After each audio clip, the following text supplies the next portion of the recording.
Is Mr. Wilder online?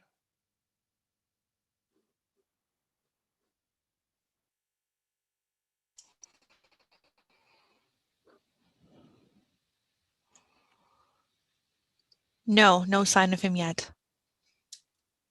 All right. We'll wait a minute then.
Still no sign of Mr. Wildman?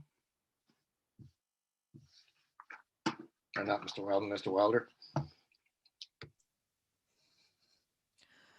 No sign of him, but I'll reach out to him now, see if he's having issues logging on. Probably having technical difficulties. I guess we'll get started then. A long hearing this afternoon. Good afternoon and welcome to this online hearing of the Committee of Adjustment for the City of Ottawa. The Committee of Adjustment is a quasi-judicial tribunal appointed by City Council to make decisions on certain types of applications under the Planning Act. My name is John Blatherwick and I will be chairing this hearing today. With me are my fellow panel members, Bonnie Oak-Charon, Stan Wilder, Heather McLean, and Michael Wildman. Please take note that this video conference is being live streamed on YouTube. The video will be archived along with today's agenda on the city's website. Before we begin, we have a few items to outline for your information. While the issues surrounding development in the city are broad, our mandate is quite limited. The committee cannot consider aspects of the proposal that are not related to the required variances. Noise, pollution, property maintenance, property values, prosecution for illegal construction, personal comments regarding neighbors, agents, or applicants, additional variances without proper public notice. If there isn't an identified need for an additional variance or variances, including an increase in the extent of the relief required, a recirculation of the application is required. As part of the statutory public notification requirements, each applicant was required to post a sign on the property and file a statutory declaration confirming the sign posting. Now, I'm looking at my speakers list right here, and I see there were no signs posted, with the exception of items 14 and 15. And 16 and 17, we will have to administer the oath before we proceed with the application. Regarding quorum, if this is lost during the hearing due to technical difficulties, the proceedings will be paused to allow time for the resolution of the issue. Failing the ability to reinstate quorum, hearing over the items remaining will resume at the outset of the next regularly scheduled meeting of the committee. In terms of the hearing process, listed on the agenda and appearing on the screen are the applications we will hear today. For the sake of efficiency, the committee may deal with agenda items in a different order. And we will today, the item 304 Lanarch Avenue will likely be, if we don't adjourn, will likely be the last application that we'll deal with today. Note that the committee members have reviewed the application materials prior to this hearing, and any written submissions received in support or in opposition. In addition, the committee will hear today oral submissions from any interested parties as part of our proceedings. The committee may ask for a brief presentation by the applicant, followed by questions from the members where clarification may be needed. The public submissions portion of the hearing will then begin, and any interested parties will be invited to make their submissions to the committee.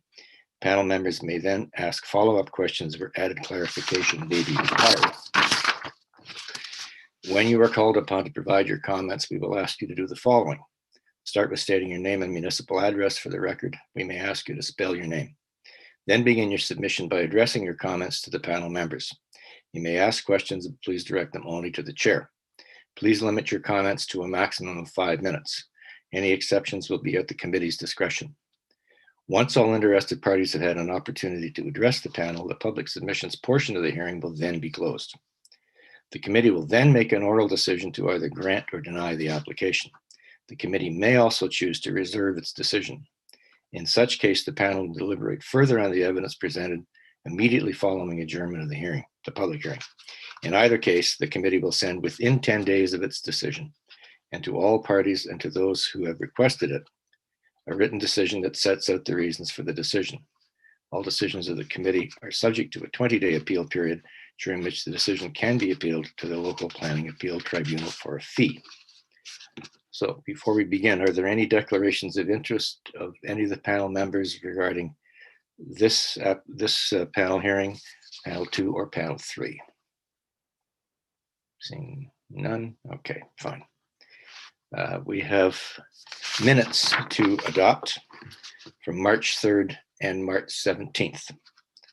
So we've all had a chance to read the minutes from the 3rd and the 17th. So in the matter of the March 3rd minutes, any modifications needed to be made to these minutes? None? We have a show of hands, please, to adopt the minutes of March 3rd, 2021. The minutes are so adopted. And regarding March 17th, any amendments necessary to these minutes? No amendments to be made. Therefore, we will a show of hands to adopt the minutes from the 17th of March, 2021. Minutes are adopted. Okay.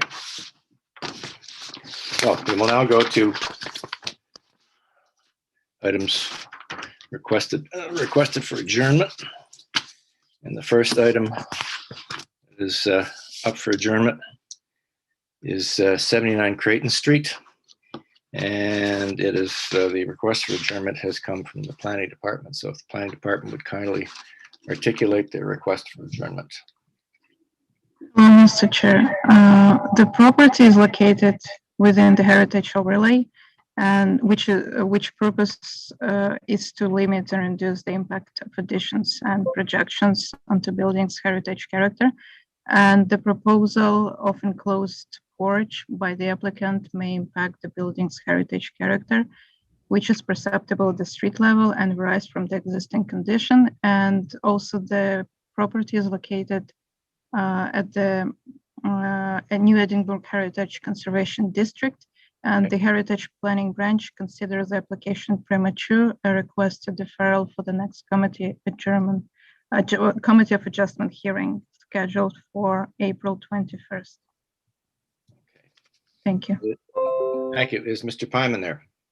I'm here. Can you give us your address, please, sir? Sure. My address is 79 Kraton Street. Okay. You're aware of the department's request for adjournment, I am. and you're in favor? Yep, I'm willing to work with that. Okay. So we have an opening on the 21st of this month. That's fine. Everything can be wrapped up by then. I believe so. Okay. All right. All in favor of adjourning this application until the 21st of this month? All right. The meeting is adjourned until April 21st. Thank you. We'll see you then. Thank you.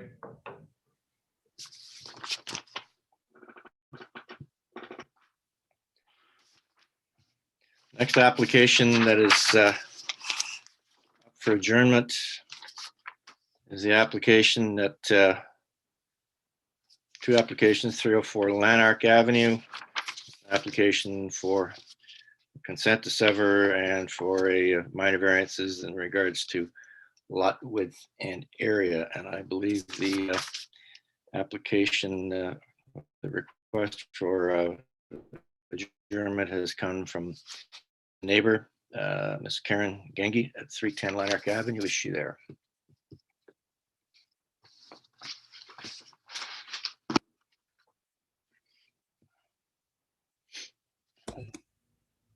Corey, can you hear me now? Yes, I can hear you. Can't see you, but I can hear you. I don't, okay, apologize for that. As long as we have audio, that's good. Okay. So please articulate your request for adjournment, Ms. Kingi. Yes, so my name is Karen Genge and I'm the resident of 304 Lanarch. The process for the build at 310 Lanarch has been very rushed for me because it's not something I've been through before. And unfortunately, I haven't found support of reports that I could request with the size of the type of build that's going on beside me, including my counselor has not provided any support. So I found I was able to contact the original builder of my house. I'm the original owner, and actually it's his associate. He said I should get a snow load report based on the height and the long, it's a huge building that's proposed beside me. Said I definitely should get that because my roof would not have been prepared to support that. I was then made aware of something called a shadow report that I should request, and that was by a local resident who was walking by who read my sign and who was quite appalled at the size of the project. And we were talking about the fact that it's almost 28 feet high, 12 feet in front of me, and goes 12 feet past the front of my house and 16 feet past the end of the other side of my house, that I will probably lose most of the sunshine that I now have, maybe until noon. I don't know, but my lawn will be affected, plants, trees, my health in front and back. And she said that I should request that report as well. I think there should be a pollution report just on exhaust fumes and various, because there's going to be, they've requested the 3 parking spots for 8 units be in the back of the house or residences, which is not anywhere else on the street. There's going to be exhaust fumes, noise, all those kinds of things. And I think that there should be a report done on those. So I would like to request adjournment until those reports are prepared. That would also give the builder time to adjust their build for the fact that there's a boundary tree that hasn't been acknowledged and included in the building specs that they need to adjust for. Thank you. Okay, thank you. Do we have the applicant's agent online? Thank you, Mr. Chairman. If I may speak to the adjournment request. For the record, Murray Chown from Novatech, Director of Planning and Development, Novatech. Welcome, Mr. Chown. So, Mr. Chair, members of committee, with all due respect to Ms. Genge, the 4 items that she has raised with you as being justification for an adjournment request have nothing to do with the application that's before you. The application before you is simply a severance application to create 2 lots. It has nothing to do with the size or scale of the development that's being proposed. Having said that, as I think the members of the committee are fully aware, we are not seeking any relief with respect to height, front yard, or rear yard setbacks. So the concerns that Ms. Genge has with respect to snow load and shadowing aren't related to this application, because a building of the scale or size that's being proposed is permitted as of right on that property. If the item isn't adjourned, I'd be happy to provide more detailed comments with respect to snow load, with respect to pollution. Mr. Chair, members of the committee, you've seen dozens of proposals with parking in rear yards, and not once has the committee or the city requested a pollution report to support the location of the parking in the rear yards. And lastly, we're happy to have a discussion at the appropriate time if this application is heard today to talk about trees. But bottom line, Mr. Chairman, members of the committee, this application was first scheduled to be heard on February the 17th. We've postponed and adjourned this application for 7 weeks. We spent a great deal of time working with staff to address the concerns that they raised on February the 17th. And we'd ask the committee to proceed with the applications today. Thank you. Thank you, Mr. Chound. Who is handling this through the planning department? Ms. Wakula.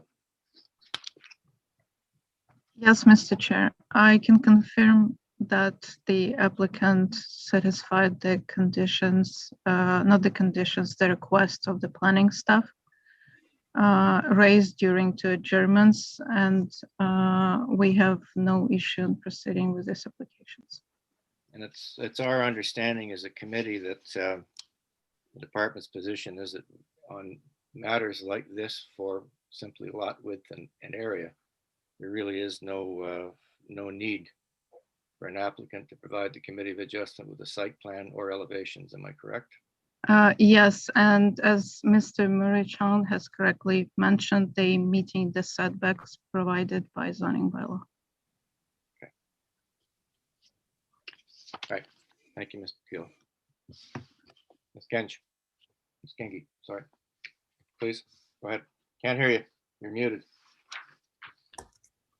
Yes, I would like to respond to the comment that the variance is only related to the lot severance, as the variance review was postponed at the last meeting in order to deal with trees that are on the property that will be impacted by the build. Therefore, the city and the builder have already acknowledged that the two are linked, to say nothing of the fact that a false building application was filed, which has already been approved. So this builder actually has two building applications in at the same time.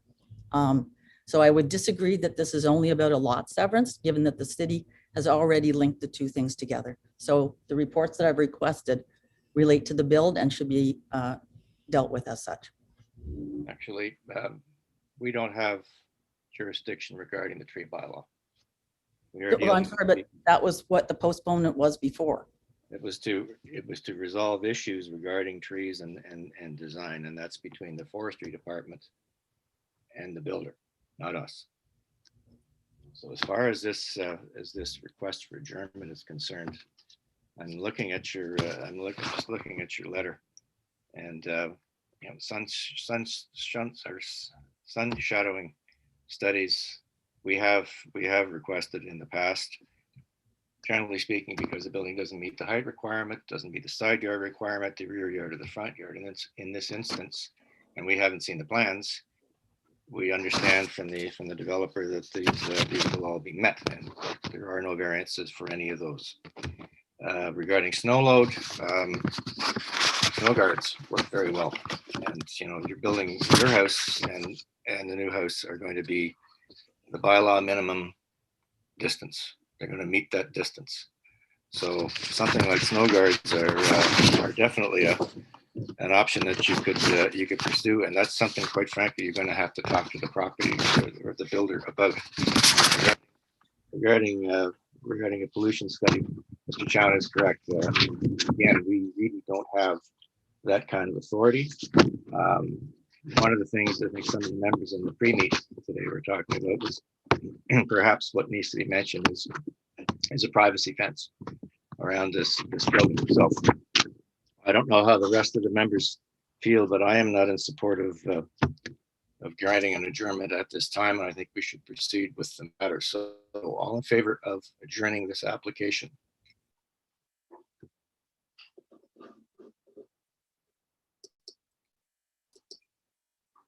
All right. The application will proceed as planned, and as I said at the beginning, if we had decided to approve or disallow the adjournment request, this will be the last application we'll deal with today on the agenda. All right. Thank you very much. We'll now move on to the regular agenda.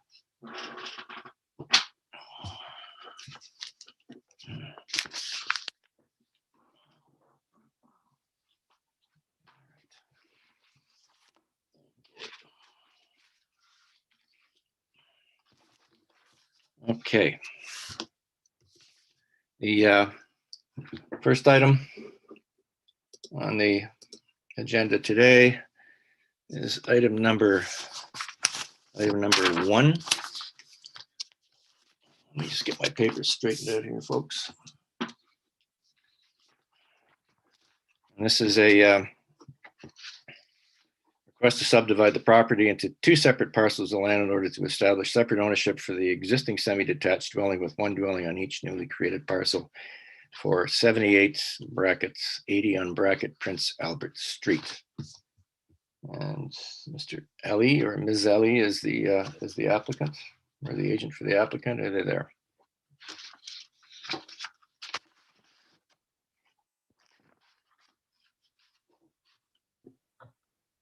Present. There. Can you give us your address for the record, please? 2135 Johnston Road in Ottawa, Ontario. Okay.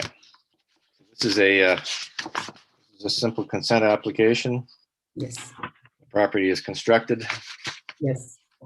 You're aware of the conditions that are requested by the department regarding a joint use and maintenance agreement, grading and drainage plan, independent services confirmed, and a noise attenuation study or a noise warning on title, Yes. including AC. Yes. Sorry, Mr. Chair. We need statutory declaration. Oh, that's, oh, geez, I forgot to do this. Yep, thank you. Thank you.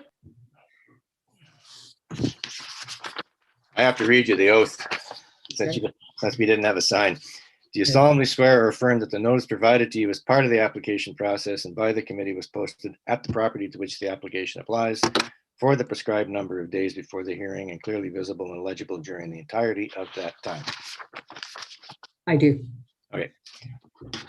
We'll get back to comments. Hydro Ottawa clearances to existing overhead lines to be maintained for service requirements. Contact Hydro. You're aware of that.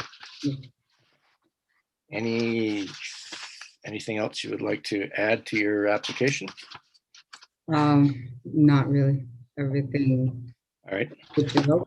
All right. Thank you very much. All in favor of granting this consent as applied? Okay. We have unanimous consent on that. I have to look at the pictures. All right. All right. Your application is granted. Thank you very much. Thank you. Have a good day.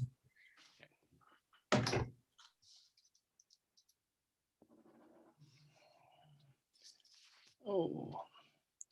Next application we'll deal with is 565 Britany.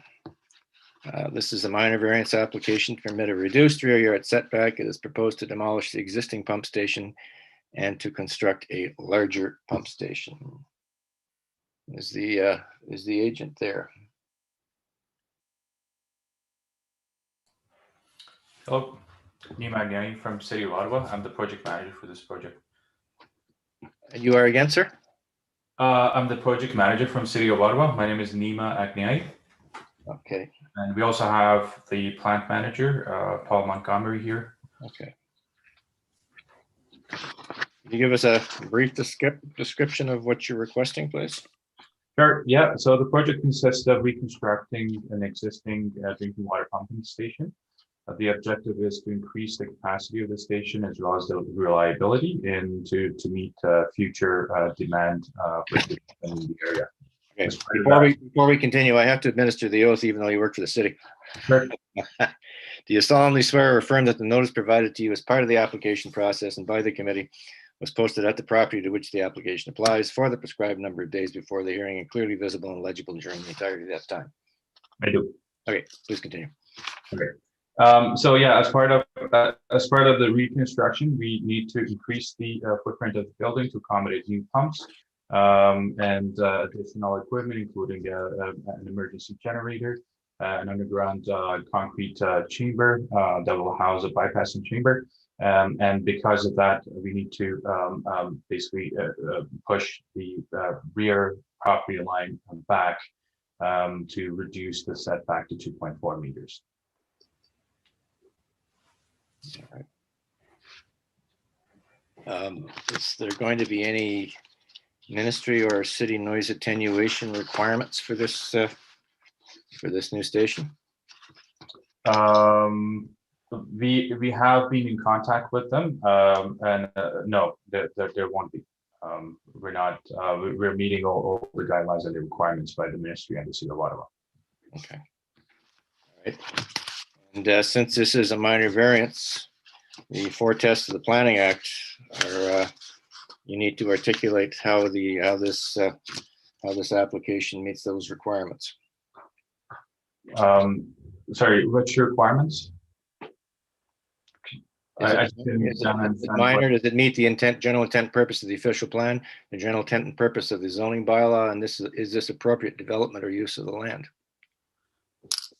Sure. Paul, would you mind discussing? With respect to appropriate use of the land, good afternoon, everyone. So my name is Paul Montgomery. I'm the plant manager, as Nima mentioned. This is a drinking water pumping station. So this site in itself, that is its purpose. So it's our intent to continue its purpose as a drinking water pumping station. So my perspective would be that we're continuing with its intended purpose and not changing from that perspective. So it is appropriate use of the land. With respect to the setback, I can only offer that without this minor variance, a pumping station, in order to meet the capacity, would not be possible. So this is why we're seeking it. I'm not sure how else to explain that other than to say that, this is the only place this pumping station can go. And we need that size in order to construct a facility, the capacity we're looking for. So not sure that answers your question, but this is the position we're at. This station's existed for quite a while, I take it? Absolutely, sir. Any questions from the committee regarding this application? Mr. Chair, just a comment. Just because it's the City of Ottawa doesn't mean they get to not address the four tests under the Planning Act. It's kind of disappointing. Yes, I agree, Mr. Weldon. We do have four tests to meet, and whoever the applicant is, they should be aware that they have to meet the requirements. And I think that's pretty clearly mentioned in the application, is it not? Last time I looked, it was there. Anyway, all right. With that, all in favor of granting this variance? All right, your variance is granted. Good luck with your project, gentlemen. Thank you, sir. Thank you all. Thank you.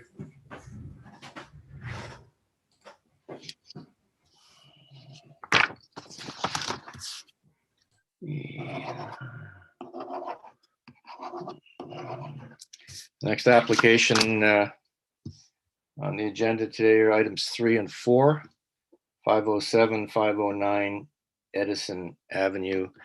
I believe Mr. Hamel is the agent for the applicant.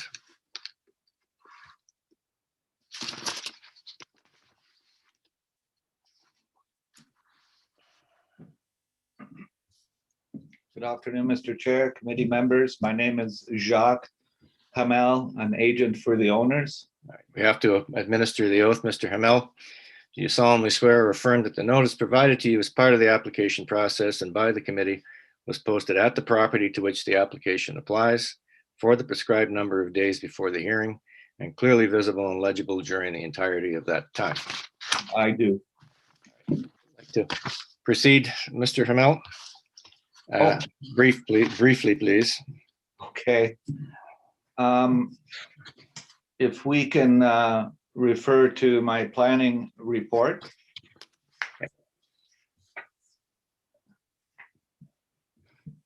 Thank you.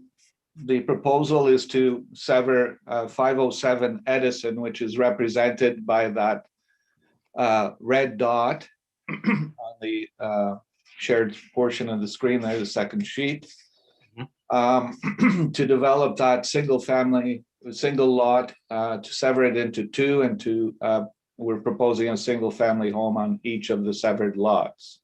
In order to do that, we need reduced lot width to 10.1 meters, which is half the lot, whereas the bylaw requires 12 meters, and the associated reduction in area of 307.25 square meters, whereas the bylaw requires 360 for each proposed single-family lot size. We also are looking to request a side yard setback for one of the two side yards per lot of 0.6 meters and 1.2 on the other side, whereas the bylaw requires 1.2 for each side. In 2018, I'll remind the committee, perhaps it was you, consents to sever and minor variance applications to create two lots requesting lot widths and lot areas were both granted. However, the 1-year time limit to fulfill the consent conditions lapsed during the sale of the property. So the new owners now are seeking the same consents and minor variances to create these two new equal lots. So there's been no change in the variances that were approved in 2018?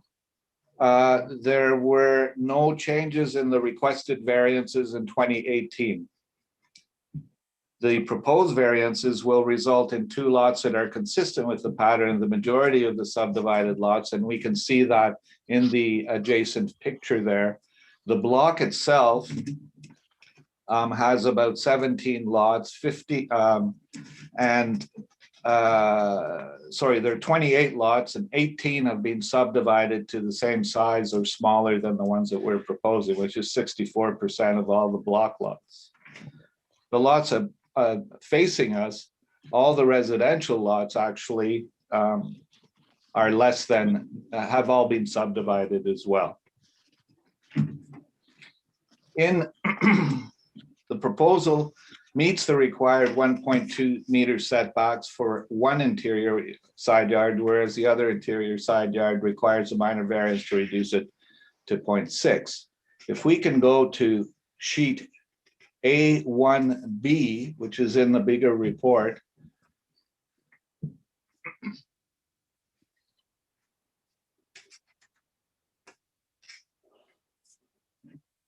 Sorry, A1B.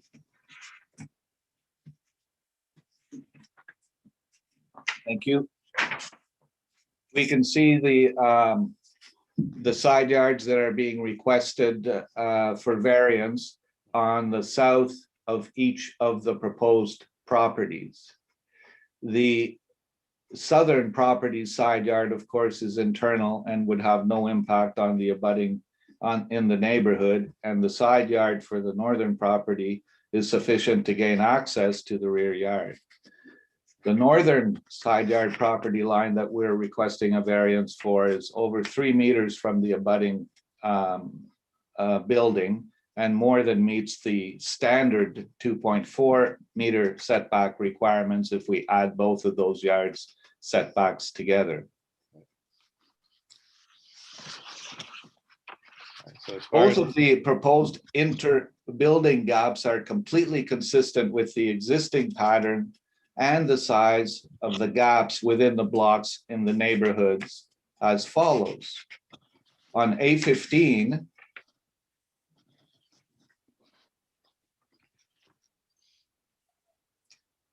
once we get there, we'll see that the pattern of the interior side yard setbacks in the same block facing show that the majority of the buildings on their lots do not meet the 1.2 interior side yard setbacks for both side yards, and about half of those are even less than what we're proposing.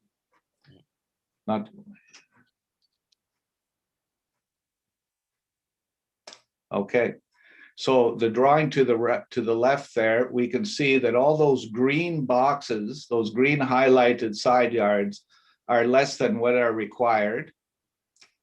And the ones that are red are actually less than what we are proposing. And you can see our lot with the red dot in the upper left quadrant there. So the percentages of, I think this clearly speaks to the character of the blocks, and the right-hand image shows the developments right across the street from the proposed property. Thank you, you're being pretty good at that, thank you.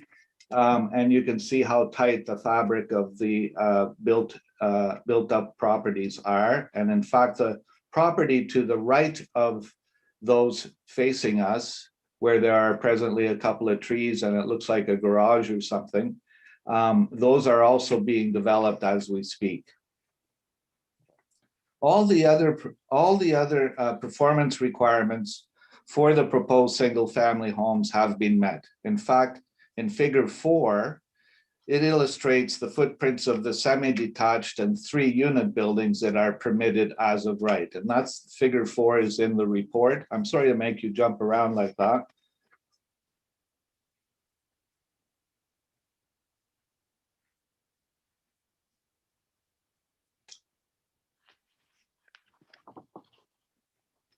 In any case, that image will be illustrating the that the proposed single-family homes that are shown as dashed lines are smaller than what is permitted to be developed on that single lot by a long shot. In fact, they are consistent with the predominant single-family home forms in the neighborhood and are therefore less impacting. Figure 5, the next one, shows the permitted as of right heights of a semi-detached and 3-unit buildings, both of which are permitted on this original lot. The proposed 2 single-family homes have been superimposed over these, the permitted uses, to illustrate the clear lesser impact and their consistency in keeping with the character of the neighboring buildings, heights, and volumes. So regarding the 4 tests, Mr. Hamel. I beg your pardon? Regarding the 4 tests, Mr. Hamel, very briefly, how do we meet them? With pleasure. The proposal meets the intent of the official plan as it is regenerating an underused lot with the severance of 1 lot into 2 lots and is consistent with the intensification policies described in the official plan and offer a gentle type of infill. The proposal meets the intent of the zoning bylaw as single-family homes are permitted and the front, rear, height, and one of the side yard setbacks of the proposal all meet the bylaw in the R3R zone. Okay. The variances requested are minor in that the proposed lot width and lot area are consistent with the historical subdivisions of lots throughout the entire R3R area. Furthermore, the proposed and newly created lots will be in fact for single-family homes, which is the predominant form of use in the neighborhood. And we recall that the minor variances for both lot width and lot areas were previously granted for this lot. The interior side yard setback minor variance of 0.6 from 1.2 is also minor in that it is not at all inconsistent with the interior side yard setbacks of over 2/3 of the property on the street and have been there historically. Finally, the proposal is appropriate and desirable as the impact is in keeping with the current context of the tight interior side yard setbacks on most of the streets that we saw in Figure 2. The front yard, rear yard, height of the proposal requiring no variances completely fits in with the existing neighborhood's building volumes, location, and massing context, while gently regenerating a tired, underutilized property. We also have, in the very last sheet, A17, further contextual image of flat roofs that are under construction. You're welcome to review that at your leisure if you need to in the report. And just to sum up, Mr. Chair and committee members, we have reached out to the Westboro Community Association on February 19th, and they were not objecting to it. In fact, we're happy to see the 2 single-family homes. Councillor Leeper never returned our calls or emails. I know that our clients did their homework. They reached out to their neighbors and were able to document responses from the 503 Edison, 506 Edison, and 506 Churchill. The only comments were about trees and where the actual interior side yard was abutting 503 Edison, the interior side yard setback, minor variance that is. We reached out to Hydro following their reports to us. I spoke with Jody Spangato, and she has no issues with our proposal. So The you're, bellies- the safety offset clearances are going to be met. She mentioned that there would be no issues in that there is a conductor across the street from which they can get access from to each of the properties. So Hydro's happy. Hydro's happy. Good. The Bell easement, the owner is aware. He will undertake that easement. I think it's for a line in the back. Okay. PED comments have no objection. And we have concurred with their conditions and take notice of their comments. And the forestry department is happy as well? I beg your pardon? The forestry department is happy as well? I have not received anything from them other than, I think, an acknowledgement that if there are trees within the building envelope, they have no comment. Okay. All right. Thank you. And Mr. finally, Wilder, you have a comment? Yes, Mr. Hamel, just a quick question. It's a point of clarification. When you said this, what is being requested today is consistent with what we approved back in 2018. You mentioned here that you present owners seek the same consents and minor variances for lot width and lot areas to create the two equal new lots. Just a point of clarification then, that the third variance that you're requesting, is in fact that a new variance, or was that I can't recollect, was that a variance that was part of the original application in 2018 that we approved? That variance was requested and I don't think it was granted at that time. That's what I understood. Thank you.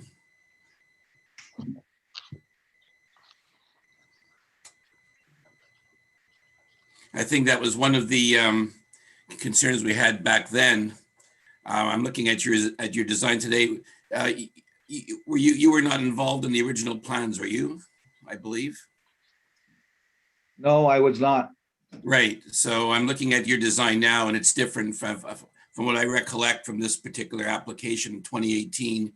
But that's fine. So I just wanted to clarify that, in fact, we're reintroducing now the third variance for the side yard setback of the 0.6 meters as opposed to the 1.2 that the zoning requires.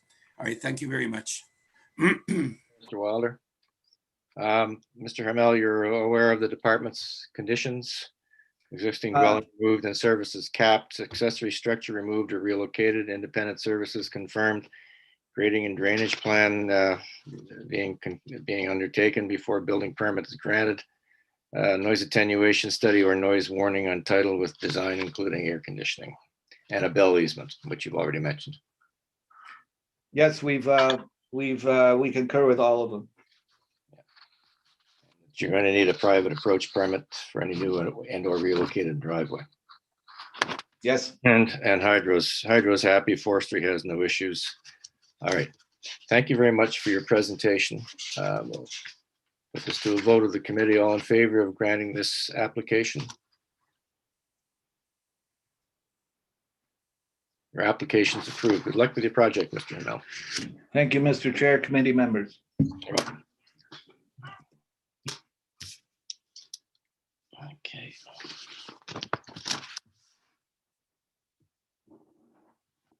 Next application today is 517 Mansfield Avenue. And this is a minor variance to permit an increased building height for the construction of a two-story detached dwelling. The existing dwelling is to be demolished. And the agent for the applicant is Mr. Wima, I believe. Is he there?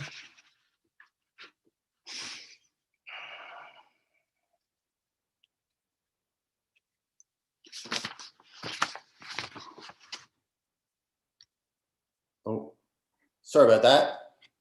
Your name and address for the record, please. Yes, good afternoon, Mr. Chair and Committee. It's Gord Wyma, and it's 9 Goodwood Drive. All right, Mr. Wyman. Before we begin, I have to administer the oath. Do you solemnly swear or affirm that the notice provided to you as part of the application process and by the committee was posted at the property to which the application applies for the prescribed number of days before the hearing and clearly visible and legible during the entirety of that time? I do. All right, please proceed. I'd like to introduce, I guess, how we got to this point where we had to ask for a variance. Oh, there's a timer. I see that. Okay, I'll try to switch it. Can we get the drawing to front elevation up that shows the A6 drawing that shows the one with the two different roof slopes to the building? So this house was designed, there's another A6 that shows a 512 slope and a 912 slope.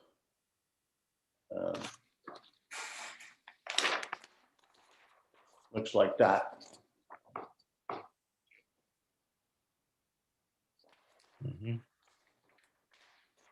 No, none of those. You could go back, maybe we can use another one that we have. One more maybe back. Yeah, let's use that one. So the house was originally designed more or less from the inside out, carefully reviewing the plans and the use of the space and the environment feel inside of each of the room. And then we moved that to look at the exterior of the home. The owners wanted a very traditional home that fit into the neighborhood. The house was designed with the respect for the 8-meter height restriction. And this gave us a house with a roof design of a 512 slope, which what you see is in the dotted lines on top of the facade of the building. Okay, the owners loved the design that we did, but just felt their roof was out of place at the 512 slope.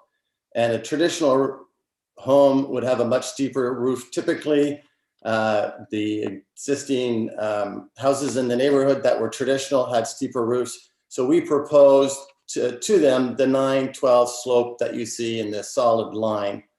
And that's what you see as the final elevation. They loved this house and asked if they could ask for a variance because obviously this affects the height restriction of the 8 meters.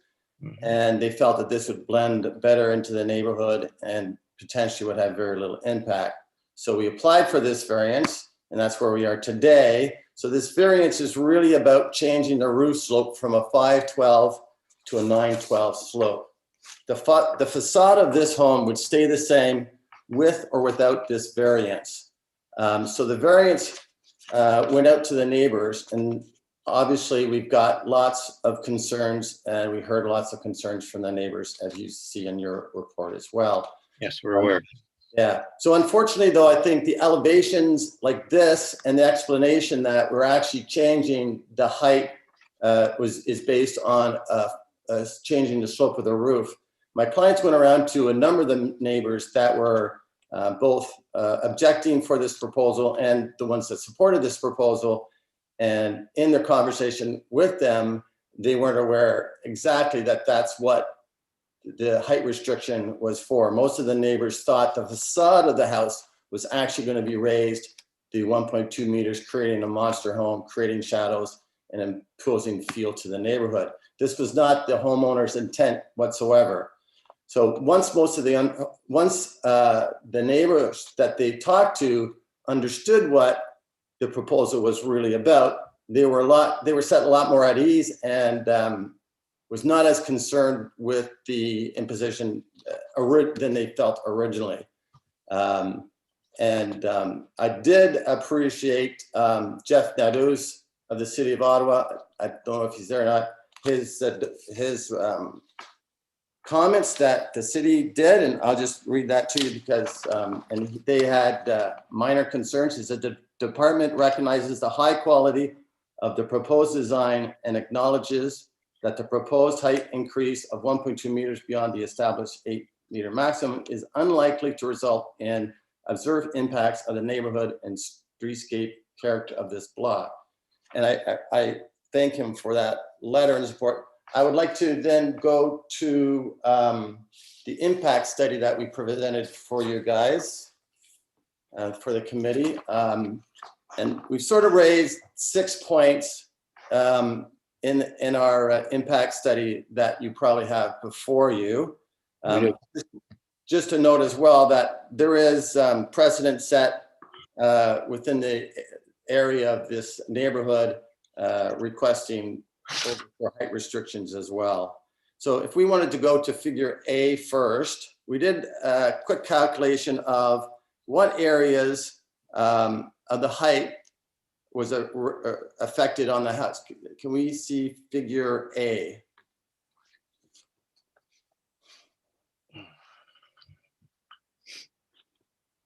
So figure A here shows, shows the area of the roof that is affected over and above the 8-meter height. It's not the full floor plan that we're raising up. It's not the complete roof that we're raising up, but it's just the center portion of the house that is increasing over the 8% mark. So that that sort of shows the little impact that that actually has on that side. The second study we did was a shadow shade study. And if we go to figure B, so to be fair on this study, we picked May 1st, where the sun was still low in the sky and we cast greater shadow lines. I mean, in July and August, the sun's going to be higher and there'll be actually less shadows on the neighborhood. And this is what it would be at 12 noon on May 1st. Now figure B shows 3 p.m. at May 1st, sorry. May 1st shows the shadow at 3 p.m. on May 1st. And now you can see that it's still basically all on the homeowner's property and not actually has crossed a lot onto any of the neighboring property. And then now from 3 to 5 p.m., it does encroach into 512 Fraser. If you show the next drawing shows the shadow onto 5 at 5 p.m. So the back property will get affected by this new house construction for 2 hours late in the afternoon. Now, saying that, because we're only raising the roof from a 512 to a 912 slope, most of the shadow is actually from the soffit profile of the house anyways, and it actually will not make a big difference. You will get the same, very, very close to the same shadow line with the roof increase or without the roof increase. The next sort of thing we looked at is, and that would be, I think on figure E, was the existing trees in front of the house are very, very large, and you can sort of see them. And I provided photographs in my report of the existing trees in full bloom. It actually dwarfs the size of the house that we are proposing here. So the impact of that facade, even though the facade wouldn't change, but the impact of the roof itself is minimized or dwarfed by the size of the existing trees. So you can sort of see that in figure 8. You can also see that the shadow lines, once again, on the left side of this drawing, you can see that the shadow is actually created from the roof edge, not from the peak of the roof. So raising that roof does not actually change the shadow lines onto the neighboring property, as you can see there in that figure. If you go to the next figure F, we wanted to see how it impacted people's view looking at the house from the street. You can see the angle of sight to the roof line with the 512 slope and to the roof line with the 912 slope. There's only a 2 degrees difference in that. So there's a very little to no impact onto the streetscape in terms of the size of that roof visually from walking down the street. So it sort of shows that. The other thing that we sort of looked at, and you can see that in figure G, is we wanted to see, like, the clients wanted to maintain the existing neighborhood with a traditional home. But if you look at, what if we did a modern home with a flat roof? And I showed some examples in the neighborhood. I sent photos in. You can see that a modern design with a flat roof that would meet the 8-meter requirement is actually more imposing than what we're asking for here and creates actually bigger shadow lines more imposing to the street, and I think would be more intrusive to the neighborhood as well. So those are the 6 points that sort of support the effect that the variance between the 512 slope and the 912 slope is very minor. I guess we want to look at the 4 points. Once again, we feel that this is a minor, this variance is minor because the facade of the house will not actually change, and we're just changing the roof from a 512 slope to a 912 slope. The impact would be very minor, as we mentioned, and as if it's desirable. We feel that a traditional home is much more street sensitive to the neighborhood, and the style that we're proposing is actually more desirable than potentially what could be presented into this site. So I think that we meet those requirements as well. Being a single family home, and the use and the occupancy is the same for the space, we feel that we're also meeting the intent and the purpose of the zoning bylaws and the official plan as well. All right, looking at this figure H and the the heavy outline, that's an actual 8-meter peak to grade, correct? The top of that block. That's what a modern square box potential house could look like if it was with a flat roof. That's actually 8 meters. That is correct. That would meet, that square box would meet the 8-meter height requirements. Okay, so and with a 512 pitch, how high would the peak of the roof actually be? Not the calculated height, which the city the actual height. That I don't know. We didn't calculate.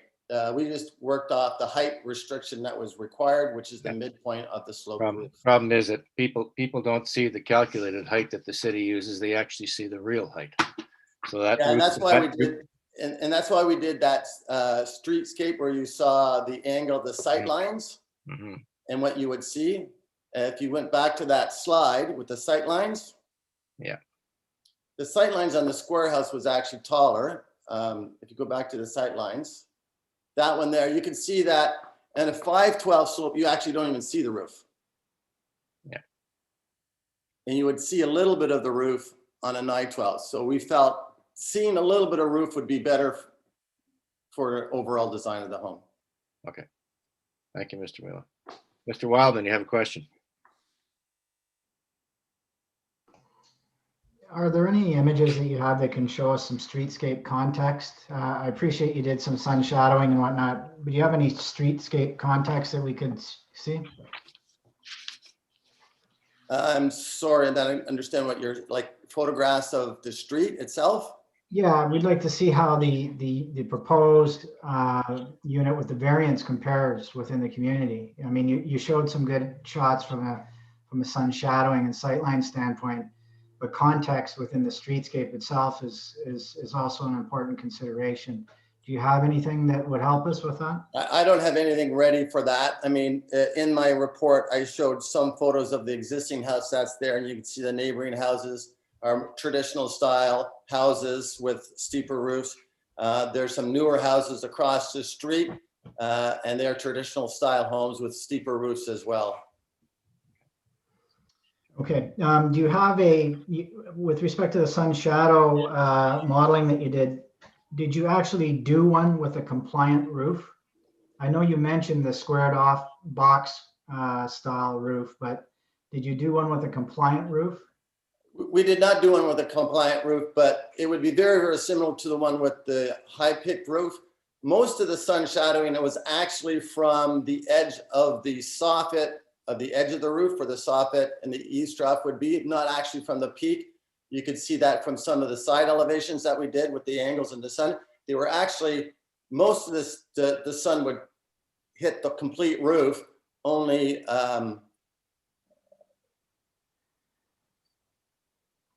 if you went to the sun shadow, I guess, figure number, let's go to the worst case scenario would be figure D. So a lot of that profile that you see, the long wall, the long at the top, that would be the from the side of the house going up, and then you see the roof, and then you see the little peak. Well, that's that little gable end that's there, and then it goes to the peak. it follows around. All right, the I last didn't question fully is, answer your question. We didn't actually study what that would look like with without the higher with a 512 slope. okay, last question, you stated that because it's a single family home, it meets the general intent and purpose of the zoning bylaw and the official plan. But with respect to the relief sought, how does that meet the official plan and the zoning bylaw?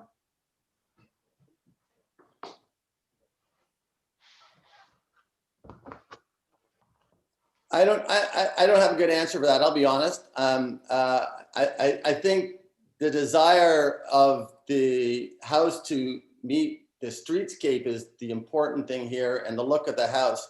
You go to the front elevation again with the low roof and the higher roof. It's just I don't want to just keep it simple to it's a way better looking house, and in terms of design. But I mean that's what the homeowners will have to end up doing if that's the situation that ends up at the end of the day here today. Ideally, they would like, and I feel too, that it's a much nicer house look-wise with the steeper roof than it is with the smaller roof. And I really feel honestly that it has very little to no impact on as the conditions as I was saying. Thank you. Mr. Chair, I just, I'll float it out there that maybe this might be one to reserve on. I've already noted that on my my copy, Mr. Wildman. Mr. Wilder. Mr. Weema, quick question. So the three different options, the flat roof, the more, lower roof that would comply, the higher roof. In terms of the interior, going with the 9.25 roof line on the interior, on the design, what this provides them is a vaulted ceiling, in other words, for the upstairs rooms? No, not at all. There's the ceilings and the spaces inside the house doesn't change in either one of these designs. This is, I don't want to say it's strictly cosmetic, but it's more like the space. We designed the house basically from the inside out, creating the areas and environments that they needed. And then we started doing, and once that was down, we started doing elevations and stuff like that. And we got the elevation down, and they like the elevation. And it's not like the facade itself looks great. I think it fits in blood. And we had a lot of positive comments from the neighborhood about how nice the house looked. And the planner mentioned that as well. It's just that the peak of because the roof was so squat, that was the only thing that really stood out to the homeowners as, well, it's a little odd kind of scenario. And I agreed with them, and hopefully you can agree with me as well, that it is a little squat, and that's why we started this whole investigation. I certainly appreciate that, and I think the facade looks just fine, but it comes back to the word cosmetic. I mean, that's why I was asking about the interior. It's not affecting the interior in terms of losing space one way or the other, basically. So, I mean, perhaps it provides a better look and feel to the house itself, but in actual fact, it's not a necessity because it doesn't impact the interior of the house at all, and as it stands now. It does not affect the interior of the house. I would agree with that. Yes. So there are other options. I mean, I appreciate your design, but there are other ways. Another architect might look at it, of course, but certainly something we have to take under consideration. Thank you. Yeah, and I know that Chris Simmons submitted a bunch of questions and reviews, and I understand his position and I respect his thoughts. I mean, he's one of the top architects in the city, so I respect him, and I've known him for many years. And but the homeowners were not looking at lower roof ceiling heights. It was not right. Thank you, Mr. Miller. We also have Mr. Simmons on the speakers list. Is he there? Yes, Mr. Speaker, I'm here. Your address, please, Mr. Simmons, for the record. 340 Catherine Street, Ottawa. Do you have video today, or are we just audio? Video too. Thank you. So I submitted a letter I hope that the committee has had an opportunity to review that. I submitted a couple of versions because I'd left my own personal client's address off the list, and I think I should have put theirs first, and most importantly, they reside at 512 Fraser Avenue. They talked with a whole number of residents, some that didn't actually make it to the list because they weren't around on the weekend. Number 512 and 520 Mansfield need to be added to the list. 511 was a late joiner. I don't know if you have the late version of the letter or not. That means the total of 23 out of 27 households within the catchment area of the letter of notice from the committee have objected and added their addresses to the list of complainants, and none of them have withdrawn. To my knowledge, I will let Jelka Rusik comment if anyone else has withdrawn, but as far as I know, no one has. Okay. I do want to say that my clients and the whole group of 23 out of 27 residents do not want to discourage the neighborhood or discourage the clients from the homeowners from moving in. They want them to enjoy the neighborhood, but they do want them to respect the zoning bylaw and the height. As Mr. Wyman has mentioned, there are many options available for reducing the height of the house. It's not just a matter of changing the roof down from 912 down to 512. There are all sorts of different options available to them and to the clients. He's saying that we want to keep all the ceilings flat. I mean, you could easily, do vaulted ceilings on the second floor. You take a foot off there, you could crank the ceiling down a little bit. And I did submit a diagram illustrating that a number of minor changes could actually get the height well below the required height. I got it down to 7.75 meters with the 612 roof and an 8-foot second floor and a 9-foot main floor. Now, I want to just point out a few more things. I strongly disagree with the results of the shadow study. It's not a complete shadow study. It hasn't clearly illustrated what is being affected by the slope roof and what is being affected by a flat roof. If it was 8 meters, it's just not clear. And I'm not willing to take this on hearsay. If a thorough and complete shadow study was presented and discussed, we could evaluate it, but we can't based on this hearsay and very partial evidence. What it does show that on a May afternoon at 3 o'clock is that my client's outdoor sitting area is entirely in shadow. And I'm not willing to go on these sort of speculative and approximate comments.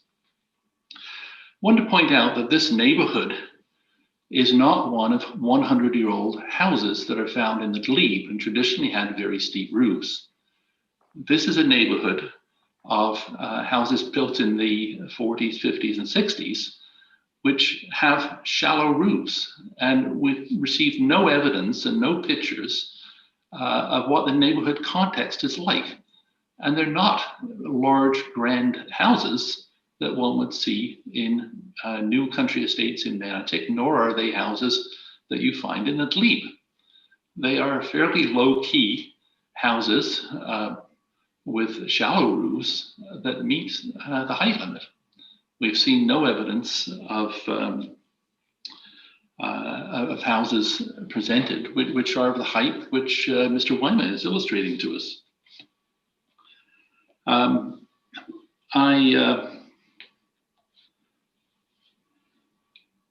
I want to just emphasize that this proposal is being carried out based on a stylistic preference. And I think it's also based on a lack of imagination for how you could meet the client's needs and meet the 8-meter height limit. Architects and designers like Gordon and myself and many other people are constantly building houses in these neighborhoods. And one thing I advise my client, particularly the one at 512, we're not going to apply for variance to go over the height. We're going to stay within it and get everything you need within that height. My client agreed they don't want to disrupt the neighborhood, they don't want to have a fight, and they want to stay within the guidelines of the zoning bylaw. I don't see a convincing reason why a beautiful house can't be designed that meets the zoning bylaw height requirements. I think that a more thorough shadow study could look at different times of year. It could actually chart out what is the effect on the rear facade, which is the primary sort of living areas of my client's home at 512 Fraser. And there's been no attempt to do that or present that to my client. So I do want to just iterate again that I disagree with the shortness and incompleteness of the shadow study as presented.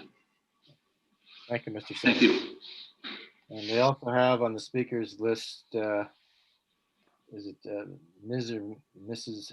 Lucic at 512 Fraser, neighbor directly behind? Yes, correct. Yelka Lucic at 512 Fraser Avenue. Please proceed.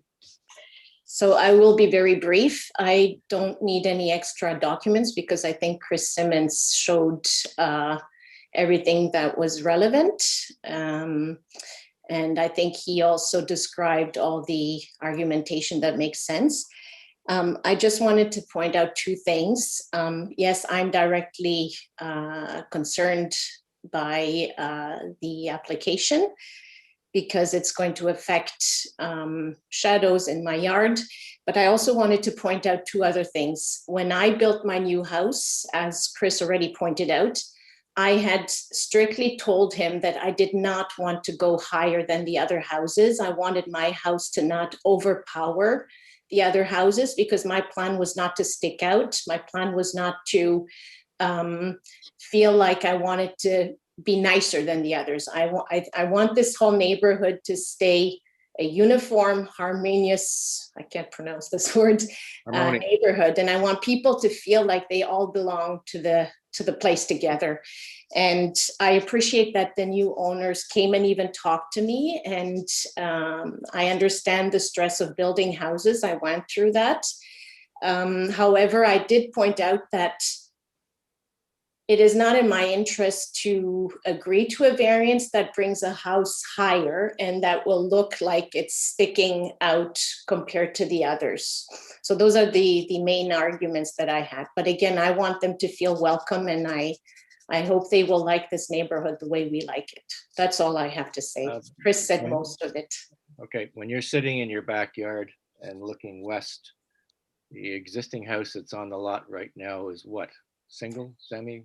It's a single home and it's on a double lot. So what you see on the map is not the actual house. The house Yes, I think he's asking about the house at Mansfield is.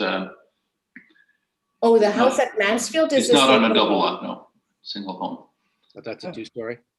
It's a two-story house, but it's set much, much further away from your yard because the original houses were much smaller, of course. There's no shadow. I take it, ma'am, that there's no shadow issues right now with the house that's on the lot at present?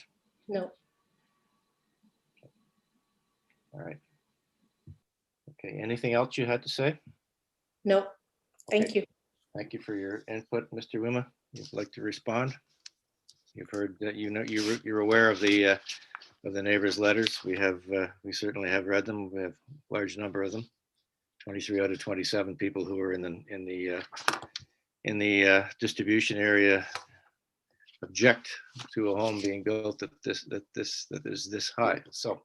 Yeah, no, and I understand that, and I think I tried to address that when I first started the conversation. And I feel that most of the people, and the clients, talk to the clients, even the ones that signed the letter objecting, they were not really aware of what the height restriction referred to. They just assumed that the facade of the house, the actual house itself, was taller, not just the center of the house, not just the peak of the roof and so forth and so on.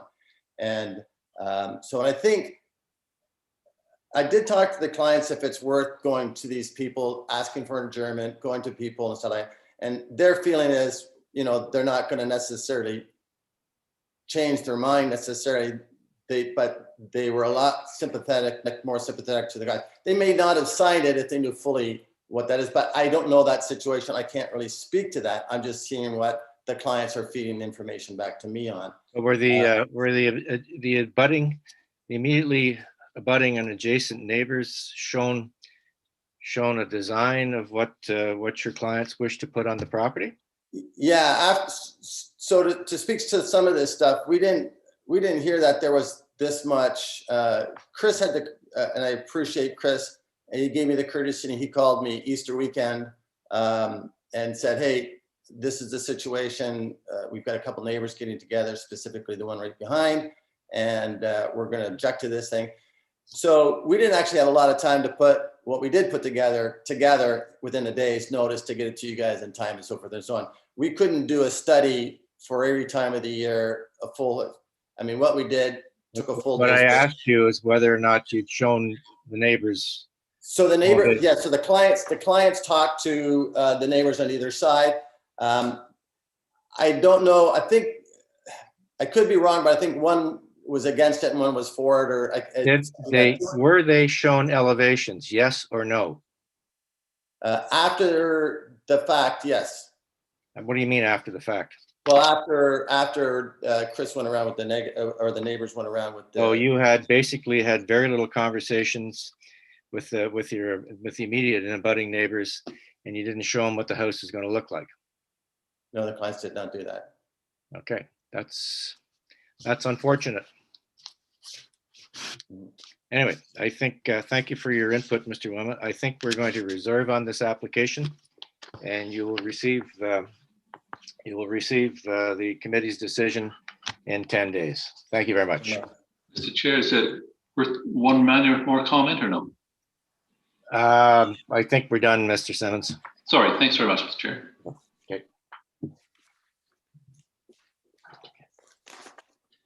All right, the next application on the agenda is item number 613 Cooper Street. And these are minor variances to permit a reduced front yard setback and for the construction of a proposed porch and roof over the entirety of the second level deck, existing porch to be demolished. And the agent for this is Mr. Mason. Is he there?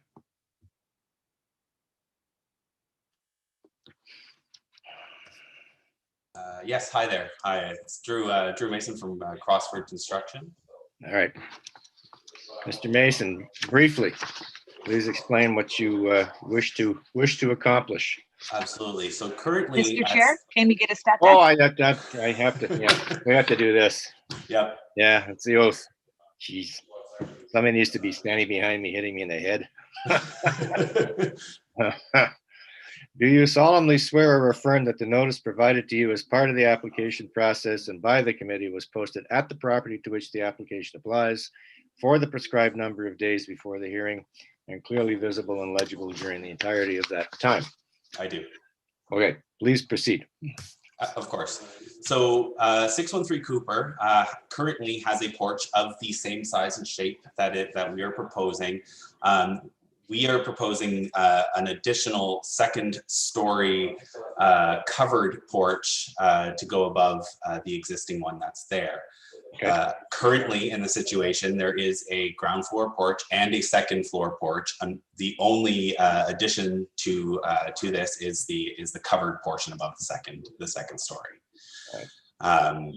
This porch has been, we have contextual images that were given to us by the Heritage Committee themselves, confirming that this porch has been there since its conception and since its original design all the way back into the 70s. So this has an established situation.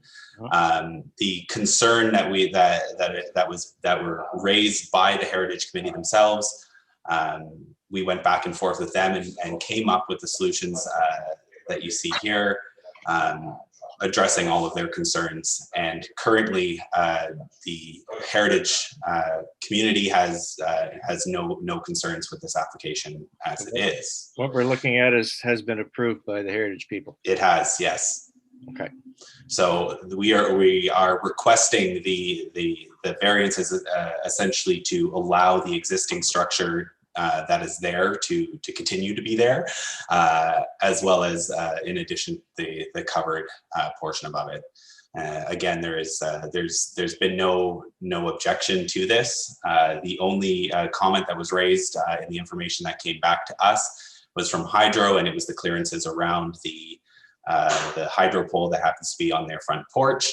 But as again, we aren't increasing the size of this this deck in any way or getting closer to that pole, there will be no concerns with the clearances around the electrical wires, etc. I think Ms. McLean had a question regarding the site. Absolutely. Thank you, Mr. Chair. Just wondered if there was an existing survey plan that showed the extent of that porch. I can't be certain that there is. I know that this house was renovated was renovated in the last few years, and the porch was on those plans when submitted to the city. Nothing has been added or changed since then, including the images back in the 70s where this porch looks exactly the same as it does now.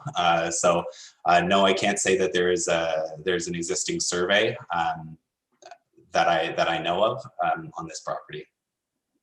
Well, I think that's important because is the existing porch within the limits of the applicant's land? In other words, it doesn't encroach onto city property? No, so what you're looking at on the plans that we submitted on the floor plans, if they are available to be shown on the screen here, the setbacks are shown there. So the site plan would be ideal. So I believe it's the page before this that we submitted. Yes, right there. So you can see here, those gray lines that you see on the page there are in fact the setbacks to that property there. So they are still on their property. The stairs are being the only thing that gets close to that property line. And again, those aren't additional proposed extensions. Those stairs are in existence. But the setback, so the 2 point, whatever, I can't quite read that, but the 2.87 meter setback from the dotted line at the front to the edge of the front wall of the house, that's taken from some survey plan, or how do you arrive at those? Sure. So I used first of all the plans that were done from the previous renovation, as well as the using the Geo Ottawa system that we have, which as though we do know that is not super accurate all the time, but has been used in the past. Again, we didn't feel that there was necessarily a need for a survey in this situation, only because we aren't adding additional extension on the front of the porch or side of the porch. It is exactly as shown as is. We are simply just essentially rebuilding it. Well, to the best of my knowledge, a plan of survey is a submission requirement, and I think it's important to the variance when you're asking to permit the porch to project so many meters into a required front yard. We're not even sure, we don't have a verifiable a distance by a surveyor that required front yard is even there. But I'm just going to leave it at that. It's just a bit of uncomfortableness about dealing without knowing the exact situation. For sure. I will speak to the fact that we have spoken with the planning department, and they have expressed no concerns with what we're doing. Again, it's because the dimensions of the existing porch are remaining the same as what's already there. So perhaps the planning department can speak to that to confirm that I'm telling you the truth. But as we are essentially asking for the existing footprint to remain. there would be no change to the actual footprint on the site. And that footprint was constructed or created a number of years ago? It was when my understanding, based on my discussions with the Heritage Committee, was that that porch was built as is shown when the house was built. It's been there for quite a time. Yes, so yeah, there's definitely no argument there between the Heritage Committee and myself that porch is well established in the neighborhood and is actually a very common feature of all of the homes in that neighborhood, including on either side of us. They all have the same style of front porch. The only difference being that our house on the street actually has a full width second deck established, and many of the other ones in the area only have a half. So the Heritage Committee and myself agreed that given that the consistency and the style of the neighborhood is to have essentially a covered area over the second story, we are simply just keeping that character by establishing a full roof over the second story deck. Or somewhere in some file, there is a plan of survey. There would have to be. I mean, we pulled the records of this from the city itself, and there wasn't a survey on record for this home that we could find. There was a lot division survey, but there was no established home that we could find in the city records. Perhaps you need to talk further with the city to find out whether or not the survey plan actually exists. We can definitely explore that as an option moving with the final submission of the construction drawings, if that is. How old is this house? When was it built? This house was built at the same time as all the other houses on the street. I believe I know that it is over 100 years old. I don't have the exact date that it was built, but it was well established. With the other ones, they were built all around the same time in the same style. I think, quite frankly, your applicant would be, to my mind anyway, and I think Ms. McLean would agree with me, would be wise to find that survey, and if one does not exist, get one done. Absolutely. I mean, you could sell that property, you could have some problems, correct, Ms. McLean? If there's an encroachment. Well, it's just to confirm that where the location of the existing porch is in conjunction with the front lot line in older areas of the inner city. You know, a lot of times porches were built out over the property line or stairs and it's just, we don't have any information to indicate what that distance is. But having said that, you know, I understand that it's replacing the existing porches there, and I'm just going to leave it at that, I think, Mr. Chair. So. I just got an email confirmation from my client, if it helps. The house was built in 1906. So that is when the house was actually established.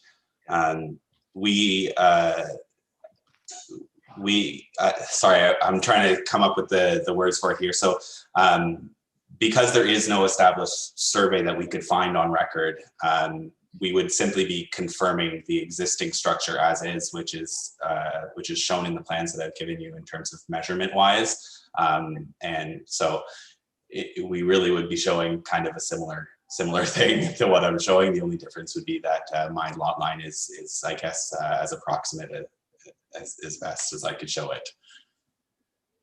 So what we're doing basically is being asked to approve a minor variance for an as-is porch. Exactly. Without the benefit of a survey plan to give us certainty as to the location of that porch.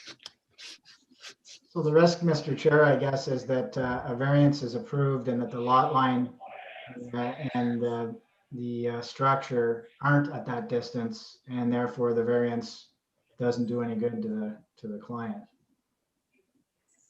Yeah, exactly. Okay.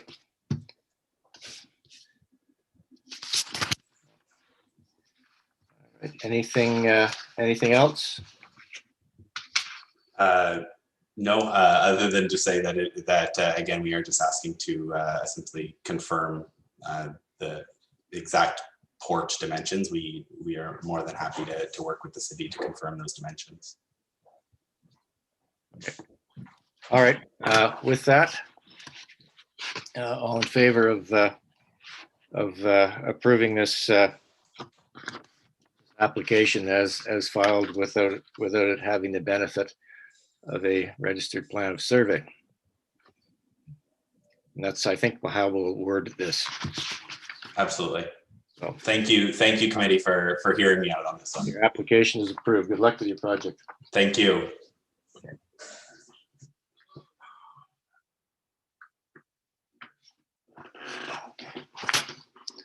All right. Okay, that's number 7, 10, and 11. Next application we'll deal with is item number 12 on the agenda. This is 57 Hutcherson. A minor variance to permit a reduced rear yard setback for the construction of a proposed garage with a secondary dwelling unit attached at the rear of the garage. And the applicant's agent on this is Taylor West. Good afternoon. Mr. West, how are you? Fine, thank you. All right. Okay, if you'd like to proceed, please, with a brief presentation on your Sure. Before we, Mr. Chair, we do need a oh staff yeah, deck on the slide. hang on. I'm gonna do this.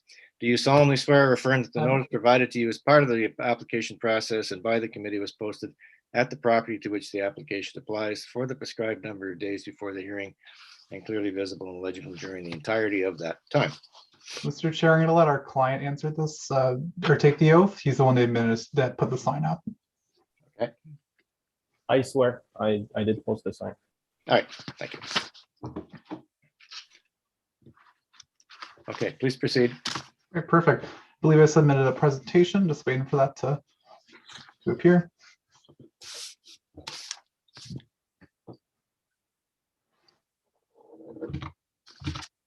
Perfect. So good afternoon, Mr. Chair, members of the committee and members of the public. My name is Taylor West. I'm a planning consultant with Novatech. We've been retained by the owner of 57 Hutcherson to prepare and present these 2 applications for minor variances. The subject property is located in the Kitchissippi ward in the Civic Hospital community. As you can see from the image in front of you, the subject property is located north of the Ottawa Civic Hospital and south of the 417. Switch to the next slide, please. Thank you. So zooming in closer on the subject property, we can see it's an interior lot on the north side of Hutcherson Avenue. It's located close to the intersection of Hutcherson and McFarland Avenue.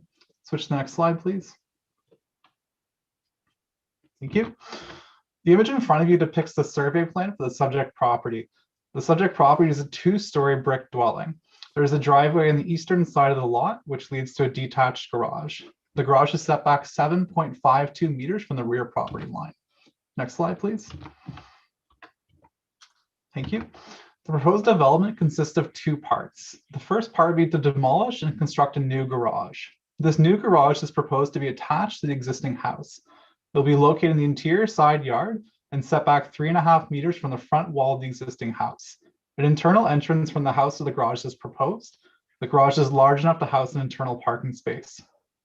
The second part of the proposed development is the construction of an addition over the previous location of the garage. The purpose of this addition is to serve as a secondary dwelling unit for our client's elderly mother. This addition is attached to the existing dwelling. An entrance to the secondary dwelling unit is located on the eastern side of the addition. Windows are present on the east side of the building and on the north side of the building. The proposed addition is 1 story and approximately 33 square meters in size. The proposed addition meets the maximum size provisions of the zoning bylaw. Proposed addition maintains the existing rear yard setback of the garage and is located in approximately the same area as the previous garage. A change since the original application is our client has suggested to increase the elevation of the rear and eastern fences. Upon discussions with the property owners to the north and to the east, the neighbors expressed some concerns with privacy. Our client has suggested that a retaining wall can be built underneath of the northern and the eastern fence, allowing the fence to be increased in height over 2 feet. This would award more privacy to the rear neighbors and eastern neighbors, as well as our client. Our client has been working as a civil engineer in Ottawa for over 25 years and well understands the process for creating these retaining walls. The window on the eastern wall of the addition has also been relocated to allow the eastern neighbor more privacy. Switch to the next slide, please. Thank you. So the proposed development requires 2 minor variances. The first minor variance is to permit a reduced rear yard setback of 7.52 meters, whereas the bylaw requires a rear yard setback of 8.91 meters. The second variance is to permit an attached single-car garage, whereas an attached garage is not the dominant character group identified in the streetscape character analysis. Municipal staff have confirmed the character group is A, which does not permit an attached front-facing garage. Next slide, please. Thank you. The first test for a minor variance is if it maintains the general intent and purpose of the official plan. The subject property is designated general urban area in the City of Ottawa official plan. The general urban area designation permits the development of a full range and choice of housing types to meet the needs of all ages, incomes, and life circumstances. The proposed minor variances facilitate the development of an addition to a detached dwelling, which will act as a secondary dwelling unit for a client's elderly mother. The proposed development supports the housing types for additional ages and life circumstances. The city supports infill development and other intensification within the general urban area, where the development enhances and complements the desirable characteristics of a neighborhood. The proposed garage and addition have been designed to be in keeping with the desirable characteristics of the neighborhood. The proposed minor variance is to facilitate an addition to a detached dwelling in an established neighborhood.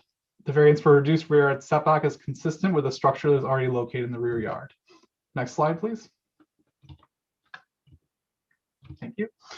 The proposed minor variance facilitate the establishment of the secondary dwelling unit, and secondary dwelling units are permitted under the City of Ottawa official plan and are regulated by the zoning bylaw. Section 3.1 of the official plan details that secondary dwelling units are permitted where the zoning bylaw permits detached dwellings. Next slide, please. Thank you. The second test for a minor variance, if it meets the general intent and purpose of the zoning bylaw. The intent of the required rear yard setback is to provide adequate amenity space for the dwelling. Amenity space is regulated as a function of total lot area. And in this case, the rear yard is required to have an area of 25% of the area of the lot. This results in a rear yard area requirement of 104.1 meters squared. The image that's in front of you shows the site plan with 2 different overlays. The green overlay represents the required amenity space per the bylaw, and the area in magenta represents an excess of amenity space in the rear yard. There's an additional 35.4 meters square of amenity area in the rear yard, which is well over what the bylaw requires. Further, the requested rear yard setback is only for a small portion of the addition, which maintains the existing rear yard setback of the garage. Next slide, please. Thank you. The purpose of the second minor variance application is to build an attached garage. The overall purpose and intent of the R1 zone is to facilitate the development of detached dwellings. The R1 zone is also intended to provide additional housing choices in detached dwelling residential areas. The proposed secondary dwelling unit provides additional housing choices in detached dwelling residential areas. Secondary dwelling units are the most gentle form of intensification. The intent of the R1 zone is to maintain the residential character of the neighborhood, and the proposed development does not alter the character of the neighborhood away from residential. Next slide, please.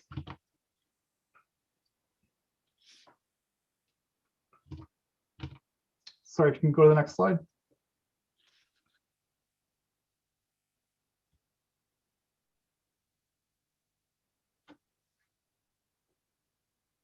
Oh, thank you.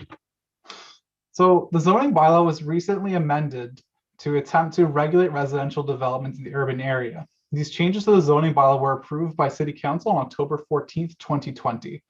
This new bylaw required the streetscape character analysis to examine the location of garages.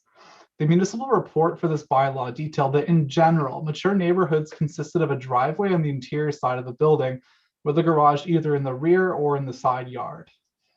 The intent of regulating the locations of driveways under the new streetscape character analysis was to avoid situations where infill development resulted in a garage in the center of a building. Most notably, this is seen with semi-detached infills. The intent of the new streetscape character analysis provisions for the locations of driveways was to avoid a streetscape being dominated by a garage and to instead focus more on the residential building itself. The language that municipal staff used throughout the report was the front facade of a dwelling. Municipal staff wanted to avoid the front facade of a dwelling to be focused on the driveway and the garage. The images that are in front of you represent houses in the immediate vicinity of the subject property, which were captured in the streetscape character analysis. Both these images have front-facing attached garages. The properties at 71 Hutcherson and 707 Parkdale. Oh, I'm sorry, could you switch to the previous slide? I believe you skipped one.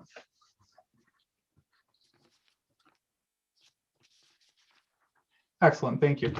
So the properties at 71 Hutcherson and 707 Parkdale both have front-facing attached garages that is located very close to the front wall or facade of the building. Both these houses have a second story of their house immediately over top of the garage. If you switch to the next slide, please. Thank you.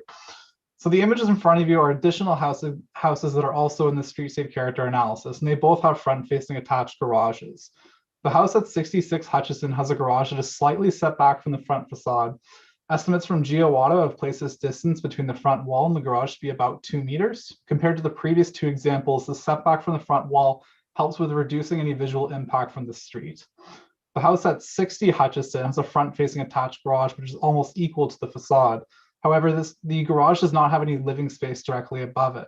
The lack of living space directly over garage reduces any potential visual impact from the street. What is important to note in these other two examples is that each one is a variable that reduces visual impact from the street. Proposed development provides a larger setback from the facade than the example shown above, and it also does not have a living space directly over top of a garage. While front-facing attached garages are not the dominant character in the street, there are 4 examples in close proximity to the subject property. This makes up about 33% of the houses captured in the streetscape character analysis.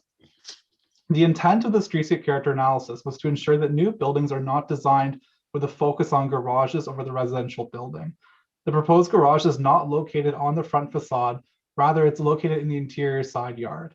The proposed garage has been located as far back as possible to ensure every effort has been made to reduce any potential visual impacts to the front facade and to the streetscape. The proposed variance for a front-facing attached garage maintains the intent of the zoning bylaw. Switch to the next slide, please. Thank you. The third test for a minor variance application is that it's actually considered desirable. The minor variance for rear yard setback facilitates the development of a secondary dwelling unit on the subject property. As previously discussed, the intent of the secondary dwelling unit was to provide accommodations for our client's mother. Our client has advised us that due to the age of the building, there are several building code issues with establishing a secondary dwelling unit in the basement of the dwelling. As such, the secondary dwelling unit must be located in an addition. As previously mentioned, secondary dwelling units are permitted to be located in additions to buildings. The secondary dwelling unit has been designed to be compatible. Compatibility is defined in the City of Ottawa official plan as though not being the same or similar to existing buildings, but consisting of good design and innovation. Compatibility also means coexisting with existing development without causing undue adverse impacts on surrounding properties. The proposed minor variance for rear yard setback maintains the existing rear yard setback of the garage. The secondary dwelling unit is compatible with surrounding properties. Proposed variances support the establishment of a secondary dwelling unit, which is desirable from the city's perspective as it supports the official plan of establishing new housing options for a variety of demographic profiles. Switch to the next slide, please. Thank you. The proposed minor variance application for a front-facing attached garage is considered desirable as it provides a legal enclosed parking space. The location of the parking space, as you can see, would be within the garage.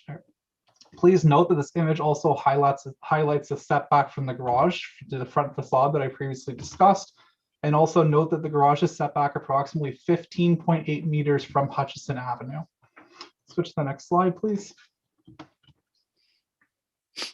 Thank you. The fourth test for a minor variance is if the application is considered minor. The requested variance for a reduced rear yard setback is considered minor, as it maintains the existing 7.52 meter rear yard setback as the existing garage. The image in front of you puts the survey plan and the site plan side by side. This image demonstrates that the rear yard setback is consistently maintained. The addition is compliant with all aspects of the zoning bylaw, except for the existing rear yard setback. In our client's original submission, many members of the public commented that the proposed development should be treated as a coach house. The proposed development is not defined as a coach house, it's simply an addition. However, a coach house was also sketched out to determine what would be the impact if our client pursued one instead. Switch to the next slide, please. So the slide in front of you depicts an as-of-right coach house. I want to stress that our client is not pursuing this coach house at this time, and this is not the application in front of you. It's simply for discussion purposes. This coach house is not attached to the main dwelling. It's attached to a garage. This coach house is significantly larger in area than the proposed addition. The coach house is located closer to the eastern side lot line than the proposed development, and the coach house is located closer to the rear lot line than the proposed development. So with respect to coach houses, rear yard setbacks are regulated by simply having a window or an entrance, or not having a window or an entrance. If there are no windows or entrances, then the coach house must be located within 1 meter from the rear property line. And this setback is a 1 meter maximum. Since there are hydro lines at the rear property line, the coach house physically cannot be located within 1 meter from the rear property line due to the issues with hydro. This means that a development of a coach house on the subject property would be required to have windows or entrances facing the rear property line. And when they have windows or entrances facing the rear property line, the minimum setback would be 4 meters. So the end result is for a client pursued a coach house, the building would be located closer to the rear property line. It would have windows or entrances at the rear. It would be required to have windows or entrances at the rear property line. It would in fact be much larger than proposed addition. The coach house option on this image would require no variances to the bylaw. This is simply an as-of-right coach house. It also would result in far more impact to the abutting rear neighbor than the proposed addition. So in viewing the as-of-right alternative that accomplishes a secondary dwelling unit for our client's mother, it further reinforces the proposed variance for reduced rear setback as minor. Switch to the next slide, please. Thank you. So the second minor variance application is permit the front-facing attached garage. A streetscape character analysis was performed and 16 houses were reviewed. As previously detailed, there are 4 houses in close proximity to the subject property that have front-facing attached garages. 3 of these 4 houses have the attached garage as part of the front facade. As previously discussed, it is the intent of the new bylaw to ensure that the garage is not part of the front facade. The intent of the new bylaw was to reduce the impact of a garage incorporated into a front facade. In this case, it's accomplished by moving the garage back as far back as possible and not having any living space directly over top of the garage. The proposed development has been designed to set the garage back as far as possible in the interior side yard. The proposed development does not have any living space directly over top of the proposed garage. The setback of 3.5 meters helps reduce any visual impact from the street, and the proposed garage does not form an integral element of the design or the front facades, and further does not interfere with the overall dominant character of the streetscape. Simply put, if you were to stand on Hutcherson and look down the driveway today, you would see a garage at the end of the driveway. If you were to stand on Hutcherson and look down the driveway, should this application be approved and built, you would also see a garage at the end of the driveway. The variance for a front-facing attached garage is considered minor. Next slide, please. So in conclusion, it is our opinion that the minor variance applications permit a reduced rear yard setback and to permit a front-facing attached garage meet all 4 tests under the Planning Act and represent good land use planning. Thank you. Okay, Mr. West, just for clarification, so what has changed since the last time is that we've eliminated variance C because of the streetscape character analysis results. My understanding, sorry. We're left with A and B, which is the reduced rear yard setback and the front-facing garage. My understanding through reading the municipal comments is that the language that was proposed for the streetscape character analysis would encompass everything. All right, so variance C is no longer on the table. It's just A and B. Correct. Okay, so it's an amended application. Okay. All right. Do I have any questions from the committee members? Ms. McLean? Could I just confirm the required rear yard setback? I thought I saw on one of the slides, it showed it at 8.91, but in our notice, it says 8.32. So I just wanted to clarify that. Right, if you could bring back up slide number 6, please.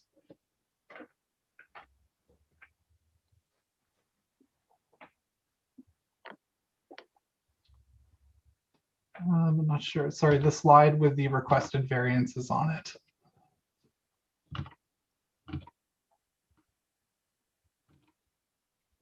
The one directly after that. Thank you. So when our clients originally approached municipal staff in the zoning review department, it was understood that the required rear yard setback was the 8.3 meters. Upon further examination of the new infill bylaws that regulate the rear yard setback, I calculated the rear yard setback to be 8.91. And I have confirmed that since with municipal staff. And it was my understanding that this was corrected and sent out on the most recent notices.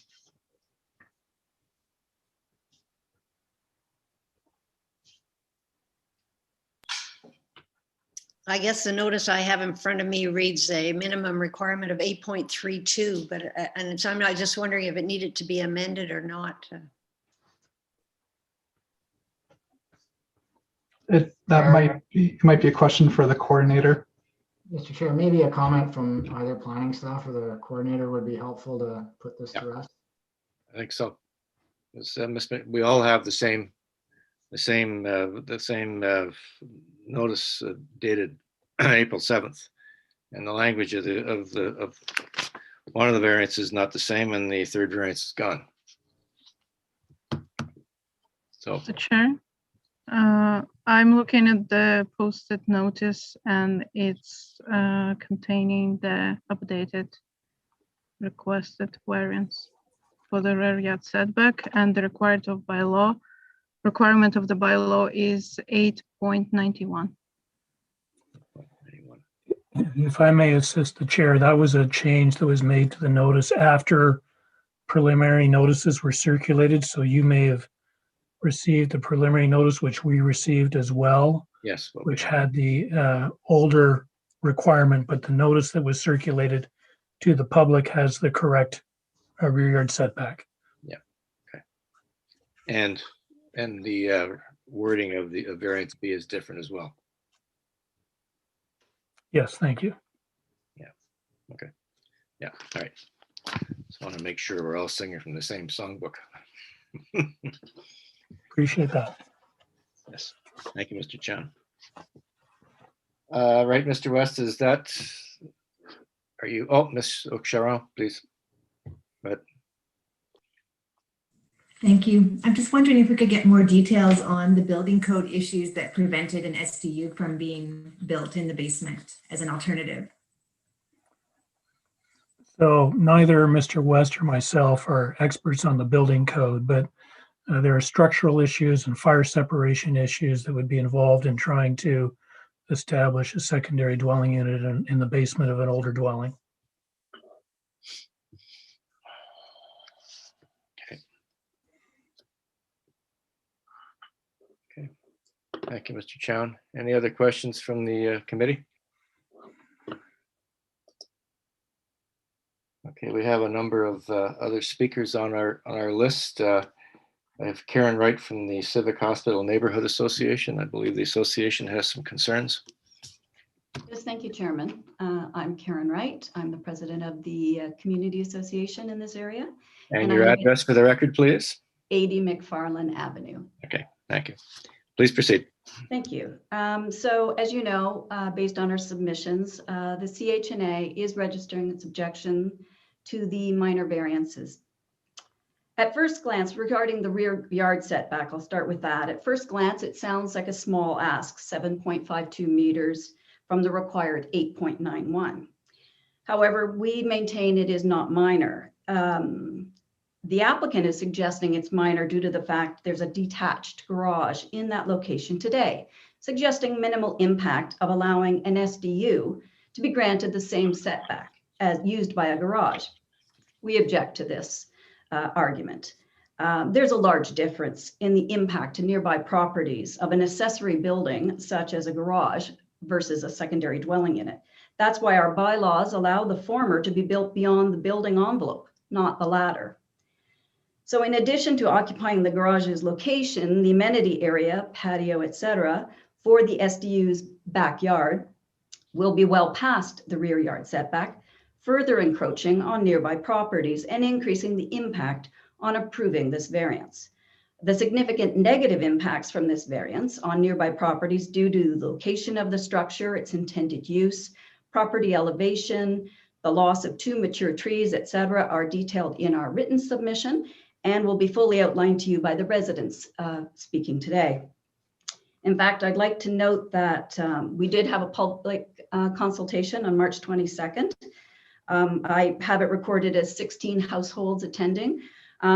It's good to note that no letters of support that I'm aware of have come from that meeting.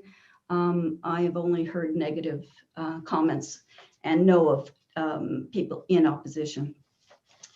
Regarding the front-facing attached garage, as per the mature neighborhoods overlay bylaws, these garages are specifically not allowed in our neighborhood unless they're shown to be the existing dominant character group. This application, as we know, is not the dominant.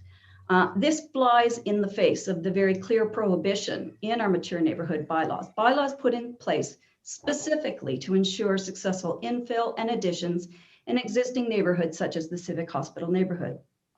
As we know, the official plan encourages urban intensification. These bylaws were created to recognize the main character and use of lands along a street and to mitigate land use impacts when new dwellings and additions are introduced into older neighborhoods to ensure that new development fits into the look along the street.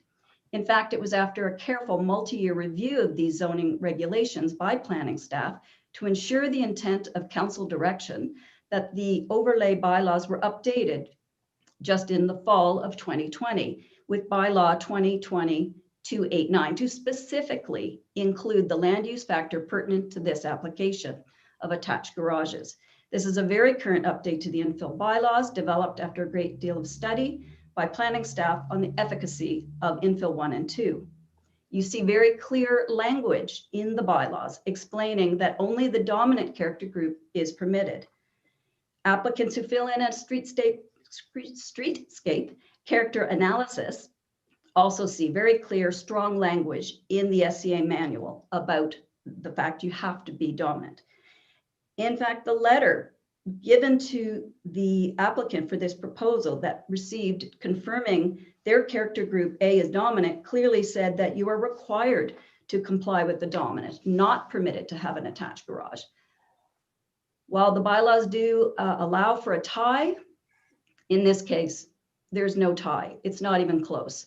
I do noting the photo about the streetscape analysis, it's included corner lots that face a different street. Those are actually not supposed to be included. So it wasn't done quite perfectly, I would say, but by all the variations that I have been able to do, the results don't change that much. We can certainly relook at all the numbers. I have some other versions of the numbers. But you will see in one of the neighbors, Mr. LeMay's presentation, that detached garages are not only the dominant character on Hutcherson, they are in the nearby community. In fact, 78% on the nearby streets are detached. We're told the street gives you your rules, and as per the guide, they're designed to reinforce the look on the street. This ignoring the bylaw would do the opposite. It would start the diminishment of this characteristic on Hutcherson and in our mature neighborhood. We understand the applicant wants to suggest that attached garages are okay as long as they are set back. Well, in fact, setbacks for attached garages are specifically discussed in the bylaws. There is a specific setback. So to suggest that they are okay as long as they're set back far enough is not correct. If the city believed front-facing attached garages and front-facing detached garages were similar land use factors, the bylaw would be written as such. Bylaw's clear. Attached garages are unique. They're not allowed unless they're dominant. In closing, we anticipate a great deal of infill in our community in support of the official plan encouraging urban intensification. We strongly urge that the updated bylaws be respected and allowed to do what they're intended to do, ensure compatible development in our mature neighborhood that reinforces rather than diminishes the streetscape character found there. These bylaws have been well considered, recently reviewed, and enhanced to ensure they're appropriate. Thank you. Thank you, Ms. Wright. We have a number of other neighbors who would like to speak to this. We have an Allison Taylor at 79 Kenilworth, I believe. Yes, that's me. I'm here. Welcome. Please proceed. Well, thank you. I'm appearing as both somebody who was included officially and as well an intervention on behalf of my submission to the official plan as a whole. I live at 79 Kenilworth Street. Okay. That's fine. Okay. So I just wanted to start by indicating that in my opinion, and from the research that I've undertaken, 57 Hutcherson is, as proposed, is representing a significant precedent in terms of interpretation both of the infill policies 1 and 2 and associated guidelines, as well as the 2012 urban design guidelines for low-rise infill. And you will see that I refer to both of those in my submission that I hope that is before you. Publicly, there have been a lot of concerns, as you probably are aware, that have been raised about the interpretation of infill policies. And I won't go into the details on that, but suffice to say that this is one of many applications that seem to have brought certain issues to the attention of this committee and other committees. My view is that there's a need here to interpret or to use the 2012 urban design guidelines, not just the infill policies and the associated bylaws. The official plan's objectives for historic neighborhoods, of which Civic Hospital is one as defined in the plan, is amongst other things to guide the evolution of neighborhoods based on their context, location, age, maturity, and needs, generally towards the model of 15-minute neighborhoods. Further, in section 6 of the official plan, there's reference made to defining neighborhoods and setting the stage for their function and change over the life of the official plan. Are you talking about the draft official plan? I am. The draft official plan has not been adopted, ma'am. We're dealing with I know. we're dealing with the current official plan. So please don't reference the draft official plan because we're not. Well, it is not in place. We have Okay. to deal with the OP that we have. Well, the central point of my submission is not the draft official plan, it's the 2012 urban design guidelines. And those guidelines, by the way, are guidelines. They're not policy. According to the guidelines, it does state that the Committee of Adjustment should be considering them as well as the infill policy. I've And I I've can, read them, but they are not policy. The official plan contains policy. The guidelines are simply guidelines.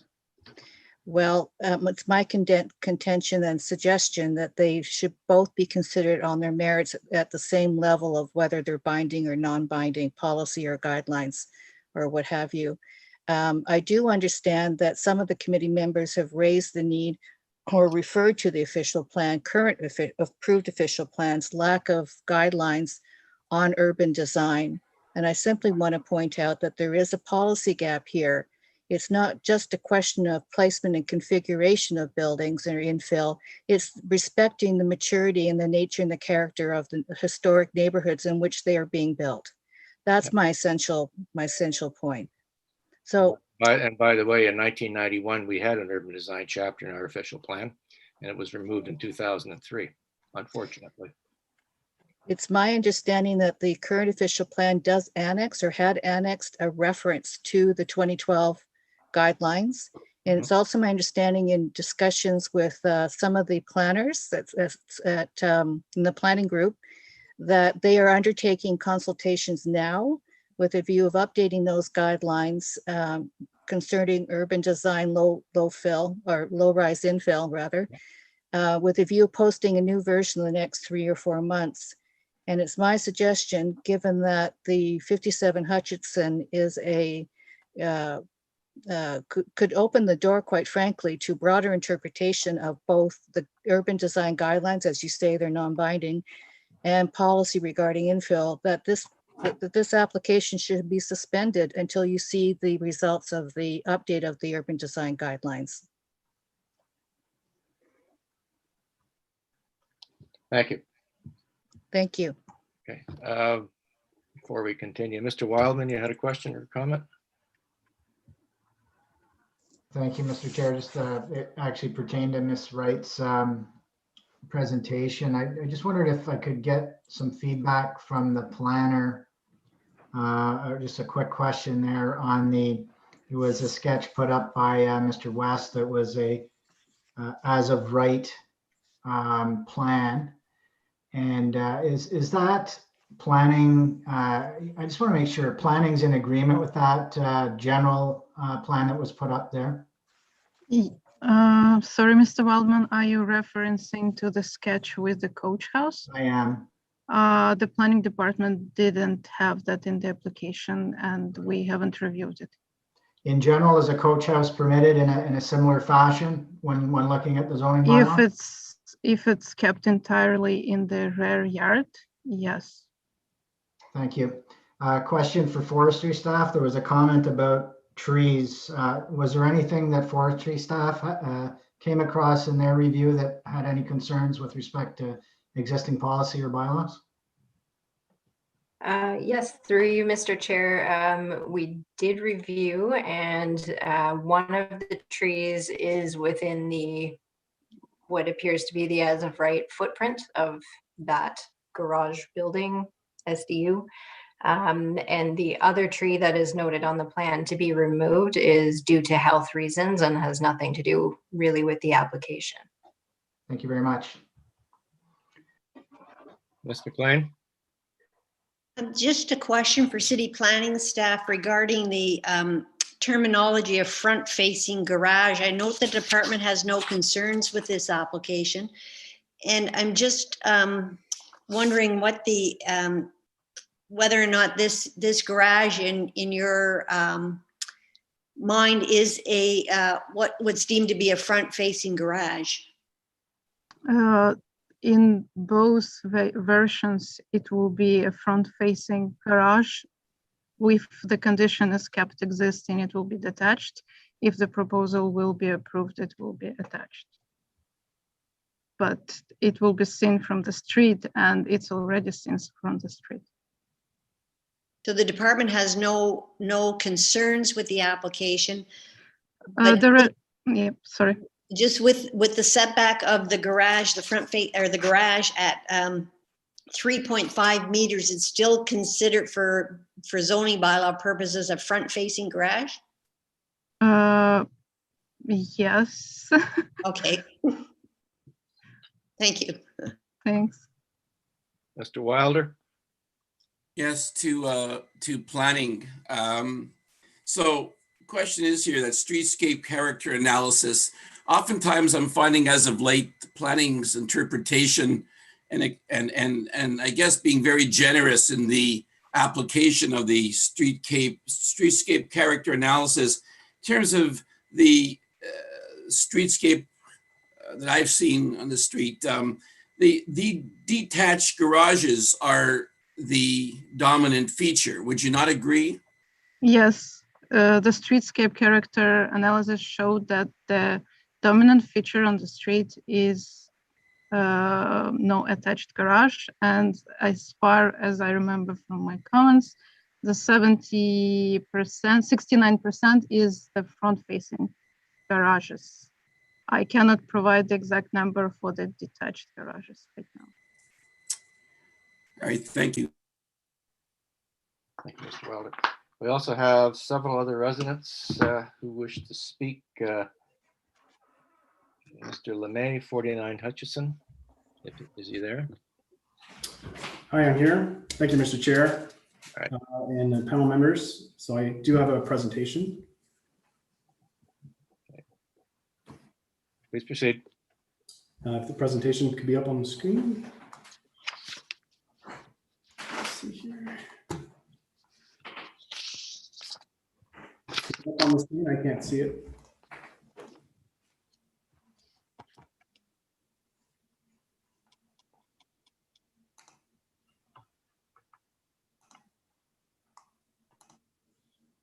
There we go. All right. Next slide, please.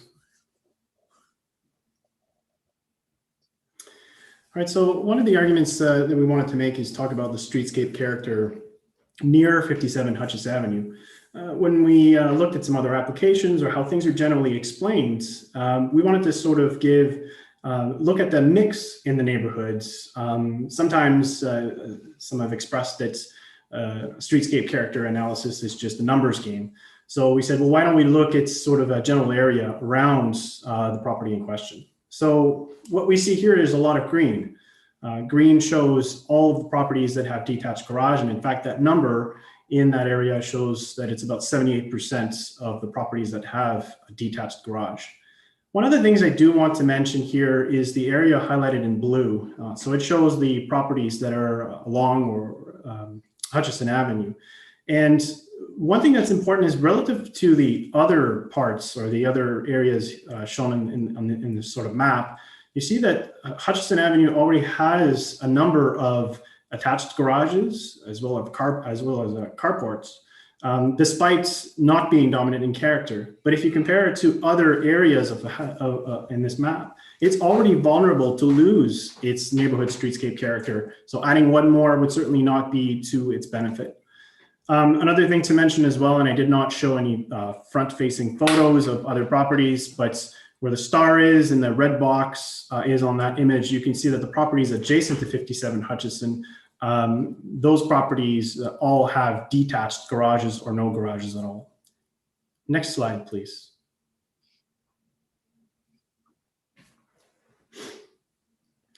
One of the things that we find is important in considering the streetscape character is to look at the fact that detached garages are set further back. On the image on the left, you can see drawn, I drew a line that shows the rear property lines. And then in these red boxes shows how further back from the streets these detached garages are. The image on the right shows in blue the existing detached garage for the property in question at 57 Hutcherson Avenue. And you can see how the proposed attached garage actually moves that more forwards, despite being allowed for sure, but it still has more significant effects on the streetscape character. Next slide, please. Now, we wanted to talk a little bit about this and to express to you how we feel that the attached garage and tandem SDU are not in character. One of the statements from the city's planning department was the proposed garage did form an integral element of the design and the front facade of the home. And as such, they were suggesting that it did not interfere with the dominant character of the streetscape. We disagree with this. If you look at the images on the left and the center image, you can see the proposed plan.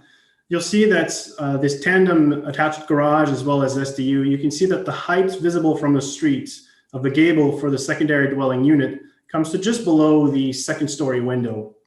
If you were to compare this to what is here today, you would see that the current detached garage, its height, which is like all the other detached garages in the neighborhoods, would come to the top of the first floor window. So despite being of legal height, there is a visual impact and a change in character when seen from the street. So the argument saying that it's further back, you can still see it, and it still has an effect on the streetscape character for sure. To that point, the image on the right shows you that even in the design itself, if we look at the integral elements in the design of the facade, this garage, as highlighted in red, has a large 2-foot 6-inch overhang, which is not seen at all in very many designs, if any, of attached or detached garages in the neighborhood. I spoke already in yellow, highlighted to the height of the gable for the attached secondary dwelling unit. And there's also here a roof vent that can be seen from the street, which is certainly not a character or something that you would see from a normal detached garage. Next slide, please. Next, I'd like to talk a little bit about the secondary dwelling unit variance and how we feel is incompatible with the neighborhoods. So the image on the left here, I'd like to highlight some of the points that really our concerns are the fact that all the windows, main entrance and patio doors, as highlighted in yellow in the image on the left, they're all facing the side and the rear property owners. You guys have seen this from our first submission. What we're looking here, given the rear yard setback relief, we're looking at 20% of the SDU to now be part of in this rear yard. And as Mrs. Wright has highlighted earlier, all of the SDU amenity as proposed would be in the back of the property as well. We just feel that the fact that nothing is facing the applicant's yards, this is an inconsiderate design. And we feel that by allowing this rear yard setback, it will make this even worse. The image on the right shows the garage as it is, and you can see how the property does slope down. Now, this is not up to scale, but it shows you where the main door, the windows, and the patio door would be located. Because of the slope, which is particular for this property and is a unique feature, we should say, we find that this creates unacceptable views. And I think it's important, too, that we can always make an argument, and I know this is not something to be necessarily considered by this committee, but the trees are important. We all know they are important to us. And I think it's important to note that any of the bushes, as shown in this picture, as well as the 2 trees, the one shown here would have to be removed in order to accommodate the secondary dwelling unit. They cannot be replanted in the same area, partly because, one, there would be concerns for one of the tall spruce because of foundations, because of an addition built by the owner of 57 Hutcherson last year. This tree shown here, the trunk that you can see, because to accommodate the SDU, and any of the bushes along the property line cannot be built because there's a pathway to access the backyard, as well as the patio for the secondary dwelling unit. The last point I wanted to mention here on this slide is that this fence that is proposed along with the retaining wall is not a permanent structure. It could be taken down by another resident or a new resident of 57 Hutcherson, or there could be reasons for which the committee approves this minor variance and this fence cannot be put up for whatever reasons. But it should be noted that the SDU is permanent. One of the things to consider as well is the fact that there are hydro lines that run through the back of the property, and there are some clearance that has to be respected in that manner. Next slide, please. This is my last slide, so I appreciate you giving me the time to speak today. One of the points, we did have a consultation on March 22nd, hosted by Novatech, but we really felt like there was minimal effort by the applicant to reduce the impacts of a secondary dwelling unit and make this variance minor. The image on the left shows the sole layout presented. Many arguments have been made by the applicants that it's not possible to reorganize the layout of the secondary dwelling unit to move those windows or doors to accommodate the privacy of neighbors. So on the left image, you can see in yellow is the windows and in orange is the main access. So I've highlighted the side property of the yard is at the top. The applicant's yard is in the bottom of this slide and the backyard is on the left. You know, I think it's important to consider that this is a small secondary dwelling unit. So it's important to maintain sleeping area as well as living area, which is highlighted in blue. Now, I'm no architect by any means, but all I've done in the image on the right is just shown that it's very easy to take a plan and just move the bathroom and a walk-in closet to the top of the property and maintain a living area and a sleeping area that's very much the same. And now, as you can see the image on the right, you can see that a smaller window can be located at the rear of the property, as well as one window and a patio door located towards the applicant's yard. And that would go a long way. It also actually creates more space, as highlighted in the area in green, where the kitchen could be rejigged and other storage space could be moved. So certainly there are other options. I wanted to thank you today for giving me the opportunity to speak. Thank you. Thank you. And I think our last speaker is it Mr. or Mrs. Guher? Yes, Müge Güher. All right. And your I, address is 80 Kenilworth? That's correct. I'm at 80 Kenilworth. I am the abutting neighbor on the rear to the 57 Hutcherson. I have also a presentation, if I may have the coordinator show it. I'm here to present my opposition to the minor variance pertaining to the request to permit a reduced yard setback of 7.52 meters. The bylaw requires, as we all saw, 8.91 meters. Next slide, please.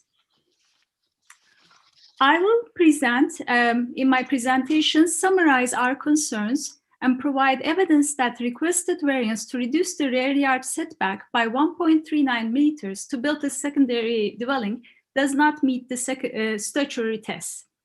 As you have heard, all abutting neighbors and the Civic Capital Neighborhood Association object. There's strong collective evidence that the proposed dwelling far exceeds both the spirit and the intent of the infill policy and associated bylaws governing secondary dwellings. Next slide, please. Firstly, the variance is not minor. The proposed structure is closer, higher, wider, and bigger in overall bulk than the existing detached garage. A significant portion of the structure, in fact 20% of the area, is in the requested variance. Mr. Morris's lot is elevated approximately 1.5 meters higher than ours, thus making the structure quite overwhelming. The higher elevation increases the lack of privacy and also the noise from the increased foot traffic. The purpose of the setback requirement is to preserve privacy between neighbors. The proposed plans, as Matt also pointed out, show the set of patio doors or windows all facing our property. The dwelling has direct lines of sight to our living room, kitchen, and bedroom. The loss of privacy is also exacerbated by Mr. Morris's intent of removing the existing trees.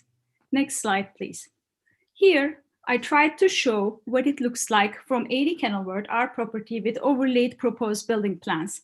As you can see, the window and the patio doors are also shown on this plan. I hope this illustrates our concerns about the privacy, the light disturbance, and the noise we would be exposed to. Next slide, please. We don't believe this is an appropriate use of land. We recognize that this proposal satisfies the strict definition of densification, but it is not appropriate use of land because, as Karen also pointed out, the amenity area, the backyard of the proposed structure, is entirely in the rear yard setback. The size of the secondary dwelling does not really fit with the character and existing pattern of development in this neighborhood. Significant portion of the property will consist of built structures. In fact, Mr. Morris just last summer put a 2-story addition, which is also added to build structures in his property. The applicant intends to cut 2 mature evergreen trees to build the structure. These trees, in fact, would fall under the tree protection bylaw. The trees cannot be replaced in the reduced backyard. Whereas if it was just the garage being rebuilt, we don't believe that it would necessitate the removal of trees. They look and have been quite healthy from what we can see. The increased concrete and the added patio space negatively will impact the drainage as well. I recognize Mr. Morris is an engineer, but so myself and my spouse, and looking at the building plans, all the drainage right now is directed towards the abutting neighbors. Next slide, please. Here, I tried to visually show you an idea of what those trees are, the size of them, and the loss of shade and greenery we will all experience in all the neighbors, and without sufficient space to plant replacement trees for those. Next slide, please. So the third and the fourth rules about these variances pertain to zoning bylaws and the official plans. I realize that the official plan is encouraging densification, and I am not against it, and I am not against infills. I am just here to say that in this design, entrance doors, windows, venting, drainage all face neighbors. This sets a dangerous precedent for application of the infill policy, which is by nature is to establish the rules of the road. The new plan of densification makes sense, but there needs to be a balance between densification and property rights owners versus the collective impact on the neighbors and the community as a whole. I think this case illustrates that need. Next slide, please. And here again, I'm just basically asking that if we loosen the established bylaws too much, too soon with each application, there will be a lot of discontent, as we have seen in our meetings with our neighbors, and anger and some backlash towards intensification. And these policies will not achieve the type of communities that we love to live and they strive to build. Next slide, please. Here, I just want to touch on the community meeting on March 22nd that we held with Novatec, the planner, and Mr. Moros. I would like to point out that before that meeting, Mr. Moros did not communicate his plans with neighbors before the project. We, in fact, all heard about it from the city's variance application distribution. On recommendation of COA, I believe in the last meeting, the applicant's planner held a community meeting. The meeting took place after the variance request was already submitted. The meeting, I'm afraid, was not to our satisfaction because nothing really was resolved, and the applicant did not attempt to address our concerns in a meaningful way. Mr. Moros proposed to change the grade of his property, increase it by 2 feet, and install a very large fence. This is not an acceptable solution. We, as I said, are also engineers and understand how the retaining walls work, and his plan of just right now piling some cinder blocks and filling it with dirt is already having a very detrimental impact to our retaining wall in the back. During the meeting, we and other neighbors like Matt have made considerable efforts to establish a basis for negotiation and began with asking Mr. Moros if he would be open to any design changes. We questioned the location of entryways and windows and also asked further about landscaping. Mr. Moros at the time made it clear that he was not willing to entertain any changes to his plans. And further, his planner put forward 2 hypothetically worse proposals in front of us. You can imagine how that made everyone attending that meeting feel. Next slide, please. So in closing, I would like to ask the committee, based on the evidence that I have also provided in my written submission, which gives further evidence of the points I tried to make here today, to reject this variance application. Thank you very much for your time. Thank you very much for your presentation. It was excellent. All right, and I think that's the end of the speakers list. So Mr. West, would you like to respond to the concerns articulated by the neighbors? I'll yield my time to Mr. Chan. Mr. Chan.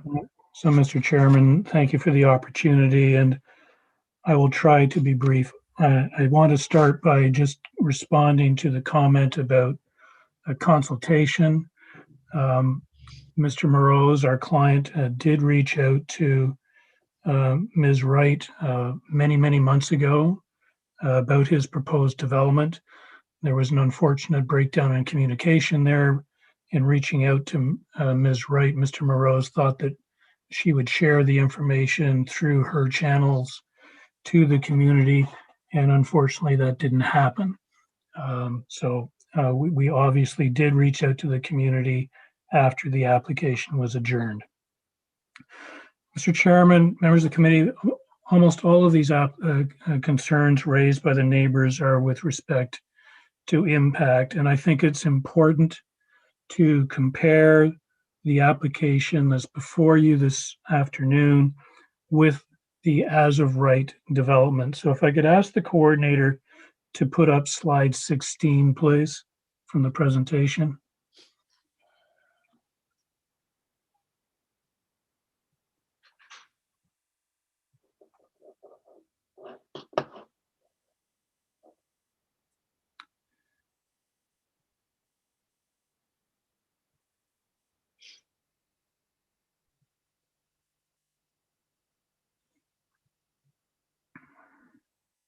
Thank you.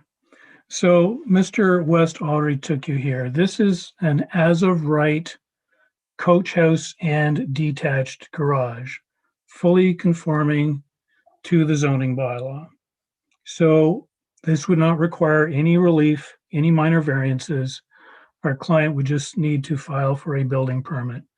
In this scenario, which as Mr. West indicated, is not our client's preference, instead of having the back wall of the secondary dwelling unit separated from the rear property line by 7.52 meters, which is the variance that's before the committee this afternoon, that rear wall of the secondary dwelling unit would be only 4 meters from the rear property line. We believe quite strongly that the application before you is a better design solution than this as of right coach house. We also note that under this scenario that the setback to the easterly property line adjacent to Mr. LeMay's property would only be 1 meter as opposed to the 1.2 meters that's being proposed with this development. If the coordinator could go to slide 20, please.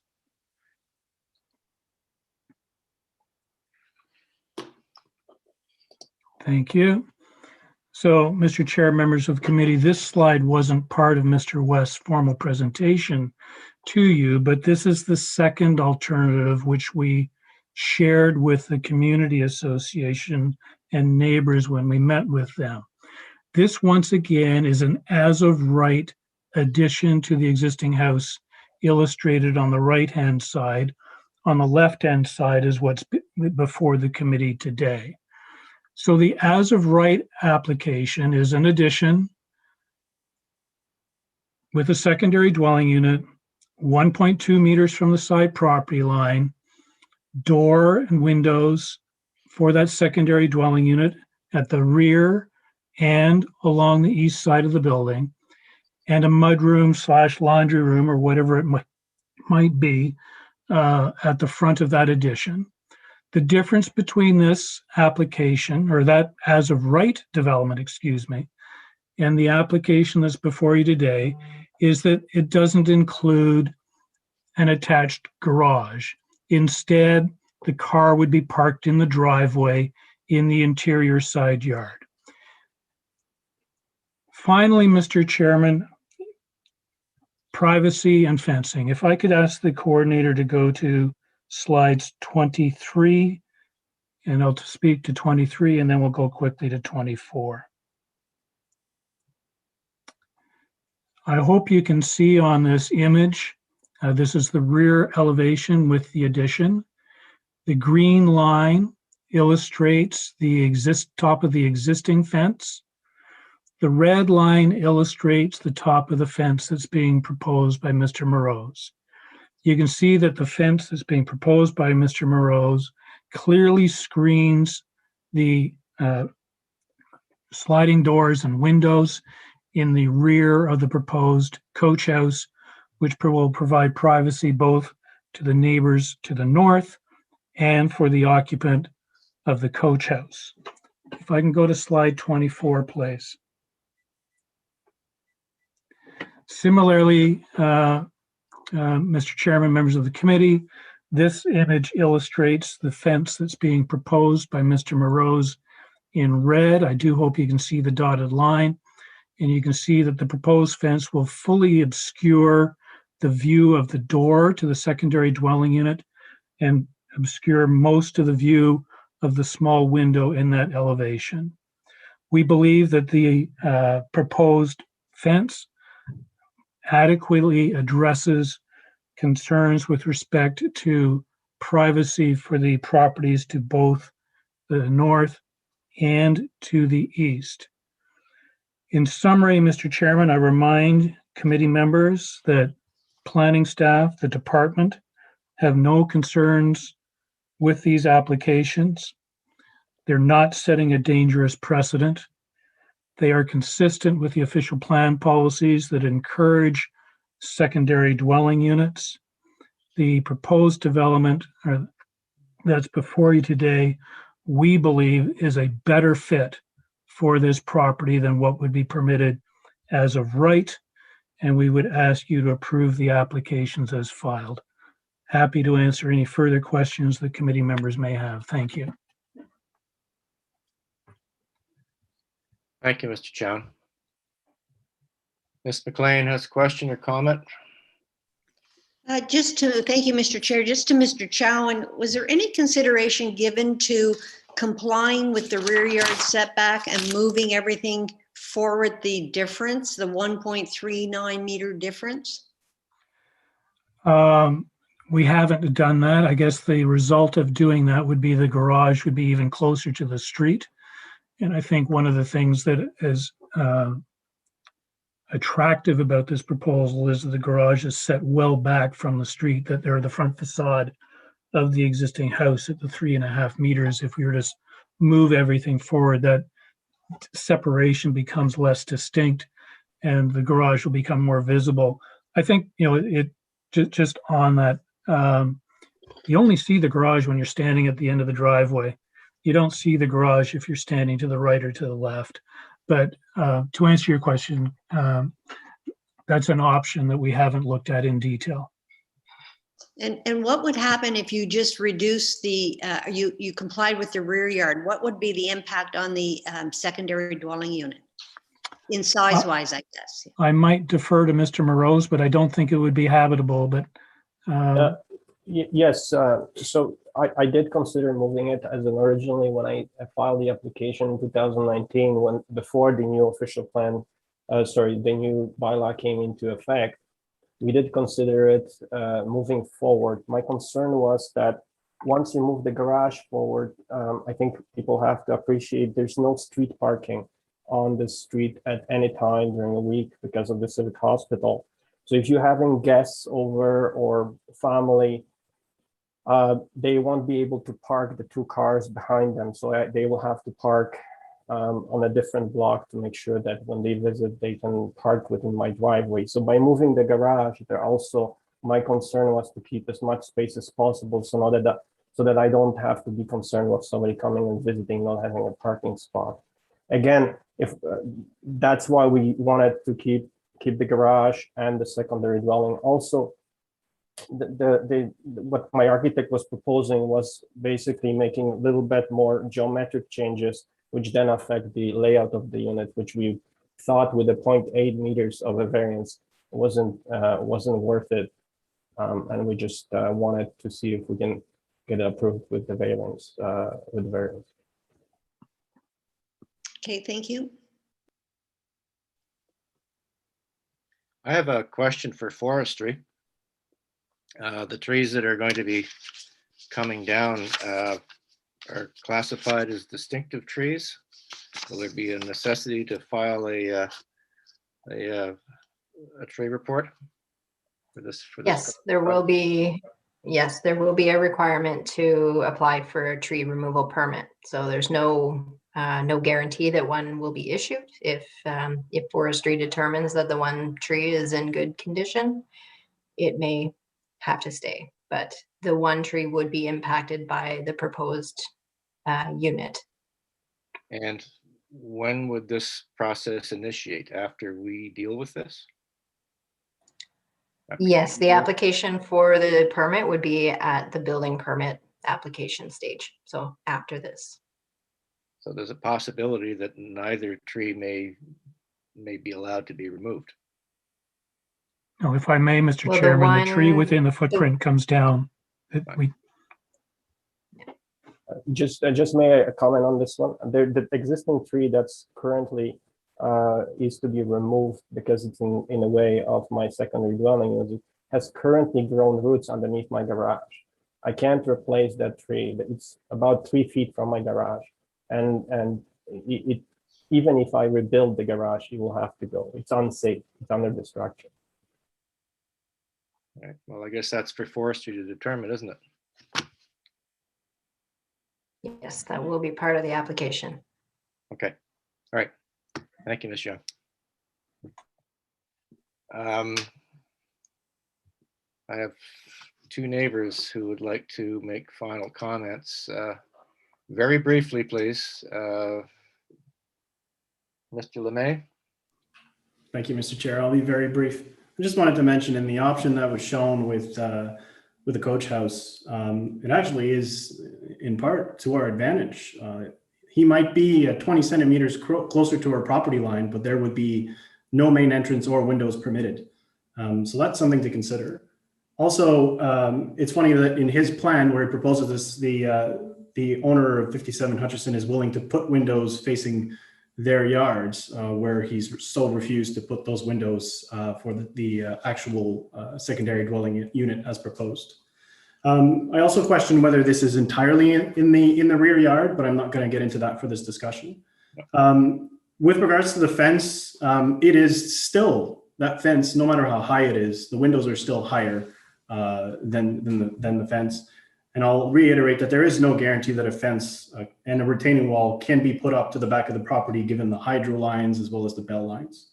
Now, Mr. Chown's argument in closing to say that you only see the garage from the front of the driveway, not the left or the right. Well, yeah, of course, this is an interior lot. That's where you will see it, and that's where the streetscape character will matter. Thank you. And if I could ask you one quick question, Mr. LeMay. Absolutely. Mr. Mraz's application was simply to build a new garage and build basically a rec room on the back of his home and not a secondary dwelling unit. Would your objection be the same? So we believe that when looking at the rec room, I mean, we believe that for the purpose of of what was shown during the meeting on March 22nd, the door was put on purpose on our side. So that's not the question I asked. I asked you a question whether or not your level of objection would be the same if this was not a secondary dwelling unit, but simply an extension to Mr. Mraz's house. Extra living space. So our objection would be the same to the secondary dwelling unit. That's correct, because there's two variances. That's correct. I didn't ask you that. I asked you if Mr. Mraz was simply putting an extension onto his home. It was not going to be a secondary dwelling unit. It will be an extension of his ground floor plate. Would you have the same level of objection? Yes, we would. Okay, I just wanted to have that clarified. All right, thank you. Ms. Gore, you also had a comment? Very briefly, please. My comment is regarding the fence in the back. I tried to address that in my presentation too, but I just want to highlight that fence requires Mr. Moros to change the grading of his backyard, increase it by 2 feet. I'm not even entirely sure if he's allowed to do that, but currently what he has done is he's been sort of piling cinder blocks against my fence and piling some dirt on it. We are 1.5 meters below that level. So we have a retaining wall that's being damaged by that. And even assuming if he puts that two more feet, grade high above another level, even if it's properly constructed, and then another 7-foot fence, you can imagine it will be about 14 feet from my garden, like killing anything I have planted there and pretty much making us feel like we're in a prison yard. So I just want to have the committee understand why that wasn't a very good proposal for us when Mr. Moros and his planner brought it up. It wasn't just we were, just saying we don't want this is, but I want to point out the very negative impact it would have on us. Thank you. Thank you very much. Mr. Wilder. Just one last question I want to put to planning. So it's my understanding, notwithstanding that the majority of the homes have detached garages, is it the understanding of planning that is, as long as an attached garage is set back far enough from the street, if I understand this correctly from planning, that they will not have any concerns, notwithstanding what the streetscape analysis indicates? We were reviewing the proposal in complex, so how it was compliant with provincial policy statement for the housing provision for elderly population as the Mr. Moroz has defined in his rationale. So it's not like we were just reviewing the garage. We were reviewing the application together with secondary dwelling unit. So, I appreciate that. Yeah. I appreciate that. And I have no problem with secondary dwelling units, but I'm looking at the overall proposal here as a package, and I understand that. And I feel that, again, we're deviating, and I understand what you're saying, but we're deviating again from what the intent was of the streetscape character analysis. And, you know, if I saw there was a greater mix, but from what I see, the dominant pattern here is clearly detached garages. And this is certainly going to impact the streetscape, notwithstanding, yes, you know, there was already an addition made by Mr. Moroz at the back. Now we're putting in the garage, we're putting in the secondary dwelling unit. And I can appreciate in part the concerns of the community. And thank you very much. Thank you. Thank you very much. Any other questions from members of the panel? All right. Well, I'd like to thank all of the participants for their presentations. We are going to reserve on this application, and the decision of the committee will be available within 10 days. Thank you very much. Thank you. Mr. Chairman, members of the committee.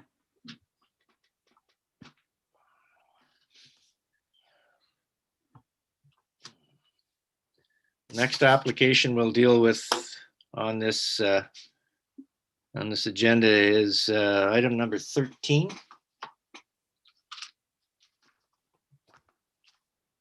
That's 116 Bayswater. It's an application to permit the reduced interior side yard setbacks, reduced lot width, and reduced lot area for the construction of an addition to the existing detached dwelling to allow for its conversion to a 4-unit apartment building with 2 parking spaces at the rear of the property.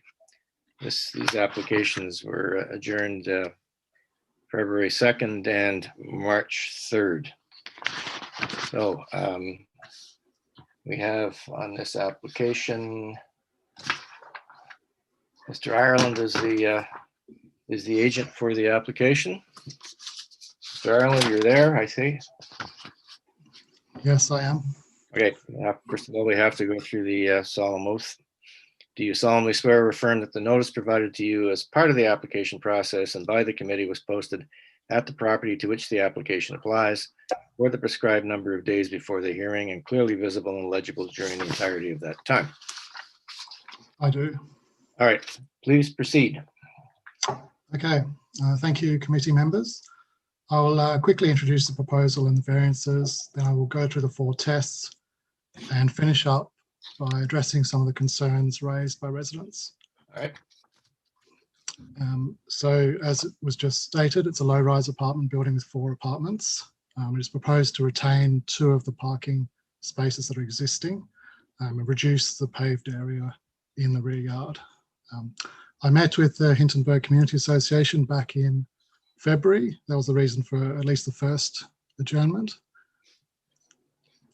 The proposal is midst the site plan approval process. I'm not personally handling that application, but I understand that the application is at a stage in the process where minor variances can be sought, and that's obviously what's happening now.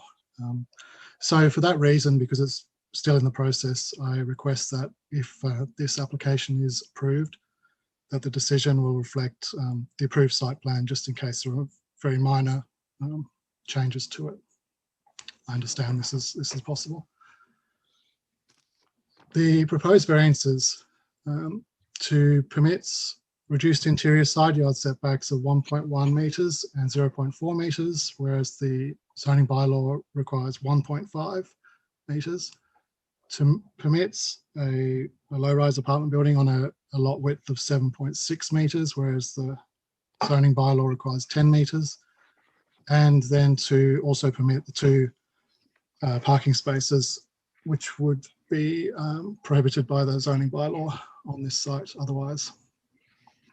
Okay, I'll move on to the 4 tests. The general purpose and intent of the OP is maintained.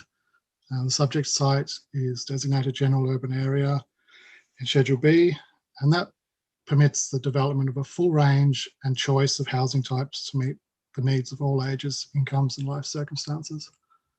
Furthermore, Section 2.2 of the official plan states that lands designated general urban area will continue to mature and evolve through intensification and infill. Now, this is a genuine opportunity to provide a housing type that will be rental, tenure will be rental, and it's smaller and more affordable than a lot of the housing in this neighbourhood, which supports some income diversity. There's some very nice houses in Baywater Avenue, single dwellings, but not everyone can afford those. Is the proposal desirable for the appropriate development or use of the land? The lot width and side setback variances are desirable as they allow for this intensification that makes use of the existing building. The provision of parking for at least some of the residents is desirable for the use of the property. It is a sought after feature for apartment residents. General purpose and intent of the zoning bylaw. Low-rise apartment building is permitted in the zone, which is consistent with its official plan designation and the purpose of the R4 zone. Another applicable purpose of the zone is to regulate development in a manner that is compatible with existing land use patterns, so that the mixed building form residential character of a neighbourhood is maintained or enhanced. The retention of the existing building maintains the character of the existing streetscape. It is possible that the owner of the building could have torn down the existing building and rebuilt obviously a modern square box if he really wanted to, but he chose to retain the existing building and extend it. The variances that I mentioned for side setbacks, they are obviously for the closest part of the building, and that is the existing part of the building.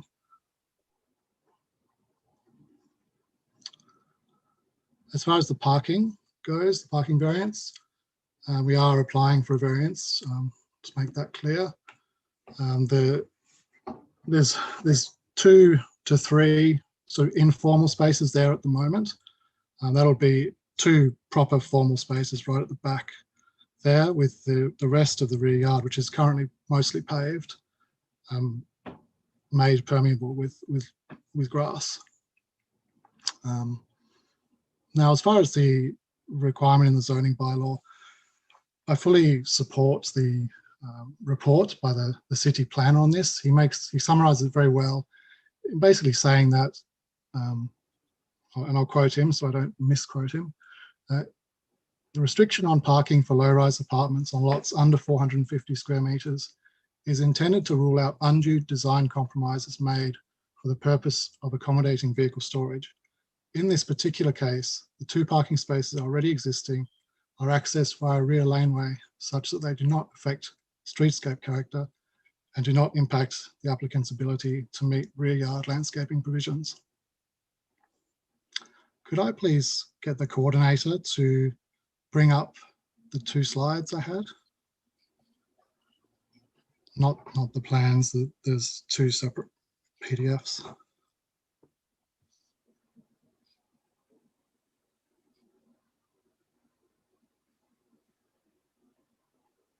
Yes, that's it, thank you.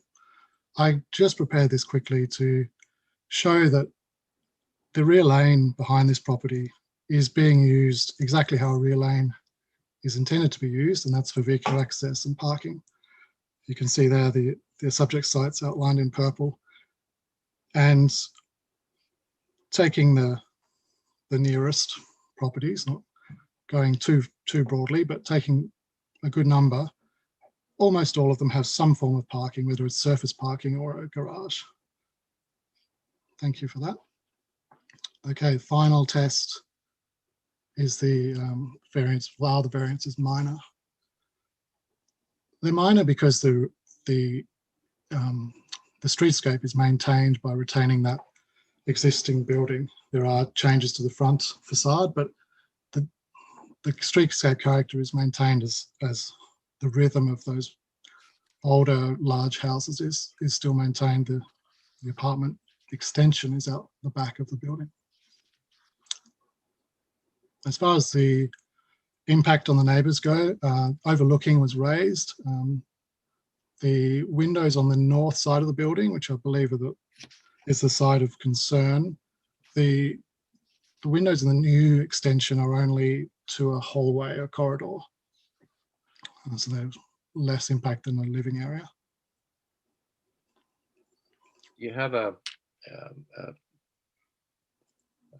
elevation of the north side of the proposed. Yes, if the coordinator could go back to the plans they were showing and just find that's south, so the other long elevation. Okay. The next door neighbor, I know, was concerned about windows and privacy, so. So it's primarily those three windows in the new section you can see there directly above each other. Yes, where the cursor is, as I understand it. I will go on to overlooking a bit more in the neighbours' concerns section, which I'll go to now. So in the time I have left, I'll try and cover them. I probably can't cover them all, but I understand the concern is to do with the lot width. We're obviously asking for a variance on that. And I believe the primary concern was that it was not the lot is not wide enough to accommodate everything that's needed for an apartment building. So things like bicycle parking, walkways, garbage disposal, snow storage, things like that were mentioned. And this sort of flows into the landscaped area at the back. So I noticed the coordinator had that plan up just before, the green landscape plan. It was in the PDF. That's it. Thank you. So that's a plan that was submitted with the application. I've just circled the measurements there. The requirement is that 35 square meters of landscaped area, and you can see even the middle circle there, 45, it exceeds that by quite some way. The bicycle parking is not shown on this plan, but it is shown on the other site plan. But instead of going to it, it's just to the south, or just below the landing. Footprint of walkout basement, deck over, deck, stairs and landing. So it's in that little nook there. So it's not coming into the landscaped area. As far as garbage collection, that's going to be curbside.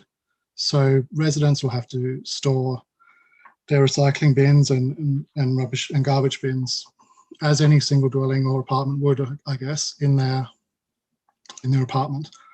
And then the city's own solid waste collection guidelines actually discourage developers from providing a sort of interim area for garbage between collection days. So we don't want to be doing that. So there wouldn't be any garbage collection or storage in the rear yard. So we're of the opinion that it can function perfectly well as a low-rise apartment building with the parking and meeting all the requirements for landscaped area.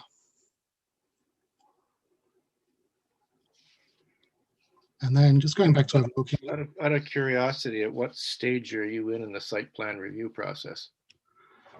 Like I said, I'm not doing it, but I'm under the impression that they've got second review comments, I think. I'm not sure. I think Jeff is on the call. I think that's what he told me. Mr. Nadeau, where are we in the site plan review process?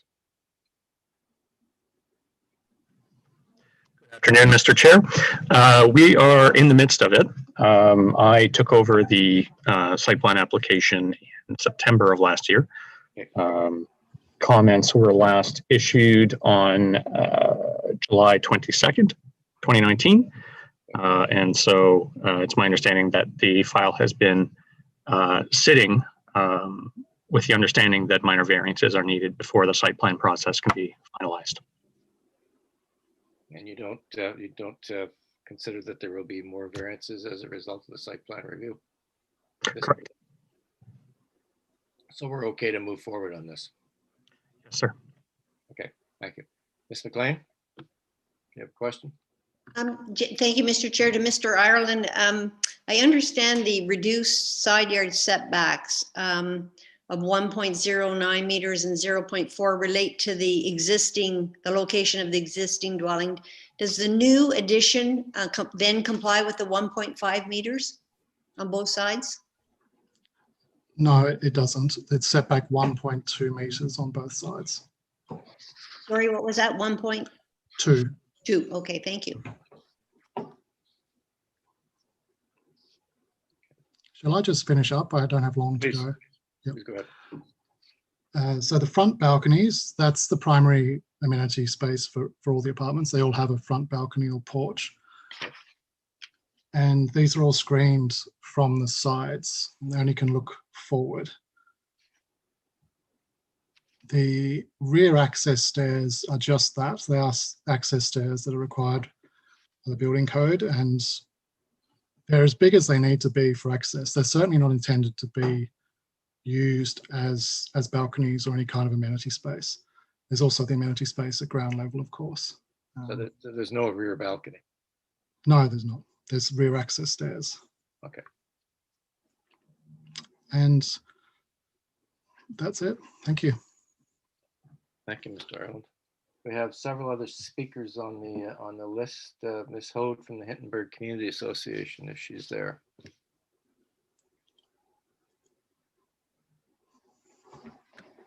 Yes. Good afternoon. Your address, please, Ms. Hode. My address is 1000 Wellington Street West, apartment 509. Thank you. Please proceed. Thank you. I did not resubmit the comments that the Community Association sent in the last time when this was adjourned. So I do want to acknowledge that our request that the variances be sought for the parking have been carried out. It's important to us that the R4 zoning bylaws be followed. It's important that parking is not required and is only to be provided by application to you. And we do not object to the parking. We just wanted to be sure that the process was being followed. Our primary concern is that the side yards for the addition are reduced. Obviously, for the existing building, the side yard requirements cannot be met. It's there. But with the new addition, the side yard requirements on this a lot that's too narrow or narrower than the bylaw requires, it's important that these side yard requirements be met. It gives more breathing room to the neighbors on either side, more space for the residents to access their units to go through front to back. My recollection is the garbage is collected, I believe, in the laneway in this area, and the recycling, the recycling may be the front yard. The next door neighbors can confirm that because they will be doing it. So there is need to be able to move between the front and the back, and the more space there is, probably the better. I appreciate the confirmation that the landscaped open space meets the bylaw. This was a concern that we had. And I guess some of our concerns will have to be dealt with at the site plan stage. Some kind of landscaping to prevent a third or more parking space to be provided after the fact. Something will have to be put there, tree, shrubs, hedge, who knows? But I believe they call them vertical measures. Ah, is that what they are? You're right. They require them in the front yard in the R4 bylaw. Yes, but we require them here to prevent parking that's not permitted. And the other thing I would add is that we have asked consistently in the past year or two for permeable paving as opposed to asphalt. We think this is important in these times of climate change, but we'll bring that up. I realize this is not part of your mandate. So we will be bringing that up at the site plan, as part of the site plan process. Delegated authority has been lifted on this site plan? We will, but we've been told, even though we aren't going to be informed, we can still submit comments, and we will. Well, maybe you should. So I'm just warning. Maybe you Sorry? should ask for delegated authority to be lifted on this so that it makes sure that it's. I think.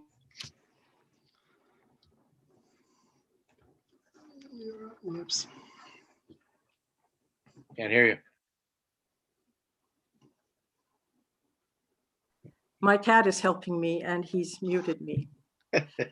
He loves Zoom meetings. I guess, I mean, we are not opposed to the, we're opposed to it as submitted. If the side yards can be, can conform to the bylaw, then we would not be opposed to this application. Okay. Thank you. All right, thank you, Ms. Oud. We also have an Emmanuel Van Rooten. Yes, thank you. Thank you, Mr. Chair, and thank you, members of the committee. Yes, I'm 114 Bayswater, so we're neighbors to the north of the site. Yeah, thank you. And we submitted a letter and document with several objections. Yes, we have. And I want to take this opportunity to, while we object to the variances proposed, in particular, I want to speak to the variance allowing for the reduced lot of 7.6 meters. And to do that, I'd like to really kind of go back to the four tests of the Planning Act, and we feel that they don't meet the tests of the Planning Act, and in particular, you know, that the development is desirable for the site, and or that the general intent of the purpose of the zoning is met. And I'd like to highlight a couple of sentences from the zoning bylaw, which says that the new development, as it relates to the existing community character, so that it enhances and builds upon desirable established patterns of built form. So we don't feel that it meets that, or again, that the residential character of the neighborhood is maintained or enhanced. So my comment here is that the introduction of a new typology of a 4-unit in a 7.6 meter lot doesn't meet, again, the character, or doesn't enhance the character of the neighborhood. So again, the current zoning bylaw says that a lot that's 7.6 meter wide should only allow a single family home or a duplex home. So again, this is a 25% reduction of the building of the lot width in order to allow for a multi-unit building. So this is major in our opinion. This is not a minor change. This is a major change of saying that, in fact, instead of saying that you're reducing the lot width to 7.6 meters, perhaps you can actually say, flip the question around and actually say that you're permitting a 4-unit apartment building on a 7.6 meter lot. And that for us is a major change to the intent of the zoning bylaw.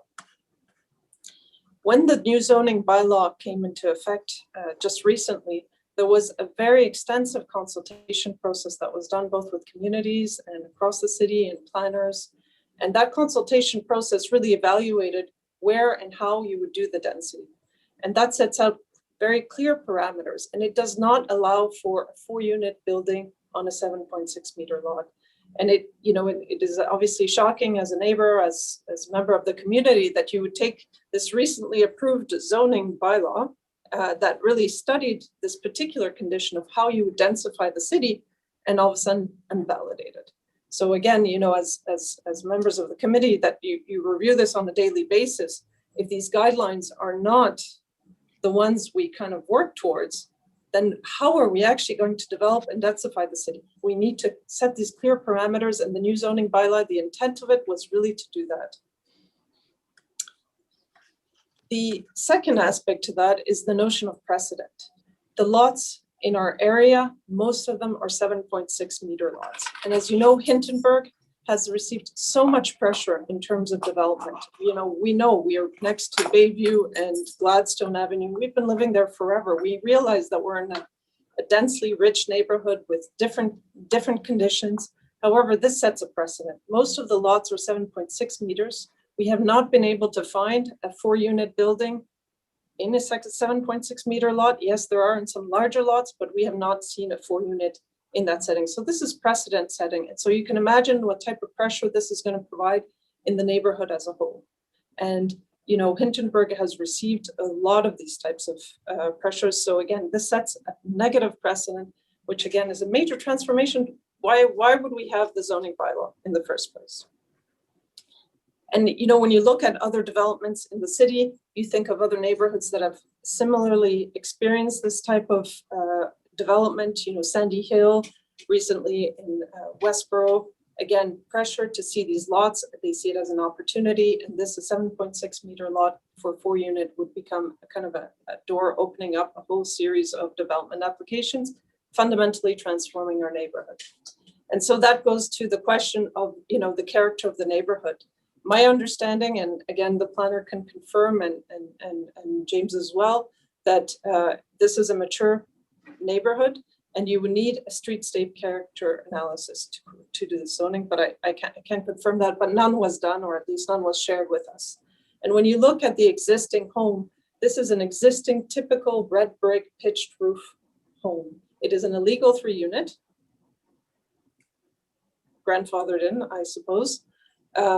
But this is a typical red brick home that dates from the 1900s. And again, this transformation of a red brick pitch home into a multi-unit residential is a fundamental transformation of the character of the neighborhood. And so I strongly, I guess I'm obviously majorly opposed to this. In terms of the patterns of use, so some of the items that we identified in the letter and that James did try to highlight, in our view, the development is too dense for this type of lot.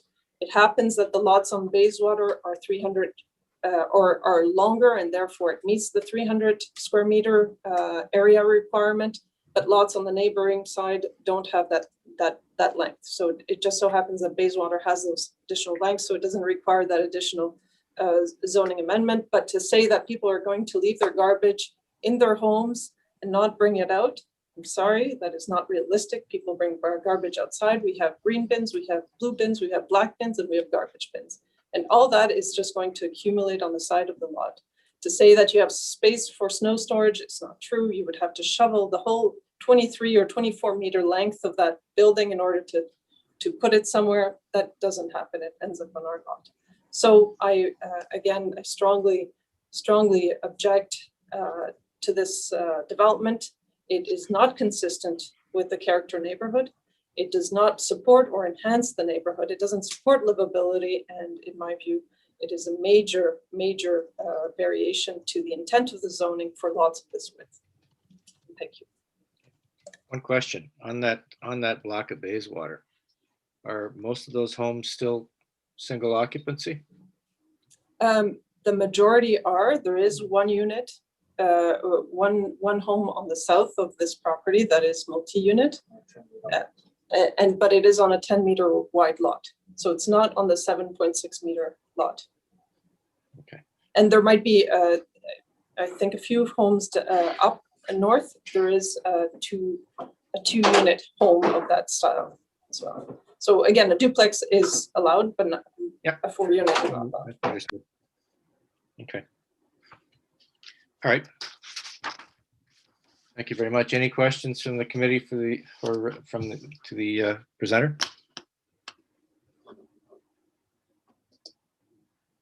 Okay. Thank Seeing you none. for your Thank you very much. And Mr. El Rafi, a neighbor. Yes, hi.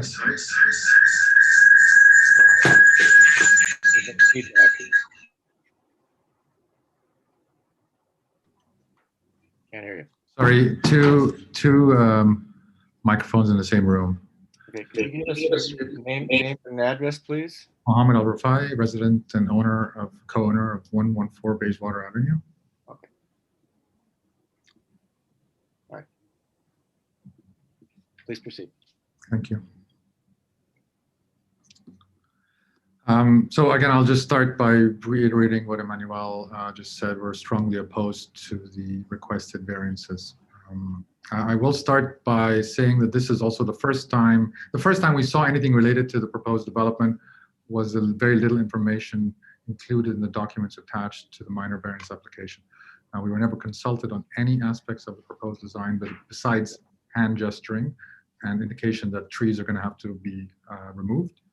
And there's been no discussion whatsoever on the impacts that this is going to have on our house and neighbors. And again, a very terrible start. I think another red flag was the fact that this development, again, is seeking variances on minimum lot width and required setbacks by requesting relief from zoning updates that are, highly intensification friendly and also less than 6 months old. So that's kind of a big red flag for us.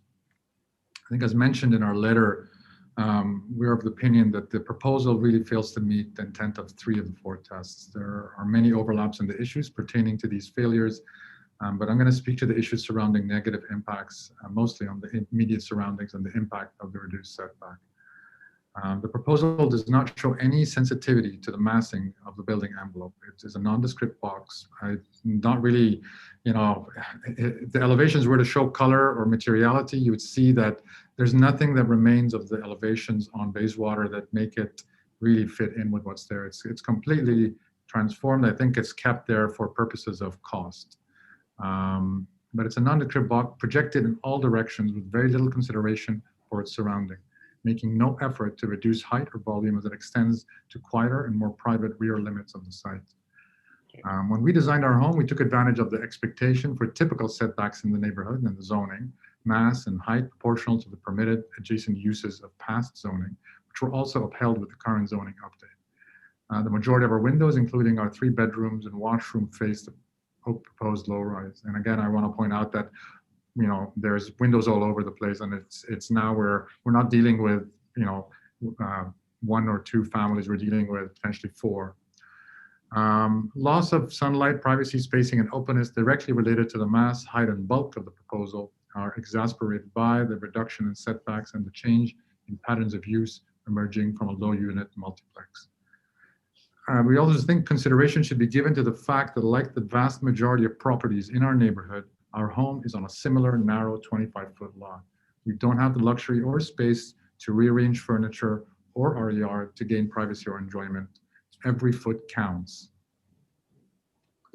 Additionally, I think the proposal is really, the 1.2 meter reduction is through the new addition in the back, where they're proposing to encroach on that setback. By doing that, if you look at the site plan, the original house is angled relative to the property line. Actually, at the rear of the house, the setback grows from 1.09 to about 1.39, I think.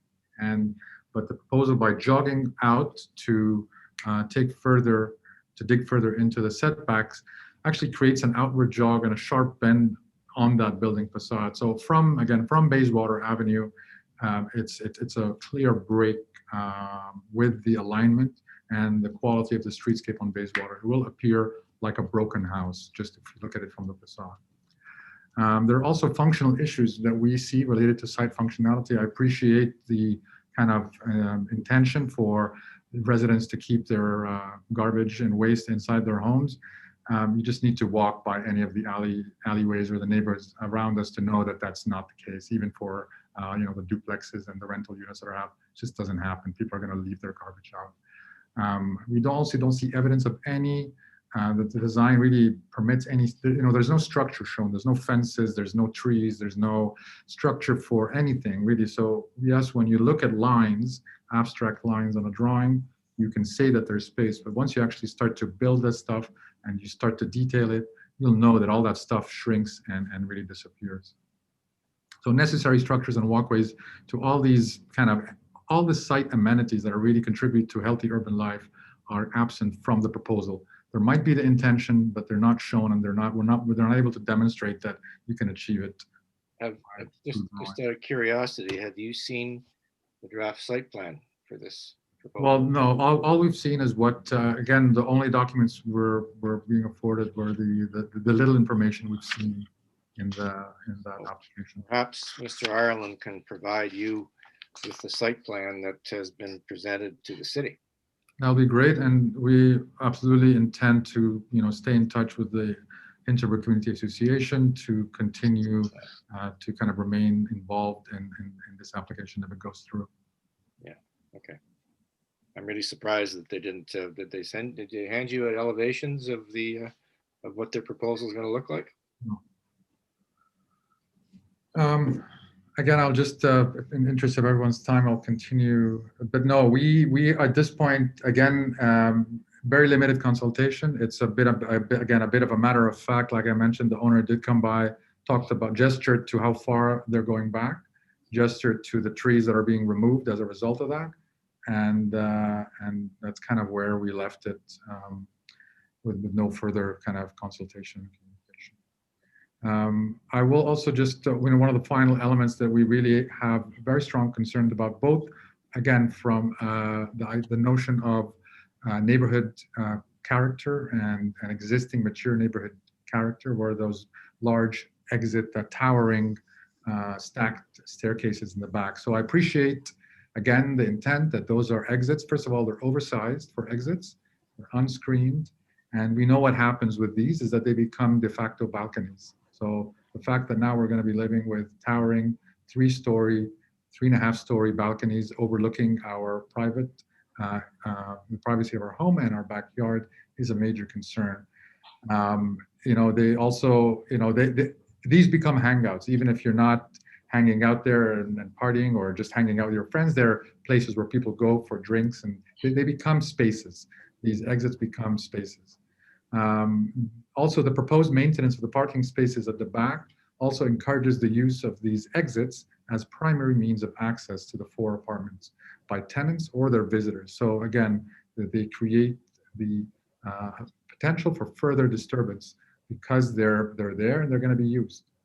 I think in conclusion, I just want to say that we really also do not see any good reason to back up these variance requests, beyond the wish to really accumulate larger rental properties and to maximize profit through the overturning of years of municipal study and community consultation. There's really no reason why we need to go to this level. The zoning already permits kind of a certain density and a certain mass related to geometry of the site. And beyond that, we don't know why you would go for anything more.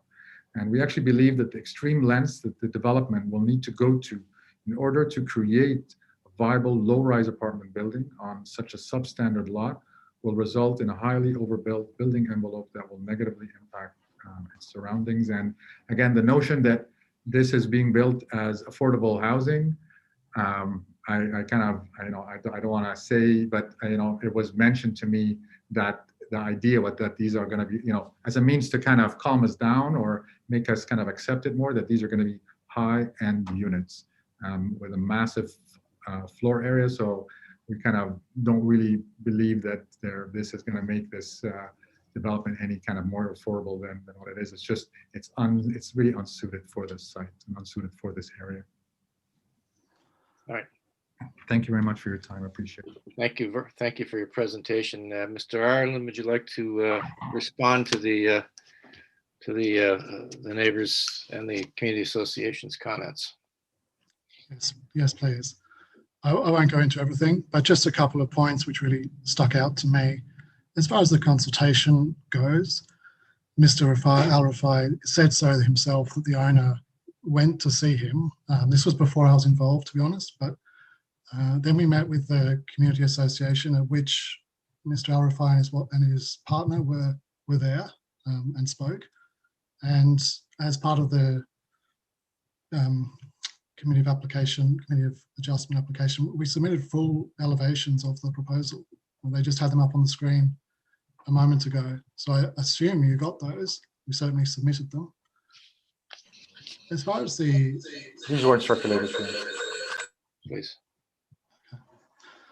Please continue, Mr. Ireland. Sure. As far as the streetscape and the change in use, I mean, it is obviously a change in use, but the built form as viewed from Baywater Avenue is very much still a single volume that resembles a single dwelling like others in the street. And yes, it's changing from a sort of century home facade to something more modern, but you know, there's some really nice modern architecture in that street. I tell other people to go and look at the houses in that street because there's some really nice modern architecture, which just shows that it's a mix in that street, and will be consistent with that. As far as the setbacks of the addition and it appearing like a sort of broken or bent building, I mean, we set it back, the new bit, the new addition, 1.2 meters from both sides because we don't want to be unfair to one side. We could shift it to a 0 lot line, but that's not reasonable. As far as snow storage goes, we've got, like I said, 45 square meters plus that isn't going to be used in winter, and it's where you would pile up the snow from the parking lots and the walkway, which does provide a good 1.2 meter wide access down the side there for garbage or recycling if it needs to go out to Bayswater. As far as affordability goes, it's not affordable housing in the traditional or the official sense, but these are sort of 2-bedroom rental apartments. I mean, all I can say is they're going to be a lot more affordable than some of the other houses in Baywater Avenue, and that's the intention. Thank you. Thank you, Mr. Ireland. Ms. Van Rooten, very briefly, 1 minute. I would just like to confirm that the mature character neighborhood analysis is required, and if it has or hasn't been done for this lot. Because that would be, my understanding is that would be required for this committee of adjustment. Is that not correct? Donato?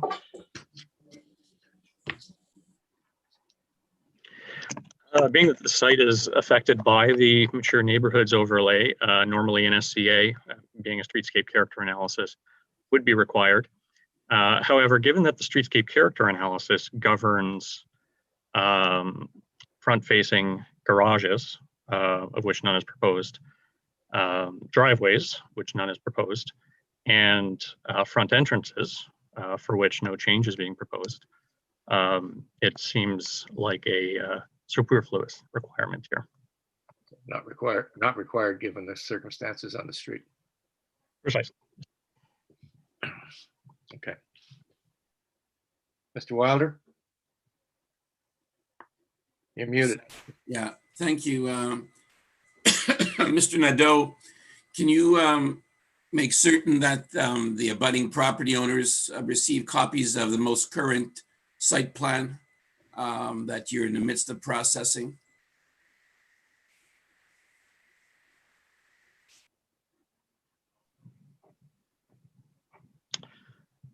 Through the chair, I believe this is something that committee staff would look after. We don't really coordinate circulation like that.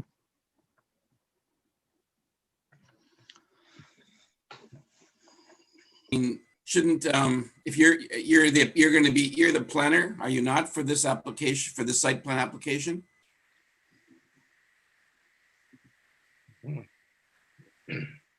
Yes, I am. Okay, so what community you have the community association's input. What about property owners on the street? In this instance, will there not be any input that you're going to try and obtain from the residents on the street? That will be received on the next circulation of the application. So upon the resolution of this application at committee. Yes? All right, so in other words, you're going to have to wait for the determination of these variances before you can then go back looking at the site plan, at which point you will, that will determine, of course, the nature of the site plan, and that will be then circulated, right? The next iteration will be circulated to the property owners, correct? Exactly. All right, thank you. Mr. James, you had a comment? Thank you, Mr. Chair. I was just going to say, with respect to a site plan control application with the city, everything is, you can go to the address, even standard applications, all the information is there, and it's just put in 116 Bayswater, and you'll be able to take a look at it. But certainly we can send that link to DevApps to the people here at the committee, the neighbors, if they so wish. I think that would be helpful. Okay.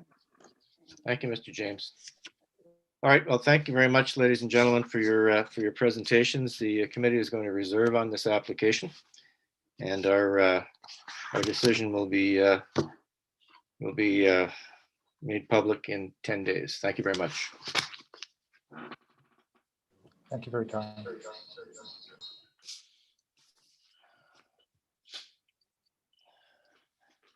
Oh. The next application we'll deal with is items 16 and 17. So 808 Claude, 636 Mutual. And this was pardon me, an application of consent to subdivide the property into 2 separate parcels of land in order to obtain separate ownerships for a proposed 2-story detached dwelling. Existing dwelling on one of the properties will remain. The garage is to be demolished, and then there are minor variances associated to permit reduced lot areas for each of the newly created parcels. Existing garage to be demolished in order to construct a proposed 2-story detached dwelling on one of the parcels, and the existing 2-story detached dwelling will remain on the other parcel. And I believe the applicant's agent is Mr. Segreto. Are you there, Mr. Segreto? Good afternoon, Mr. Chair, committee members. Good afternoon, Mr. Segreto. We'll have to administer the oath. Do you solemnly swear or affirm that the notice provided to you as part of the application process and by the committee was posted at the property to which the application applies for the prescribed number of days before the hearing and clearly visible and legible during the entirety of that time? I do. Okay, so you're back before us with a revised elevations, a change, and this is all due to hydro. That's correct. That's correct. So what we did was we set up a meeting with Hydro. My client had made various phone calls to them, so on and so forth. He went to the site. He had a look at it, took some pictures. We went to the site. We did not meet Hydro on site because we were still waiting for them. But what we did was we did take the information from Hydro, and we revised our plans accordingly and our site plan accordingly. And if they can go to the photographs there, I can point out some of the changes that we've made. This is obviously the subject property, which is facing Claude Avenue, 808 Claude Avenue. You can go to the next slide, please. This is the subject property where the driveway is and the garage is to be demolished. And you can clearly see above the garage that there's some hydro lines there. And those are the hydro lines that were in question. Next photo, please.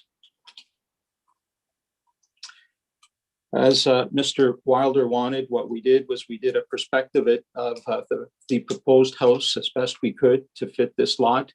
And you can clearly see from our original plan, we have shifted over the house and the garage over. Originally, we had a setback from the garage to the property line.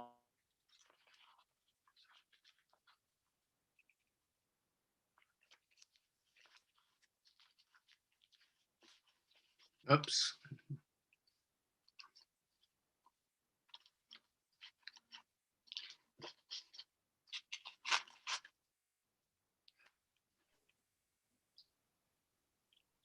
Are we there?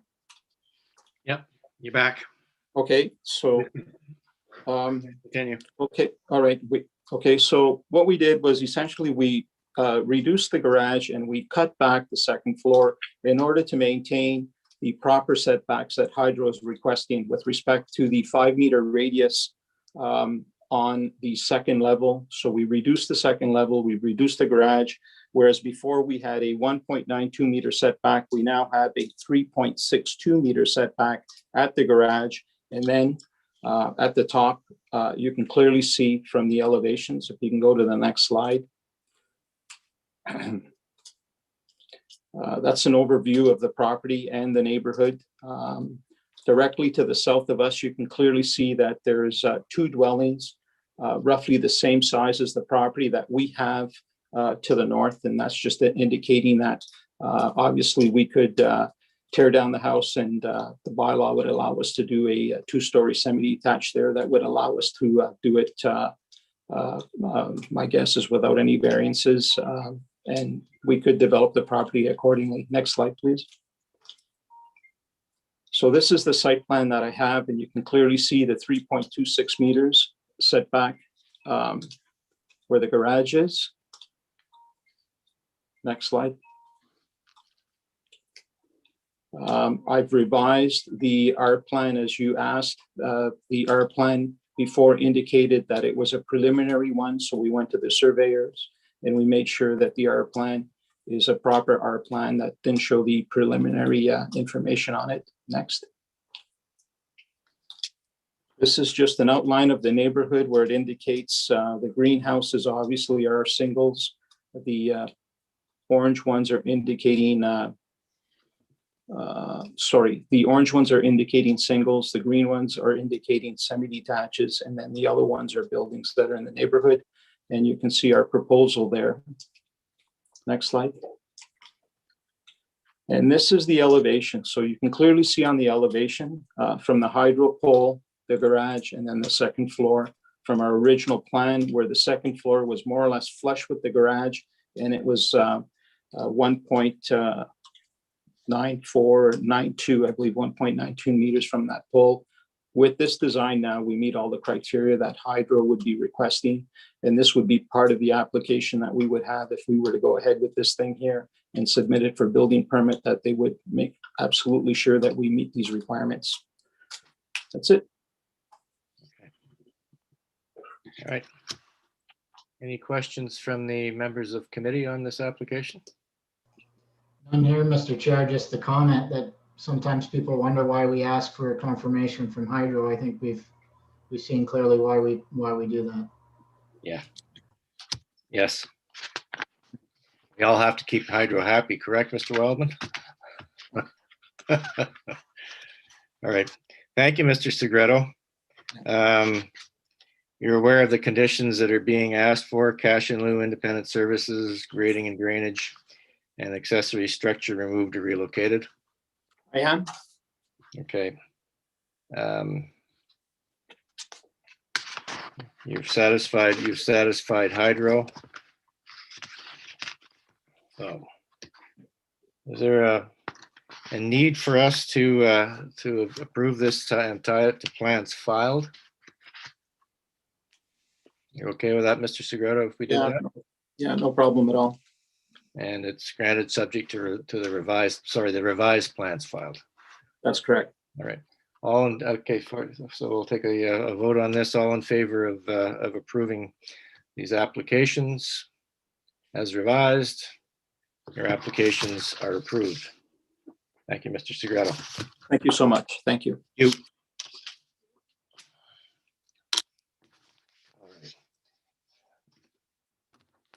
We have 3 applications left, ladies and gentlemen, and it is now 20 to 5. The committee is going to take a 10-minute break, and we'll be right back.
All good, all approved. All went well. I got it.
All right.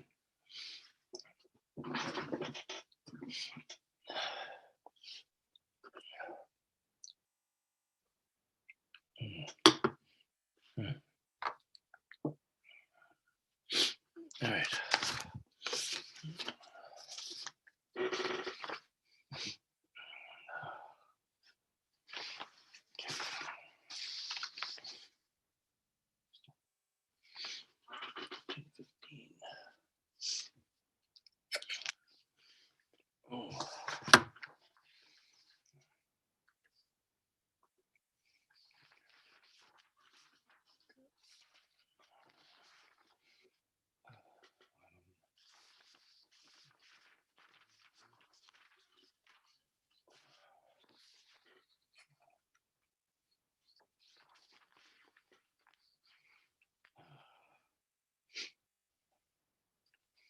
All right.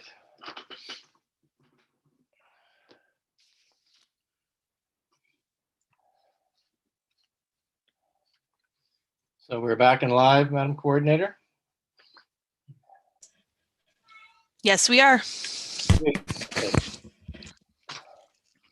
All right, ladies and gentlemen, the next application on the agenda will be items number 14 and 15, 692A and B Crystal Street.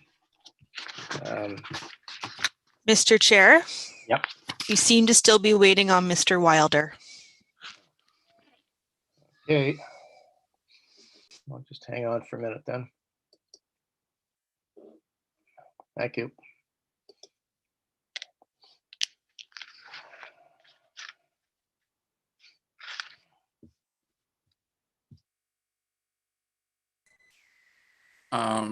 My video.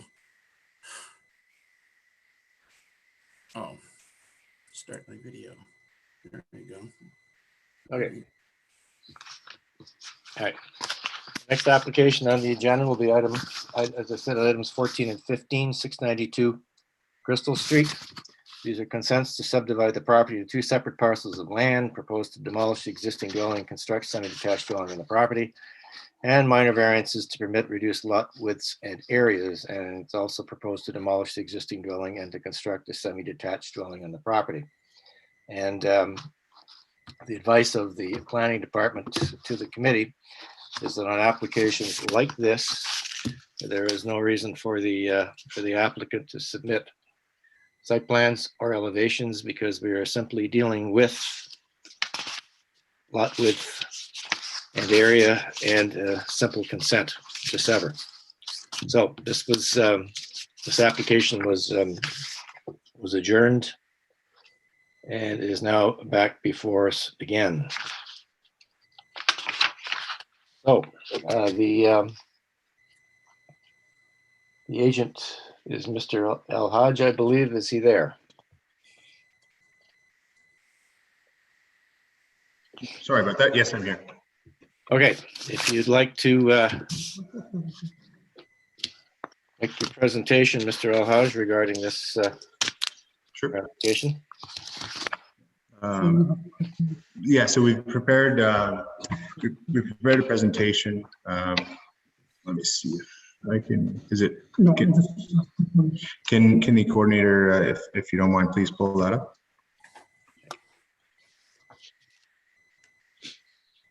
There we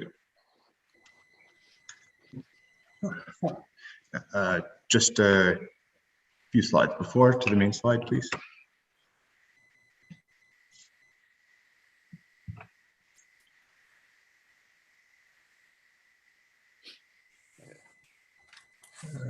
Okay.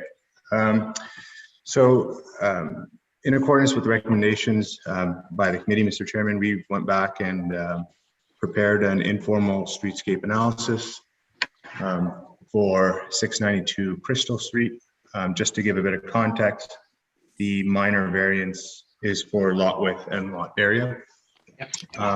The lot width that we are requesting represents 85% of the required lot width, and the area being requested is 86.5%. So This slide shows the overall context of the location of 692 Crystal Street within the R2F zoning. It's part of Ward 13, located south of Montreal Road. Next slide, please.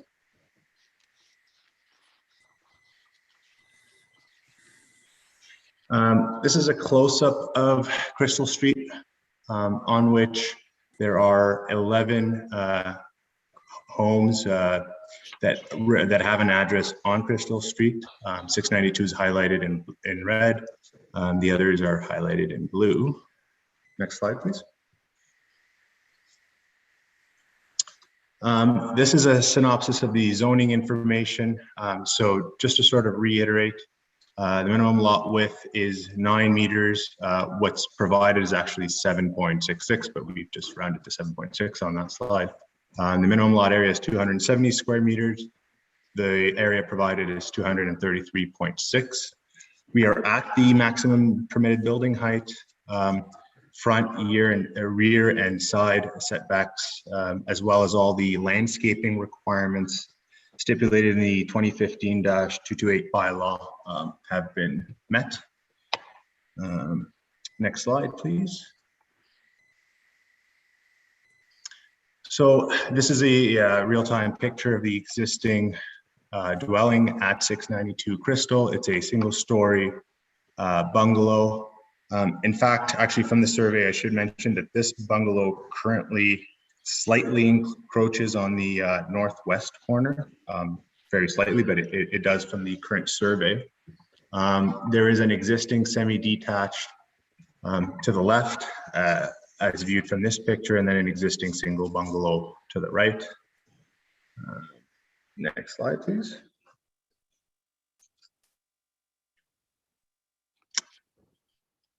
This is the proposed grading plan. I just kind of wanted to reiterate from our last presentation that the grading plan has been done preliminarily. It will be finalized during the building permit stage. Reason why we felt it's necessary to include it is because even though we are within right on height, we wanted to make sure that the effects of the proposed building are softened, and that's why we actually went ahead and did a grading plan, as well as reviewed the proposed reverse driveway to ensure it will be code compliant at a later date in the building code stage. Next slide, please. This is just another close-up of the street. So this is being viewed from Crystal Street. And if you'll notice in the slides to come, we've tried to model the existing houses to the best of our abilities to represent what the proposed development would look like in place of 692 Crystal, in place of the existing structure. Next slide, please. So this is option A, and the reason why we call it option A is this was the rendering originally presented. There is a there is another perspective view, I believe, but we've also included an additional 2 options that deal with materiality a little bit, because that was one of the issues that was raised in our most recent community meeting. Also, the intent of this overall rendering is to ensure that, or to sort of demonstrate that the proposed height is not really overpowering as it relates to the neighboring properties. Next slide, please. So that's the other perspective view. We did get comments back on incorporating more brick, and although not a requirement, not a policy or bylaw requirement, we have considered it, as is going to be shown in the next slide. So if we can go to the next slide, if you don't mind. So this is one of the options that we've also considered. I mean, again, this is materiality. It's not really touching on the minor variance, but this is some feedback we did get from the community, and we decided to include it. We also got some feedback on modeling the existing houses and not having white boxes. So it did take a bit of time, but we were able to do that for this meeting. Next slide, please. And so that's another perspective view. You can see that in fact, the grading is actually softening the effect of this structure. We do provide some depth in and out to soften the boxiness of the proposed development, although I would like to mention later on that there are very similar types of structures within the R2F neighborhood that Crystal Street is in. Next slide, please. So this is another option that looks at the gray brick. We won't spend too much time on this, but we figured we would include this as part of our process here. Next slide, please. And that's a different perspective view. Again, I just want the attendees to kind of look at the proposed design that we are proposed that is shown here, and how we're going to relate that back to some of the existing structures in the neighborhood. Next slide, please. So this is an overall view from Google Maps showing Crystal in red, 692 Crystal, which is the lot in question. The blue represents existing two-story flat roofs in the neighborhood. And the yellow represents a two-story dwelling unit with a fairly steep roof that almost looks flat. Next slide, please. So that is actually on 881 Charleswood. This is an existing structure a few hundred feet away from 692 Crystal. And I kind of tie it back to one of the proposed options. It does look fairly similar. And even on 692 Crystal, as of right, a similar development is permitted. Next slide, please. That's also showing the same type of overall structure and architecture. There's a flat roof, brick front for materiality. We just figured we'd show this to tie back to certain attributes that I know were received not so well with the community. So I just wanted to kind of explain that. Next slide, please. That's 710, Roanoke Street. Also same thing, it's a multi-unit, which again is permitted within the R2F zoning. I won't touch on it too much. Next slide. So this is a very recent development on 709 and 711 Carson's Road. Again, two multi-units, not they're triplexes, I believe. One of them might even be a fourplex based on the number of meters, the hydro meters present. Not to touch too much on materiality, but the attributes of a flat roof and overall architecture are present within the neighborhood that our development's being proposed in. Next slide, please. So this is just a different view from the front. Again, a fairly similar overall design in terms of architecture, maybe a little slightly different on materiality, but again, those things are at this stage we're trying to do in an attempt to help out with the neighbors visualizing the proposed development. Next slide, please. So this is another slide showing the existing semi-detached homes and townhomes in the area. The closest one being on Bermuda. In fact, the interior units are below the 7.6 meter requested width. They are also flat roof structures. Next slide, please. So that is a close-up of the townhomes on Bermuda. They are actually on the corner of Bermuda and Crystal, approximately 50 meters away. The interior units again have a lot width less than or approximately 7 meters. Next slide, please. So as it pertains to the four tests of the minor variance. Is the variance considered minor? In our opinion, we're able to meet all other zoning bylaw and policy requirements as it pertains to setbacks, in landscaping requirements, height requirements, even though these have been updated in the 2015, or sorry, amended in the 2015 bylaw to be a little bit more strict. In other words, as of right, the owner would technically be able to propose a building very similar in size, shape, and overall architecture without having to go through a minor variance.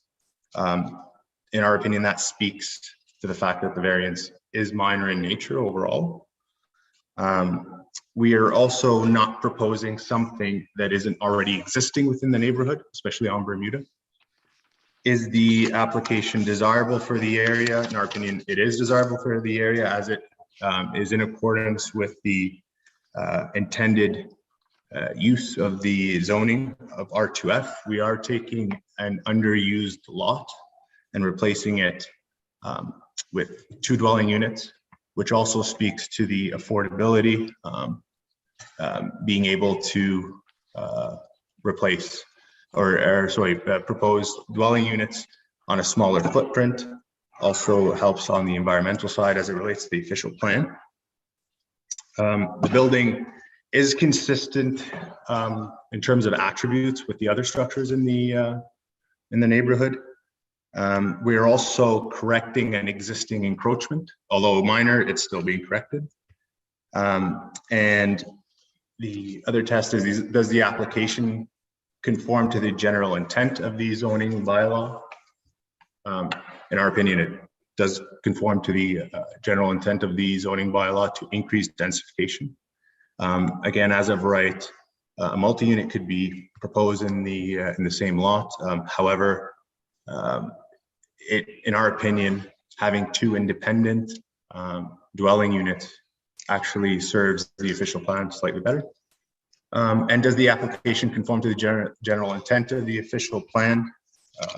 In our opinion, it does conform to the general intent of the official plan as it relates to increasing density within the area and doing so without really encroaching on any of the other bylaws, except for lot width and lot area.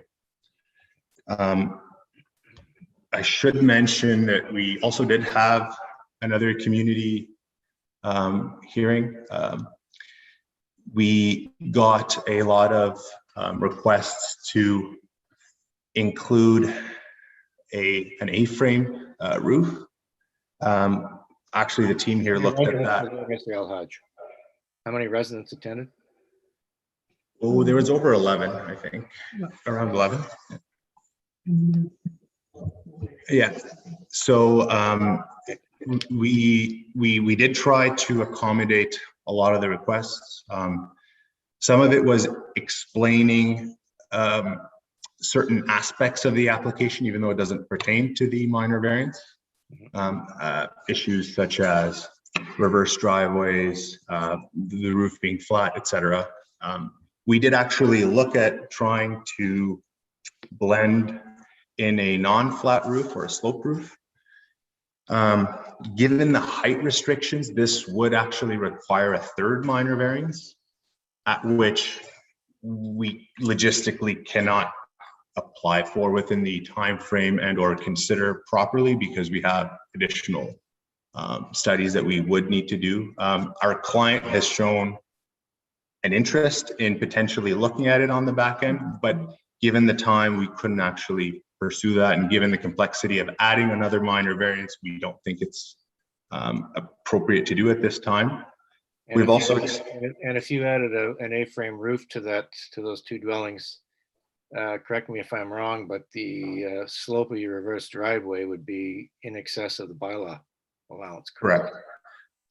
And the other thing I would like to add on the sloped roof is that although from a bylaw standpoint, we take it to the middle of the roof slope, visually it would be actually much higher than that. Looking at eliminating 1 story completely and sort of having a bungalow style is not feasible with the area available. So for those reasons, we were sort of discouraged to look at it further for now, at least. I mean, we can look at it on the back end and do some more analysis with our client, but sort of from a rough feasibility review, we would not like to pursue that at this stage. So those are just some of the summary items that occurred during the meeting. We've also extended an arm to actually keep working on the design, maybe from a materiality point of view with the rest of the neighbors, even after this committee of adjustment. I believe that was said during the committee or during the community review, and we definitely stick by that. So I think that's it on our end, and open to any questions. Thank you very much. Mr. Wilder, you have questions or comments? Well, actually, Mr. Chair, I think that in light of some of the neighbors who are listening in, I think it's important to, and I'm glad you raised the fact that if they change the shape of the roof, as was one option, it would impact the whole issue with the reverse drive. But I'd like to ask the planning staff at this point, if they're there, two points that were raised with regards to the reverse slope driveway. And I understand now that and I guess the residents should be made aware that the slope of the proposed driveway, notwithstanding that we do not encourage such designs, it does comply with the 8% limit established under the zoning bylaw and is not otherwise regulated. The other point I want to bring up is, I'm not sure if the other people listening in have had a chance to see the comments that we received from planning with regards to one of the big concerns at the last hearing was the fact that residents described the local servicing as barely adequate. It would appear that, and maybe planning could elaborate on the comments from our city engineers and infrastructure services. Sure.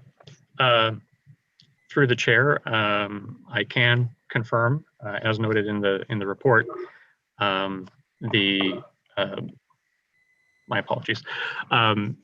The slope of the driveway is not otherwise regulated by the zoning bylaw. So they are at the 8% limit on grading, and the rest of it has to be assessed from a functional standpoint, which would be done prior to building permit. In terms of the concerns that were raised by numerous residents in a letter citing an unnamed member of city staff, we pursued the issue internally, and I spoke directly with a senior member of engineering staff who I'm afraid I'm not sure how much more clarity I can offer than was in the planning report, because a lot of that is a direct quotation cribbed from the email that I received from the engineer. If there's a specific point that I can expand on, I'm happy to do so. All right, so my understanding now is that the infrastructure in the area dates to the 1980s and sanitary flooding is not a concern, and that flood analysis models don't see an issue with infrastructure capacity, and that the two units will have a negligible impact on the sanitary system, correct? And that it can be easily accommodated by the existing storm system. So really the only real issue was there were incidents reports, but I gather they're dealing with private property issues. So did they elaborate on that? I mean, in other words, there are homes elsewhere on that block that are experiencing private servicing issues. Is that correct? Yes. I've pulled up the email here for direct reference. So in terms of incident reports, this engineer indicates that there have been a few properties that have reported incidents. However, they're not widespread, which indicates to him that they were most likely related to private property rather than a systemic infrastructure issue. In All right, terms, I just wanted to establish that so everyone's aware. That was obviously a concern that I had and others had. Thank you. And Mr. Nato, that email from engineering staff is essentially what you've added to your report. yes, edited somewhat for brevity, but aside from that, that's it. Can that email be made available to the committee? Absolutely. Because I think, quite frankly, if any of the residents on Crystal Street would like a copy of that, they should be able to ask for it. Because if they to help allay their concerns. Mr. Chair, if that could be made available to us, the full letter made available to us, and we discuss it in reserve, please. Yeah. I will send it now. Okay.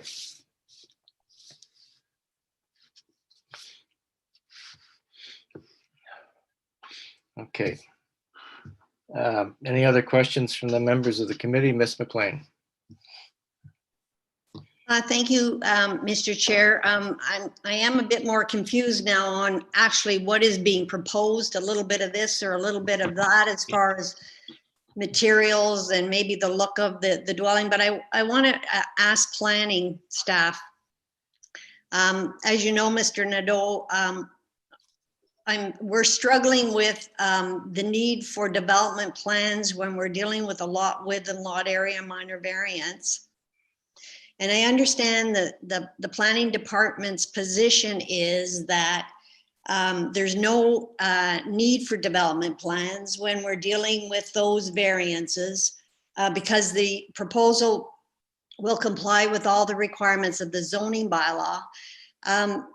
What I'm struggling with are the official plan policies on infill, which this is one of the applications we have today, where the official plan policies ask or say the city will assess the proposal based on the basis of compatibility and fit with the neighborhood. But what I'm hearing, I guess, from planning, and so I want to confirm for the record, the planning staff or the planning department's position is that if the development proposal complies with the bylaw, there's no need to look at those infill policies. Mr. Chair, response to the question. Basically, the zoning bylaw establishes an envelope from which you can put development in, side yard, front yard, rear yard, height. The zoning bylaw that's in place today is deemed to be in conformity with the official plan.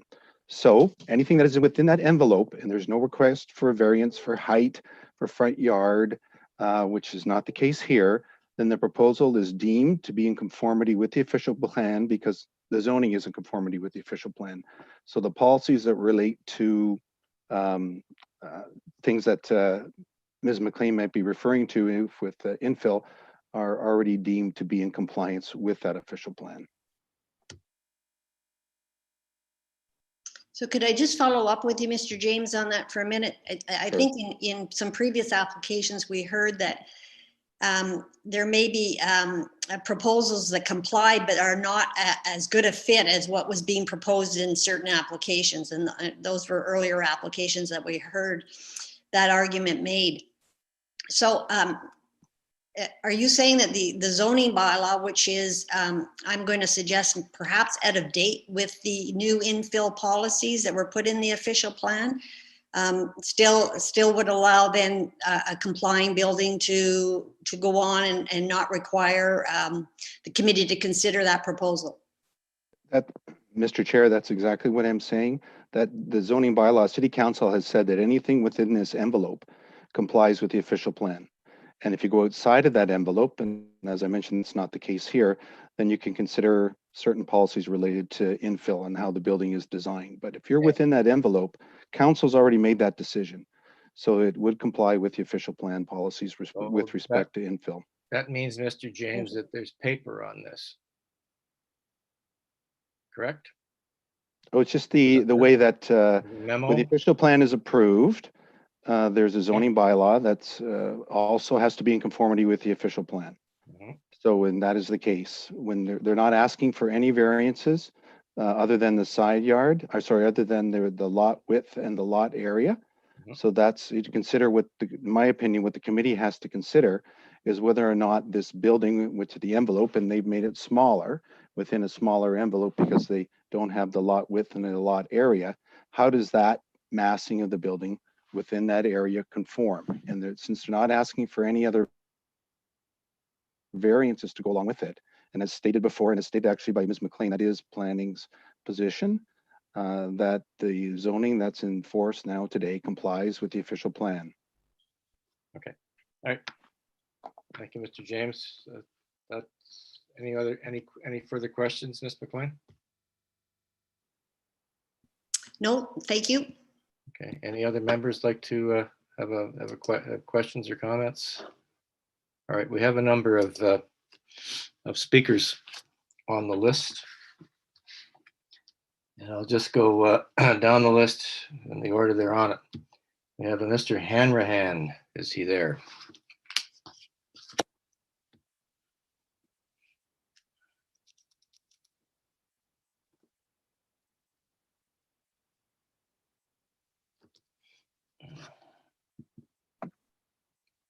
Hello, can you hear me? Yes, Mr. Hanrahan. Okay. Your comments, please, very briefly. Okay. The first item I'd like to discuss is the streetscape provided by the developer. I provided it to the coordinator. There's 5 pictures that I've provided. I hope she can bring them up.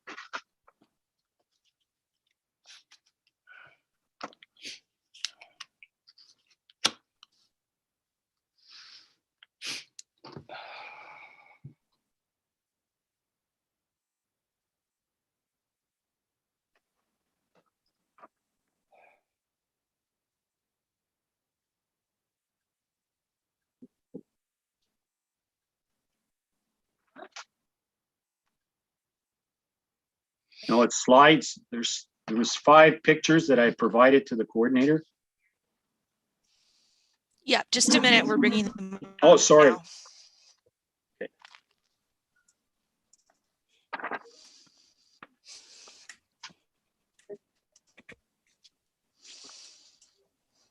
Okay.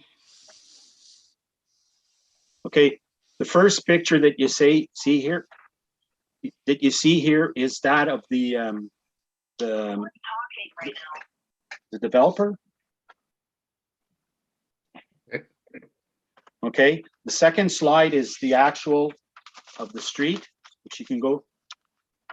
And the third slide is the actual, if you look at the third slide, is the actual, if you compare it to their first one, they don't even have the wall in, they have the property level and it looks less high. And there's a big tree in front of the property at 692, which is no longer there, okay? You can see the size of the building better in our streetscape, I feel, okay? And if you look at the next slide, it shows our street, okay, from the northwest. And the next one shows the others from the next slide, shows from the other end. Okay, if you look at pictures 1 and 3, as far as I'm concerned, they're not even comparable, you know? The first one is from the developer that he presented to you, and look at ours on slide 3.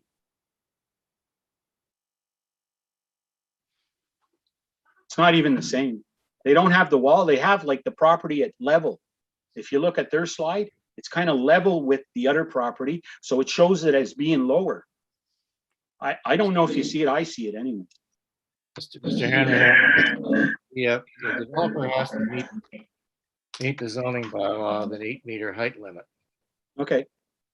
And that's based on taking grade elevations. So quite frankly, they're not applying for a variance for height, which means, and it's a flat top building, which means it's going to be 8 meters from the top edge of the roof to average grade.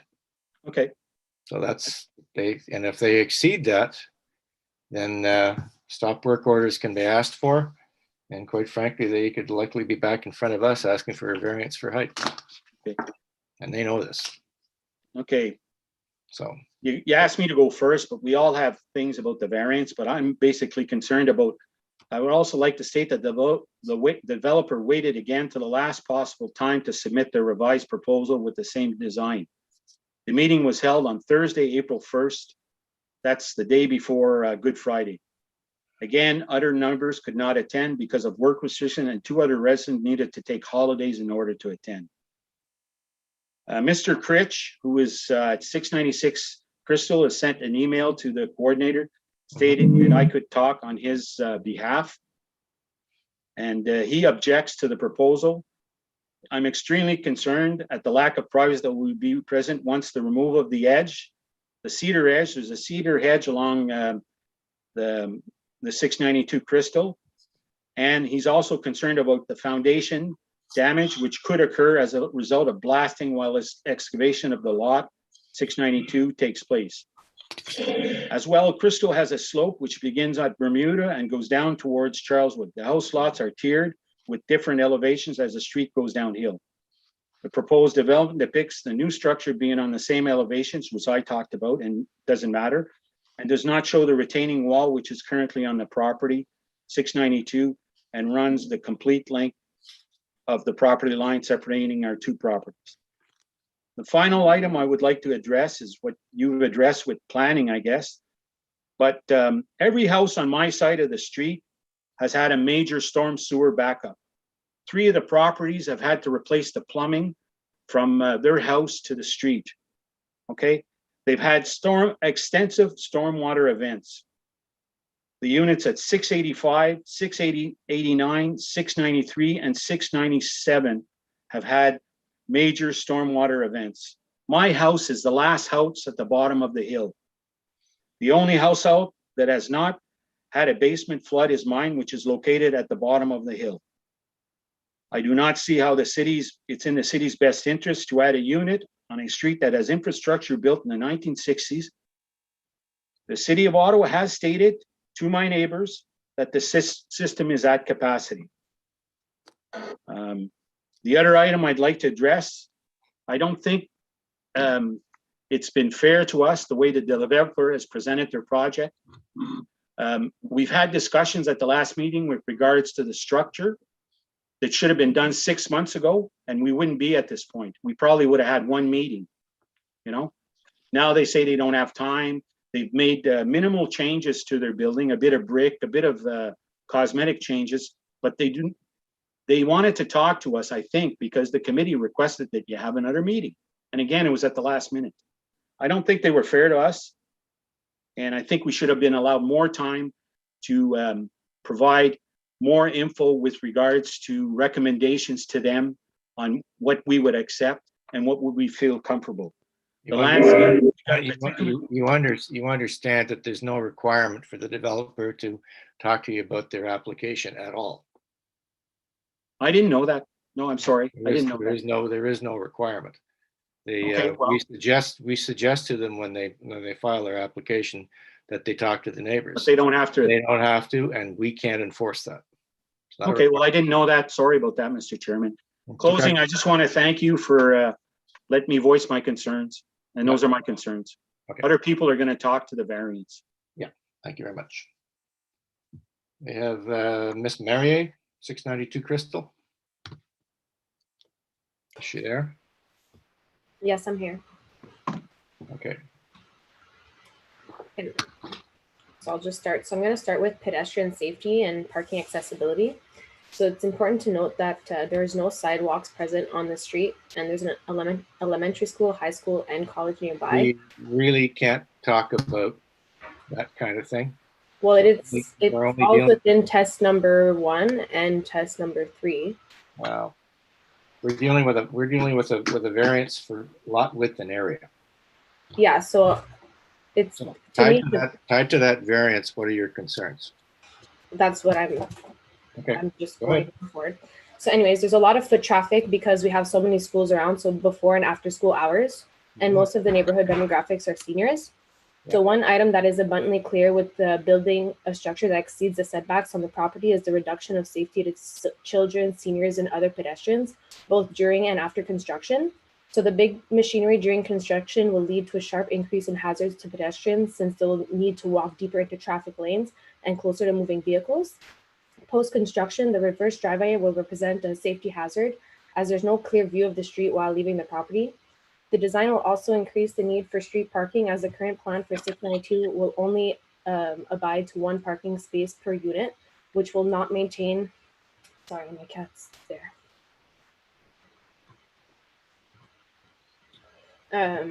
Which will not maintain enough parking spaces for the tenants with more than one vehicles or their guests for that matter, which again will conclude to the reduction of safety to all pedestrians.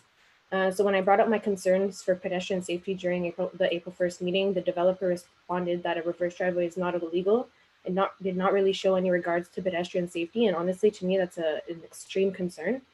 Now moving on to the second test, desirable and appropriate indicates regulating development in a manner that is compatible with existing land use patterns, so that the detached and two principal dwelling residential character of a neighborhood is maintained or enhanced. So honestly, we appreciate it if the development was regulated in a manner that is compatible with existing land use patterns. This infill is seeking relief from the lot width provisions, which is not appropriate. So for example, the neighboring property 696 and 698 is a semi-detached, as is the next two. So mine 702 and my neighbor's 704. However, we all meet the 10 meters in width. So they preserve the existing land use pattern. So the proposal at 692 would not maintain this. So we had, when we received the letter from the owners, they said that their original plan was one person to live on the top floor of the bungalow and the next person to live at the bottom unit of the bungalow. So honestly, like having them wanting to not do an A-frame and doing a flat roof and going so high, personally to me is to change it to a 4 unit at one point in time. So we did conduct a survey to propose a development that the neighborhood would find acceptable. We had 15 different options and the top 5 were sent to the developers. However, none of our proposed developments or any changes were really made towards that. And on another note, as Pat already mentioned, I'm personally very concerned about the potential flooding that this development would cause, as our street is on a downward slope and the current stormwater and wastewater system is already at its max. So every time it rains, you see that we all have a puddle in our driveways and our front yards. It's honestly, every time it rains, this happens.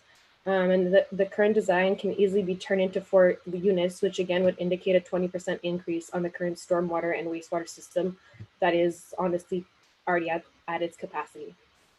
So that's all for me. Thank you very much. You've been listening in on the conversation, and you heard that the city has determined that you don't have a sanitary sewer problem on the street. I was listening. However, if there's no problems with the stormwater system, how come we all have floods when it rains? Like I find that no one came to do it. Is it a problem with your storm system or your sanitary system? Both wastewater and stormwater. It's, as I mentioned, every time it rains in this neighborhood, we all have like floods in our, not floods, but we all have a lot of water in our driveways and in our front yards.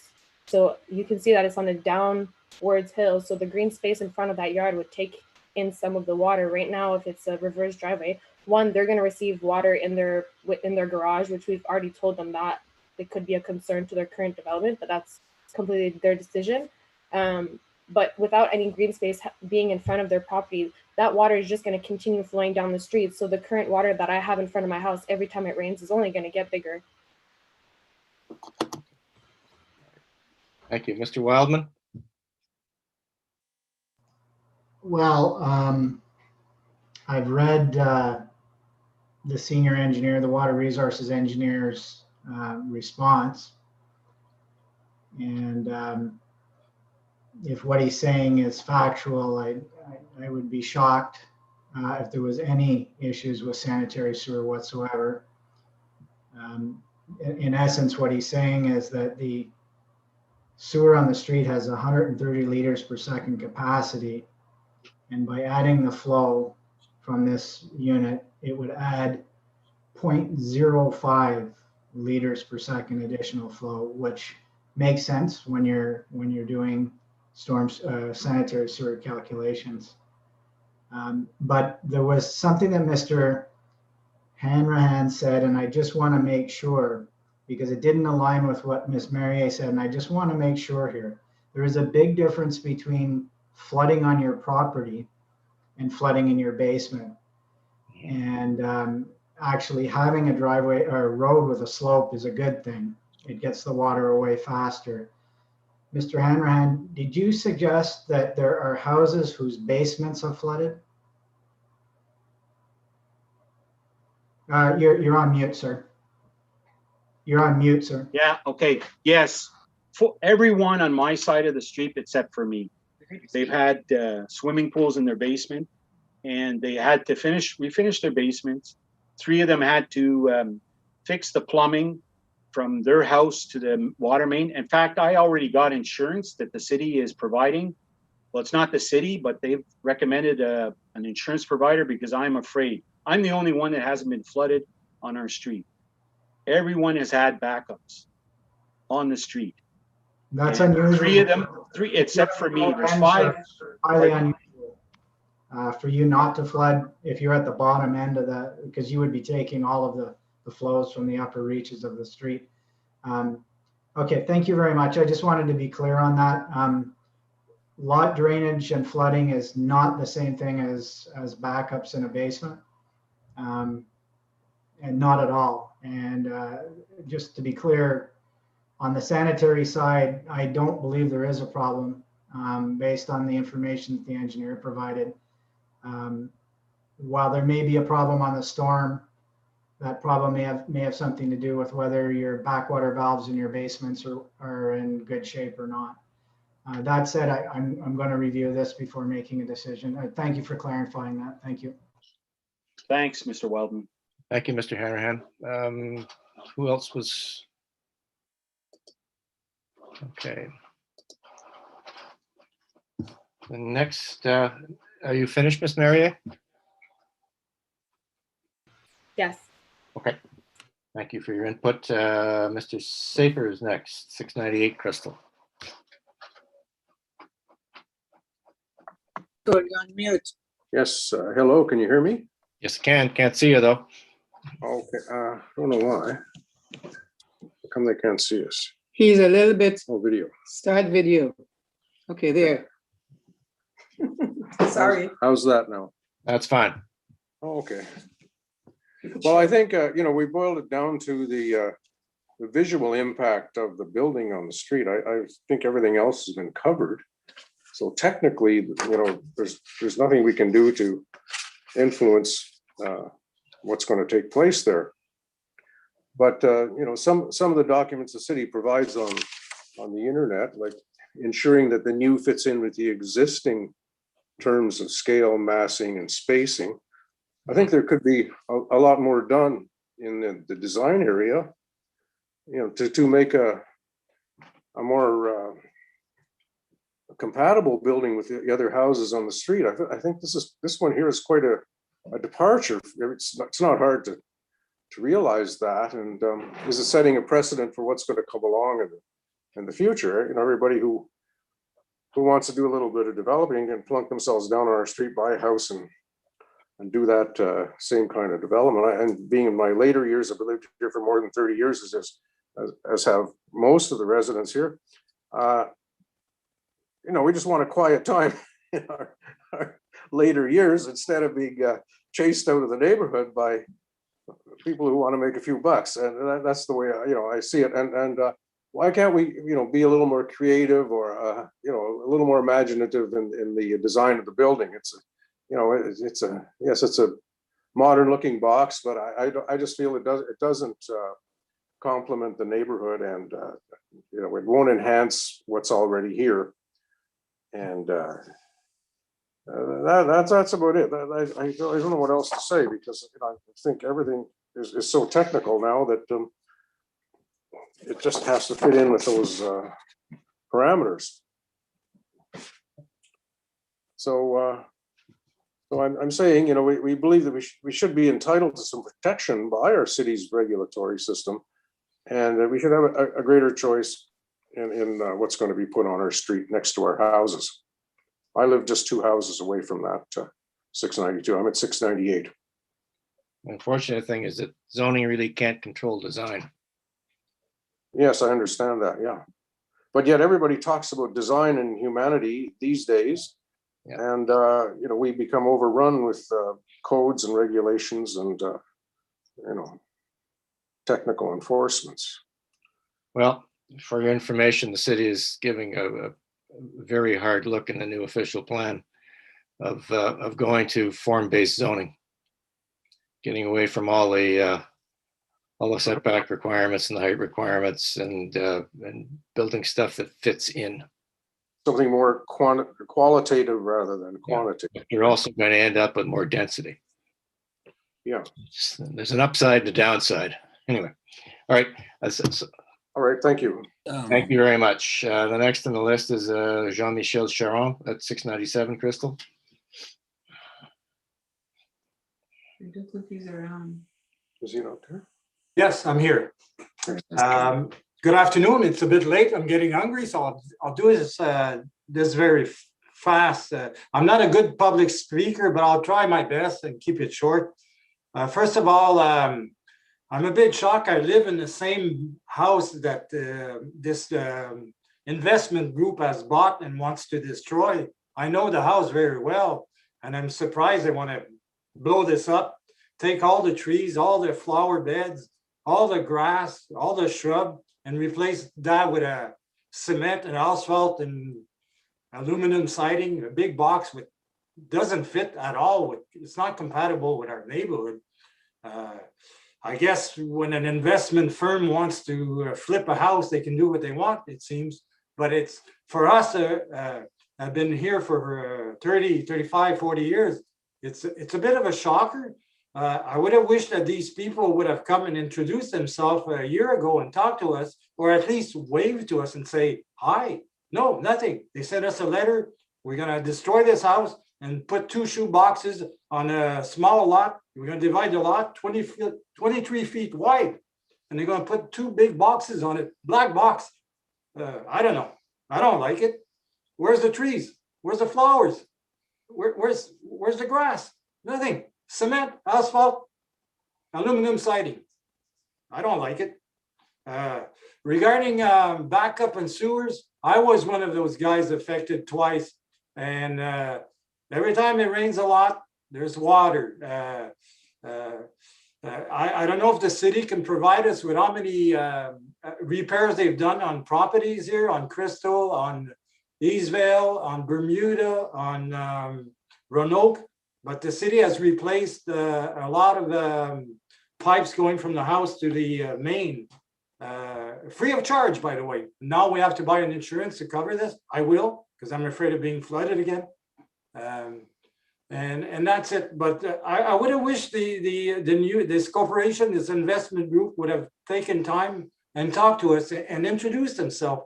We're not animals. We're very friendly. We would have talked to them. We would have been nice. That's all I have to say. Thank you for your time, Mr. Chairman. Fortunately, there's no requirement that compels them to talk to you. Sad.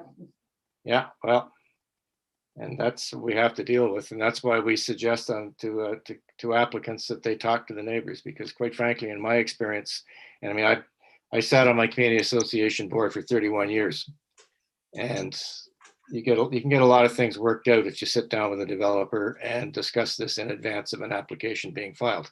However, it's their choice. Thank you. Anyway, thank you very much. The next on the list is Mr. Soulier at 689 Crystal. No, Richard Soulier, 689 Crystal, that's right. Hi there. Hey, thank you for the chance to speak. Good university, by the way. Yeah, it is. There you go. Go Ravens. Yeah. So I guess I just want to start by saying that I oppose the proposed development at 692 Crystal for reasons that others have spoken to, because my basement's also been flooded, and also a little bit about the following. Now, to start, I just want to offer a little bit more clarity as wastewater and stormwater lines. Yes, a lot of the basements have been flooded due to the wastewater lines, including my own place. And with video footage that the previous owner had at that time, just a couple of years ago, showed that the main line was actually, malaligned, damaged, and disconnected from her property. In addition to others, that's an item of concern. With regards to the other line for rainwater and meltwater, we did actually speak briefly about that at the April 1st meeting with the developers, and they mentioned a few things. One is with regards to the reverse driveway, that'll be the only two on the street if it's accepted, and you'd be literally creating a pool. So they said, well, that'll just be redirected back into the stormwater lines. But again, it's not just the size of the driveway; it's anything catching off down the street. Then I asked them, so, okay, what about bad case scenario storm? They said, oh, we're going to dig a really big pit in the backyard. I'm like, I know your backyard. You have the house, and then a very steep slope. So I'm like, where's this pit going to go? Are you turning your backyard into like a mini Niagara Falls? Have you notified your abutting neighbor on Roanoke about this? I haven't seen him at any meeting. And on the April 1st meeting, none of the abutting neighbors present were able to be there. So that's a concern. They're going to have to file a grading and drainage plan before a building permit is issued. Okay. And that'll get picked up in there. Plus, you also have the property standards bylaw of the city that says you cannot drain your property on your neighbors. Okay. There are two pieces of well, there's one piece of legislation, and then there's the requirement from the city before a building permit is issued for a grading and drainage plan, and they're going to look at that pretty closely and make sure that there's no issues. Okay, I'm very, very happy to hear that there's that check in place. And you may want to ask the applicant for a copy of that plan. Sure, will do. They're going to be submitting it to the city. Yeah. Okay. And let's see, pedestrian safety, Stacy's already talked to that one. I'm curious as to where they expect their guests to park. If they're on the incline, fine, but I'm like, how does that work in icy conditions? Because there's no street parking anywhere in the entire area, also no sidewalk. That their driveways don't exactly look very accommodating in that regard. But anyway, and yeah, again, I have to echo the thoughts of having to drop everything at the last minute on a work day, only 2 business days. But hey, if they don't need to care, then they don't need to care. But yeah, I'll have to admit, in terms of desirability, what they're proposing and how they're proposing it as well to the neighbors on the street, definitely opposed to that. It's not minor at all with what the impacts can be, and it's definitely not desirable in the public interest. I think the entire block or entire street is unanimous in that regard. Right. From experience too. Okay. Yeah.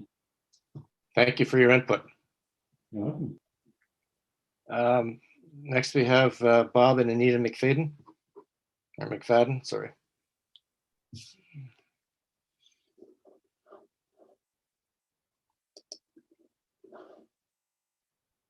Mute. There we go. Okay.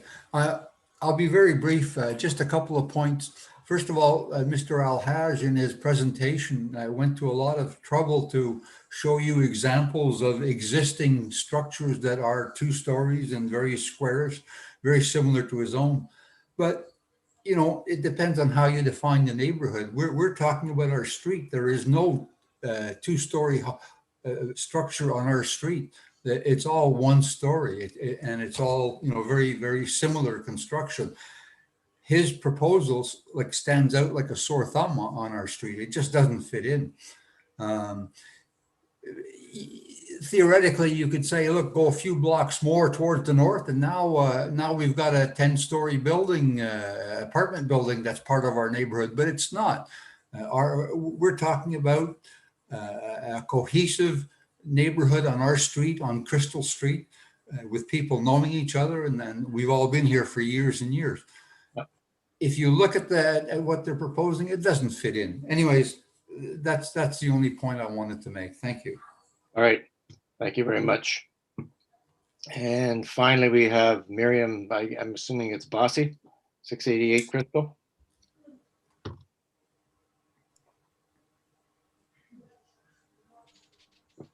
Mr. Chair, Madam Bossy doesn't seem to be online today. All right. Okay, Mr. Alhaj, you've heard from the neighbors. They have serious concerns. Yes. Well, before you get to that, Ms. McLean, you had a question or comment? Yes, thank you, Mr. Chair. Could I just ask the applicant's agent, would this be the smallest lot on this street? I was given to understand from Miss Mary that the other semi-detaches on the street are at 10 meters in width. So I'm just wondering. Yes. Okay. Yes, it would be the smallest one. And okay, thank you. All right, Mr. Alhaj.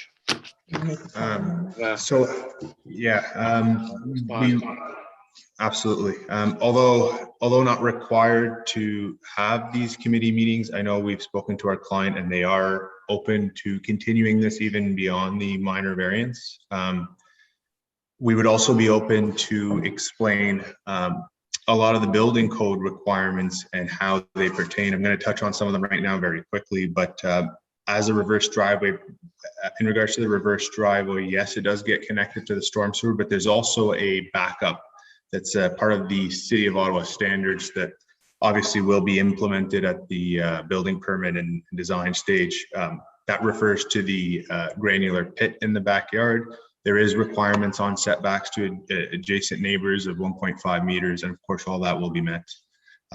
We actually will not be blasting. Rock is fairly shallow in the area, which is why it's part of actually one of the configuration, the reasons for the configuration of the basement. As it pertains to landscaping, we do meet the landscaping requirements. We'll actually also be putting in some additional landscaping. It just hasn't been finalized at this stage with our client in terms of what they wish to do. On the infrastructure side, so for storm and sewer, I just want to remind everybody present that as of right, a triplex can technically be placed on there that produces similar, if not more, effluent without having to go through a minor variance. Our minor variance is really in regards to lot width and lot area. With regards to scaling, mass, and spacing, we've tried to accommodate that as much as possible by respecting all the bylaw setbacks and height requirements. There will be some minor changes, obviously, as design is an evolving, as design evolves with time and different inputs. We will look at breaking up the quote unquote boxiness of the structure. And then again, we do invite, we'll speak with our client and probably have another community meeting at some point just to get some additional ideas. We apologize for not being able to accommodate everybody. Of course, everybody, trying to coordinate between over almost 24 people can be difficult at times, especially with the pandemic ongoing. We actually opened up to the residents to receive emails. We did get some of their design preferences. Again, the design team has kind of looked at it from a functional point of view. As the existing lot size is limited, we do have to go up vertically. Like I said, we will look at the possible additional height variance. However, at this stage, it's not for certain. So, I mean, we do definitely sympathize with the community. And like I said, we will keep the channels of communication open after. We provided our email to the attendees of the last meeting and are definitely open to materiality suggestions too as they come up. So, thank you so much for your time. Thank you. Thank you, Mr. Alhaj. Any other comments or questions from the members of the committee? Okay, what we're going to do is we're going to reserve on this application, and you will receive our decision in 10 days. Thank you very much, everybody, for your presentations. It was much appreciated.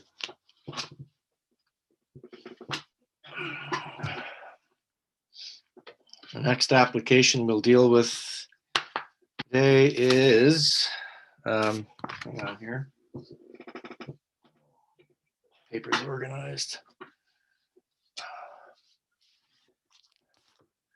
Numbers 10 and 11 on the list.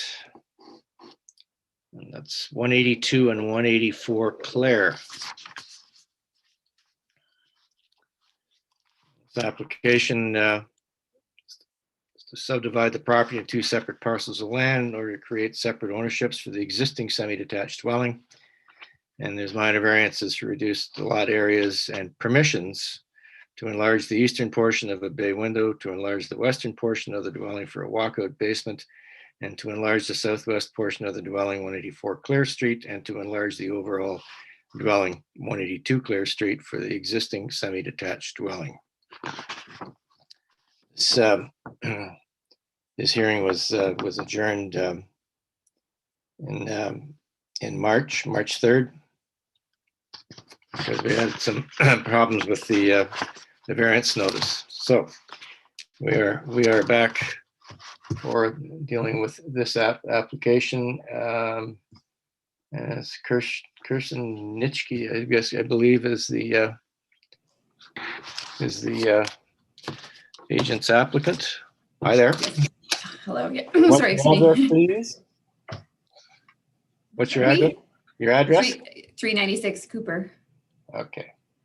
And I'm going to have to read the, you have to go through the oath or solemn declaration. So just one sec, I'm going to actually ask the property owner, Mr. Isaac Saramgar, who's on the call. He's going to make the declaration. Mr. Saramgar, do you solemnly swear or affirm that the notice provided to you as part of the application process and by the committee was posted at the property to which the application applies for the prescribed number of days before the hearing and clearly visible and legible during the entirety of that time? Can't hear you. You're on mute. Yes, Mr. Chair, I do. Okay, thank you. All right. So if we could please proceed with the application. Okay, thanks. I did provide a presentation, which is, this is not it. Nope. Nope, not Lanarch. We're looking at 182, 184 Clare. Yes. Okay, perfect. So before I go through the brief site context, so as we mentioned, we're here today for a consent application, as well as a minor variance and permission for the existing semi-detached dwelling on this site. So I will provide a brief site context as quickly as possible. I also note that Mr. Jacob Pollowin is here on behalf of the client as well to provide legal representation in response to request from the committee at the earlier March hearing. So just briefly, so here you can see outlined in blue, the site is 182, 184 Clare Street. It is a residential lot zoned R3, which permits up to a third density or 3-unit maximum density.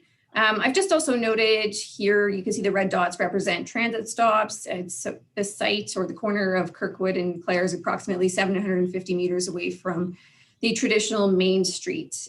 Looking at the zoning map, you can see the surrounding neighborhood is generally R3. Further to the south of West Haven is R4.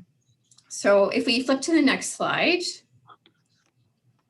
So just giving some site context. So this is the existing West Haven Crescent context. You can see it consists of 2 to 3 story dwelling units. At the south end where it is zoned for R4, we see the backside of low-rise apartment buildings and surface parking and garages. The next slide.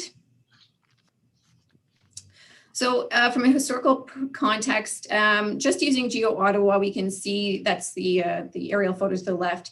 This area of the neighborhood was developed as early as 1928. And on this site, up until the site was rebuilt in the last year, there was an existing semi-detached dwelling that you can see pictures of to the right. As you can see, it was not in great shape. So the Mr. Samgar purchased the property with the intent to renovate it, but then through further investigation decided it was more feasible to actually demolish it and rebuild it as it was on this site. So flipping to the next slide, you can see this is the current building on this site. The current building is also a semi-detached. He did receive a building permit from the city in acknowledgement that the previous use was a semi-detached as well. And for the most part, this building is exactly where it was, where the previous development was on this site, with some minor details, which I'll get to, minor deviations, which I'll get to in a second. So flipping to the next slide. So these are the minor deviations I'm talking about. So on the west side, this is proposed to be the part one of the severance, the west portion. So as you can see, the survey on the left represents the original development that was on this site, and the survey portion on the right represents the new development that has been built and is completed. So also, as you can see, there are minor deviations that mainly just stem from the squaring up of the building through the construction process. And they're highlighted in red, as well as the addition of a walkout basement entry that is on the left, proposed at 1.42 meters from the side yard property line. So as you can see, these deviations are at the north and at the south, the north bay window and the southwest corner, the rear yard, are a matter of centimeters. So 5 centimeters closer to the rear yard, at the back corner, 4 centimeters closer at the bay window. But you'll also note that the actual building face is actually squared up and is set back further than the original. So 2.12 meters compared to the original at 1.97. So for part one, we're seeking these expansions to the legal non-conforming setbacks and expansion of the building on the west for the walkout. Also as part, and sorry, we'll go to the next slide and then I'll also look at the minor variances. So on part two, the reconstruction of the building ended up with the northeast corner of the building at 2.13 meters compared to 2.22. So because that's 9 centimeters closer, we also need permission to be closer to the property line there. So also moving to the next slide, just to summarize, I noted the permission to expand there, and those were visualized in those comparisons of the previous survey compared to the current survey. Through the severance, we will also be seeking variances to the lot area. This area of the neighborhood, none of the lots in the R3 portion of West Haven Crescent actually meet current zoning. So of course, through a severance process, you have to meet lot area. So part one is proposed to be reduced to 77.27 square meters and part two to 118.97 square meters. So that's it in summary. I can also go through the 4 tests, or if you want to do questions first, it's up to you. Okay.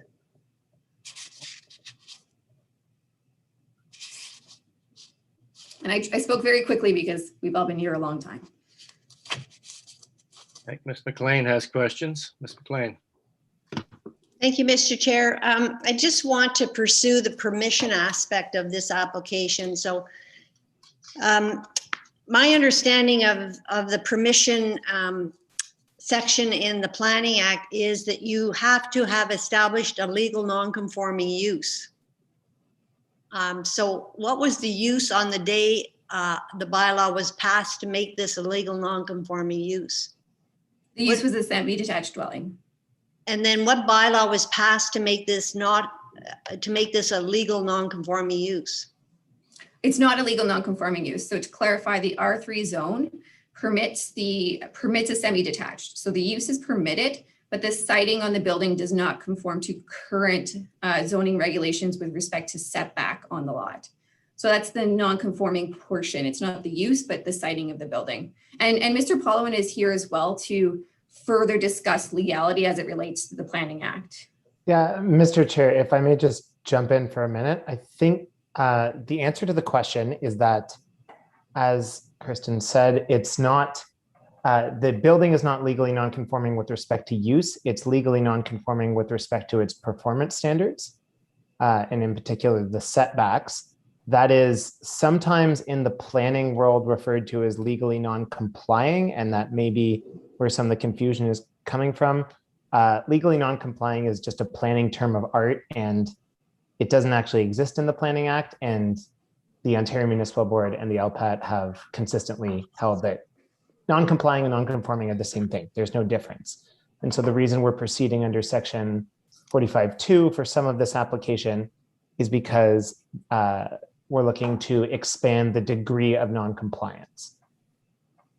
So I understand, Mr. Paulowin, that the Planning Act under 45.2 says that where, and I've got it written down here a bit, where any land, building, or structure on the day the bylaw was passed was lawfully used for a purpose prohibited by the bylaw. So I'm going to stop right there. Is that the case in this with this property? No, so we're proceeding under section 45.2A sub 1. Before you get there, you have to have a legal non-conforming use so that the committee can permit an enlargement or extension of the legal non-conforming use. No, and I understand that. And I think where we're getting tripped up is that use in the context of what the OMB and what the LPAT have repeatedly found is that legally non-conforming use, as it's used in section 45.2A, also includes lack of compliance with performance standards. And so it's not, this is used for a semi-detached is still permitted there. What's not permitted, and what was legal, was the setbacks when this building was constructed. Those setbacks are no longer legal because of the zoning bylaw that's come into effect since. And because those setbacks are no longer legal, it is now a legally non-conforming use, which we're seeking to expand. Maybe you could send us in some of that, some of the LPAT decisions that deal with that. Because my understanding that if it was a non-complying setback, you would ask for a minor variance. That, Mr. Chair, with respect, that is not correct. And the LPAT has very, very recently, as recently as the last couple of months, confirmed that. I believe there was certainly a letter that we sent to Mr. Nadeau on this topic because the committee requested a legal opinion on this topic, and we provided one to Mr. Nadeau. I don't know if that's been provided to the committee. We also provided it to the to Mr. Belmar as well. That's correct. We did provide to the Secretary Treasurer as well. So if that hasn't been shared with the committee, it's certainly in the committee's records. Thank you.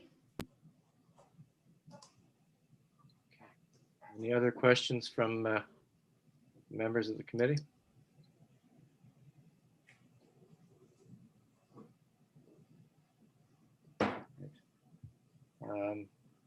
We have a number of people on the speakers list, and I'll start with Mr. Cutler from the Hampton Iona Community Group. Mr. Cutler. Thank you, Mr. Chair. I'll try to keep my remarks as brief as possible. We have made submissions and they've been revised twice as this project continually gets delayed. So first of all, and perhaps most importantly, we contend that these lots are just too small to subdivide. The amount of variance required is extremely significant. It is not minor. In the letter prepared by FOTEN, it measured this project against other lots in the area and compared to other standard lots for semi-detached. These were still significantly smaller, even if some of those might have been smaller than the bylaw. Given that FOTEN is using this argument of trying to compare this to other lots in the neighborhood, it basically states that that one development sets precedence for others. So if these lots are allowed, then other developments down the road will be able to cite this one as bringing down the average size for lots in the Hampton Iona area. Secondly, we are quite troubled that this has been brought to the Committee of Adjustment after the construction. While we understand that it's quite common, and including in our neighborhood, for developers to seek severances after they built legally conforming semis. We have a developer here who's asking for variances after the fact. And I am glad that economic arguments are not allowed to be used as planning arguments, because if you do turn down these variances, the cost that the developer will incur should not be taken into account. We were told during our discussions with FOTEN that Mr. Samgar was new to development and was not aware of all the rules. Given a simple Google search, it appears that Mr. Samgar has worked for a development company in Toronto for almost 10 years, so none of this should have been a surprise.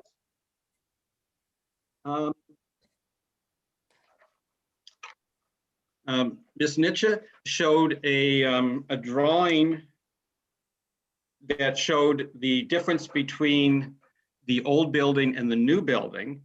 In the old building, it showed a two-story porch. In the new schematic, it didn't show any porch. There is a porch in that same site. So I don't know if presenting that drawing was to sort of say, we've swapped out the porch and we've put in the basement entrance, but the porch is not gone. It's just a one-story porch instead of a two-story porch. The house closer to the lot line, that is also a main street with a bus route and a bus in front of that house. So you're very close, and I don't know if there's going to be an impact clearing the sidewalks, given that you're closer than you even were before.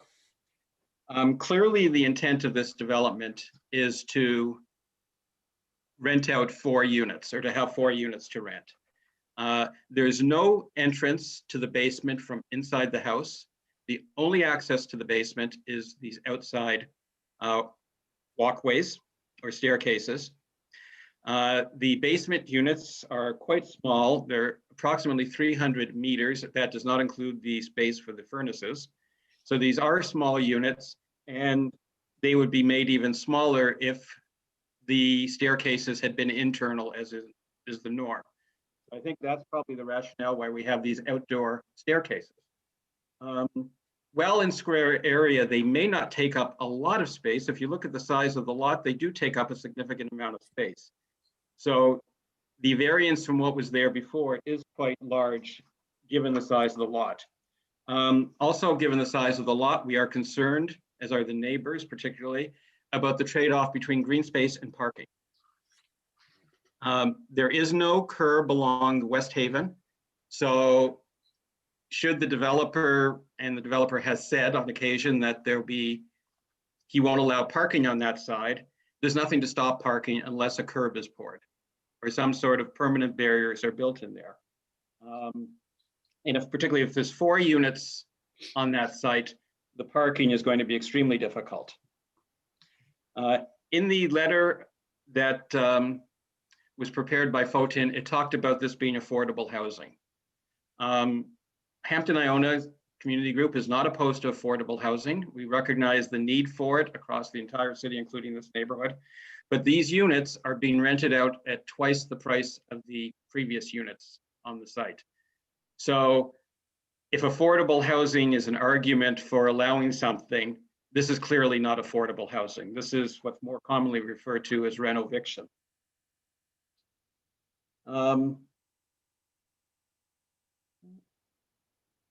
Those are my main points. I'm not going to comment on the legal opinion provided by Mr. Pollowin, but at the last meeting, I did request a legal opinion from the city, not from the applicant's lawyer.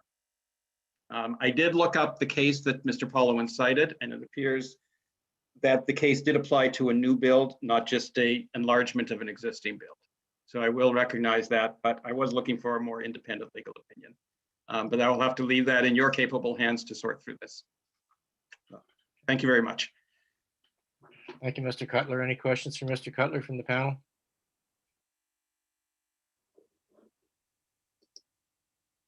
Okay. All right. The next resident to wish to speak is Mr. Hutcherson of 162 West Haven. Is he there? Yes. Yeah, I'm here. Good evening. almost, I guess. I am at 162 West Haven Crescent, and I am representing a group of 7 residents at 167, 163, 165, 161, 164, and 160, which are all the houses that are closest to the development in question. Okay. I'm going to keep my comments short because I think Lauren touched on a lot of the things that I touched on in my letter, and I don't think I need to repeat myself this late in the day or repeat ourselves this late in the day, but there are a couple things I want to comment on that are a concern for us. When we looked at the plan that Ms. Nietzsche put forward, she talks about, it's only 5 centimeters here and 2 centimeters here. Well, that's on the front and the back of the property, on Clare and then on the back side. And quite frankly, I don't think any of the residents care about construction true up, right? 2 or 3, 4 centimeters is not the issue. There's 2 main issues for us in terms of these variance requests. One is, and it's the basement walkouts are the big ones. And those basement walkouts, I don't want to trespass, so I haven't walked on the property to measure them, but my eyeball measurement is they're about 4 by 10 in terms of footprint. And so when you're looking at a 4 by 10 walkout that is part of the foundation, they've gone significantly off of the foundation line to put those walkouts in. I'm not an expert in planning, nor am I a lawyer, but my understanding is that when you tear down a house that is non-conforming, you have to build on the original foundation. And so I just want to make sure that you guys understand that's actually part of the foundation. And it does increase the footprint of the house pretty significantly. It's about 40 square feet per side, and that's probably a conservative estimate. Mr. Saramiger, sorry, I mispronounced the name, may be able to give you a more accurate measurement than that. The second concern is that this does create the opportunity for basement apartments. And so we are going from 2 residences to 4 residences. This is not a question. It is a fact. They've already serviced the 4 units. So there's 4 separate services there. And so there's no question, this is the intent. The intent is to have 4 units there. And that is a lot of units for a very small lot. Again, not a planner, not a lawyer. It's just an opinion from the neighborhood and an opinion from the resident. It certainly changes the character of the neighborhood. And it is a bit of a concern for us because there's another property directly across West Haven that is currently for sale that is similar in size. And we're very concerned that allowing it on this property will set a precedence for that other property. And so we are asking the committee to seriously consider this. On the severance side, we agree with Lauren. The reality is that the minimum lot size is 180 square meters in our zone. And so with one lot that is, just shy of 43% of that number, and the other lot is 66% of that number, these have become very, very small lots. And again, it's a precedence that we're not comfortable with in the neighborhood. And so we would ask the committee to reject that request. I've sat through a number of these sessions now today, and I've learned that consultation is not a requirement. So, but I will say that this developer did no consultation. They didn't consult until after the first committee meeting, after they'd hired FOTAN, in which case it wasn't a consultation. It was really a lecture on what they were going to do. And then again, there was a second consultation after the last, once they brought the lawyer on board. And again, it was an explanation to us about why they were right, but it was not a consultation about what works for the community. And so, although that's not a requirement, I think it's a reasonable comment to make. And then I just want to echo Lauren's comments about the affordable housing. And there was a couple living in that house, and they were paying less than $1,000 a month to live there. And they were evicted, and I understood from that couple they were evicted because it was a family member moving in, which I understand now is the case for one of the 4 units. But the reality is that we've gone from a couple having a place to live in Westboro for under $1,000 a month to folks that are paying over $2,000 a month for the rental. I'm not sure what the basements are going to rent for. Maybe they'll be cheaper. But this is the opposite of affordable housing. They've actually created less affordable housing by doing this, although they have, albeit created more housing. And I think I will close there. All right. Thank you very much. Mr. Paulin, briefly. Thank you, Mr. Chair. I will be quite brief. The only thing I wanted to address, I think I just wanted to clear up a little bit of the confusion about the basement walkout issue. First of all, and I mean, I would refer the committee to our legal opinion, that's part of the record. But first of all, in terms of, I appreciate that Mr. Cutler was able to confirm my legal opinion. It was a very similar situation. It was that a property that was being demolished and reconstructed and being expanded. And in that case, the foundation was being expanded. There's no requirement that a legally non-conforming use be reconstructed on exactly the same foundation. There's certainly permission has to be sought if the foundation is being expanded. And the only thing I really wanted to emphasize was that for the basement walkouts, for the aspects of this application that have to do with permission to expand the degree of legal nonconformity, the issue is not one of variance with respect to lot area or one of variance with respect to the setbacks. What the test is that, one, whether it's desirable for appropriate development of the subject property, and two, whether the expansions, and only the expansions as opposed to the entirety of the construction itself, but whether only the expansions will result in undue adverse impacts on the surrounding properties and the neighborhood. And I am certainly not a planner, and I would refer you to Ms. Nitschi's opinion. But I struggle to see how the existence of two basement walkouts would create undue adverse impacts on the surrounding neighborhood. And all right, that's all I'd like to add. Thank you, Mr. Paul. And we have one more speaker on the list, and then I'll get to the committee members. Mr. Lammy is also a neighbor who wishes to speak, I believe. Thank you, Mr. Chair, and thank you, members of the committee. I'll keep my remarks very brief. I think Lauren and Mike have done an outstanding job. What's your address, please, sir? What's 161 West Haven Crescent? My apologies. All right, no, I apologize. Yes, thank you. So Mr. Cutler and Mr. Hutcherson have done a good job at outlining our concerns with the proposed development. I know I've understood from a lot of this discussions today that issues related to parking, related to the life in general of the neighborhood are not necessarily within the mandate of the COA. So I won't expand on that, although I will note this is a very active neighborhood with younger families, with children, with people with disabilities. So the building itself and the implications of the planning do have impacts on the community. And my last point would be also the fact that there are basically the applications and all the communications I've seen related to the applications for the COA dealt with 2 dwelling units. And I see that they're actually 4 serviceable units, which to me is a concern, because I don't think that the parcels on our corner of the neighborhood can accommodate that. Thank you. That will be all. Thanks very much. Ms. Nitschi, the 2 units in the basement are going to be secondary development units, I'm assuming. Mr. Isaac can speak to that, but he has confirmed, and he has confirmed in the meetings we've held with residents, and as people have noted, they are serviced to provide future secondary dwelling units within the basement. So that is the intent. And they meet the zoning regs right now, the way they're constructed? With respect to secondary dwelling units. So secondary dwelling units, if from a basement perspective, all they have to do is be within the basement. There's no cap on GFA if they're entirely located within the basement.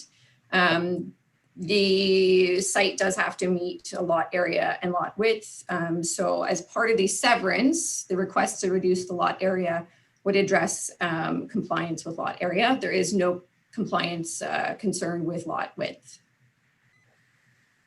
So if we grant the severance, then those SDUs will be legal.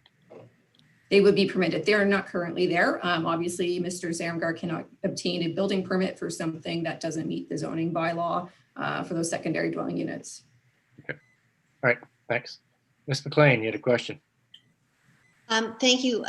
Just the owner's agent, just a couple of questions. Were the walkout or the entrances to the basement units part of the building permit? Yes, they were. Okay, and so when they issued the building permits, they must have felt that that fell within the footprint of what was there before. I cannot speak to what they might have thought. They were on the building permit. Okay. I took it from your letter too that the parking that was located on the corner lot is no longer going to be provided? Yeah, so with respect to parking, so as this site is within the mature neighborhoods overlay, there is no parking required for any number of units for 12 units or under. So for this semi-detached, there's no parking required for either unit. There's also no parking required for either the secondary dwelling units. So from a parking perspective, there's no compliance issues. That's not something we're seeking to change or discuss today. Also, it should be noted that yes, and I apologize, I'm probably also saying my client's last name wrong because we only talk on Zoom.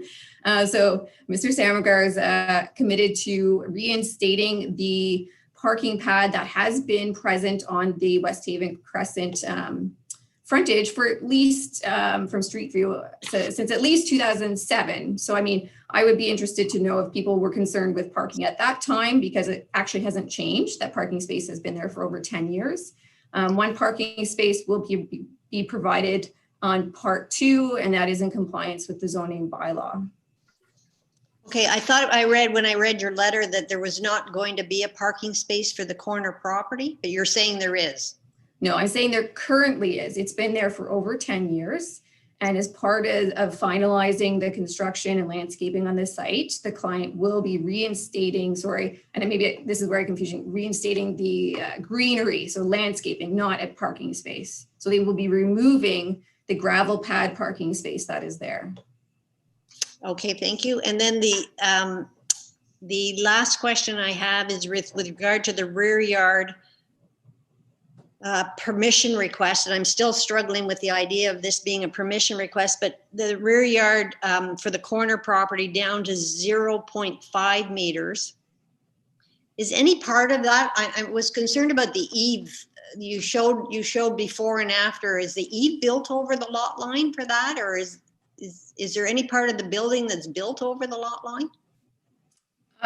As for the survey, no. So the survey shows it's 0.05, so 5 centimeters from the lot line. Okay, because the previous survey for the previous one showed an eave encroachment, I guess. So I'm not sure if you repeated that or if that's allowed to be repeated or. And I'm just looking at the photos of the proposal, sorry. No, there is no eave. So just the eaves are on the west side. So because of the design of the roof, the eave actually faces the West Haven Crescent, like the actual, and then the back side of the building is, it looks to be flat, but also the survey, as per the survey, it doesn't show. So I can only go by what the survey says. Okay, so there's no overhang to the best of your knowledge there at the back, at that Correct. 0.05. Okay, all right, thank you. Wilder? Yes, Ms. Nietzsche, I guess I have a real problem with this permission to enlarge the western portion of dwelling for an enclosed basement walkout. I mean, the way this has been added to and reconfigured is terrible in my mind. I mean, I go by it, and because it's a corner, it's a really poor example of a corner development, notwithstanding what was there. I don't care before. What's there now and what's going to be staying there, frankly, is a disappointment. I mean, I've gone by twice, and I know about the pad. I've seen 3 cars parked there on, well, 1, 2 are almost like at angles, but one towards the back of the building, one on the pad, one towards the front. Seemed was partly on the street, partly on the property. I mean, I don't know what the applicant intends to do in the future with the parking. No parking is required, absolutely. And in terms of the enclosed basement walkouts, I mean, to me, they look like an entrance to an apartment building. I mean, they're really not a fit with the street. And frankly, you know, the permission to enlarge it, I find that difficult to accept. So I'm just letting you know that. Thank you. Thank you, Mr. Wilder. Any other comments or questions from the panel? No?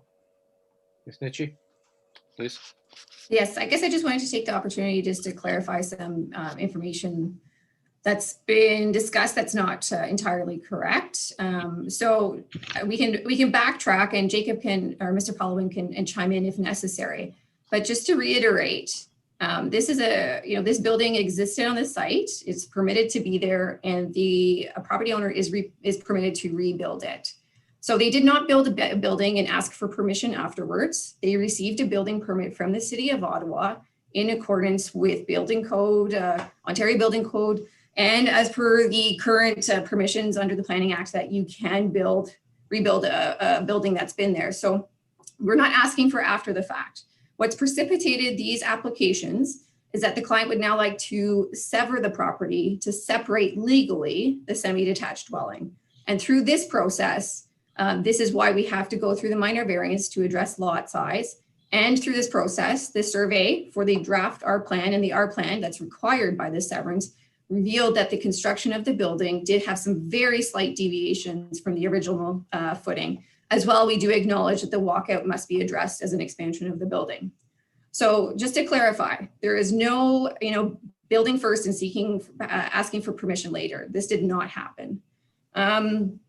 So also, speaking to affordable housing, like from a planning perspective, the official plan itself speaks both in general terms to affordable housing and specific terms. There is a specific section on affordable housing under Section 2, but there's also much language about affordable housing in general and how intensification and redevelopment can contribute to affordable housing. It's simple economics. Increased supply, increased supply allows for more options, which helps lower prices. I'm not going to get into debate about rental prices. I'm not going to debate about rent eviction. There's a whole tenancy board that can address that, and that's not part of this application or process today.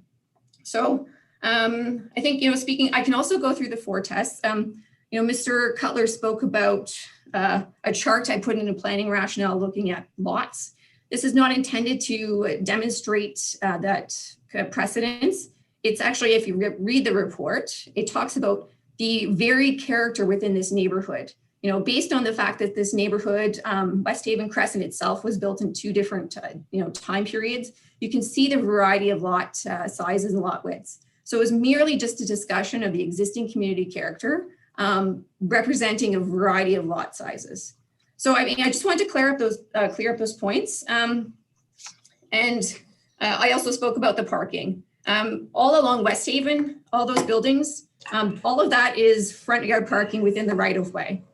Because of the age of the neighborhood, because of the age of this subdivision, those buildings are very close to the property line. So everybody parking in their parking lot is parking in the right of way.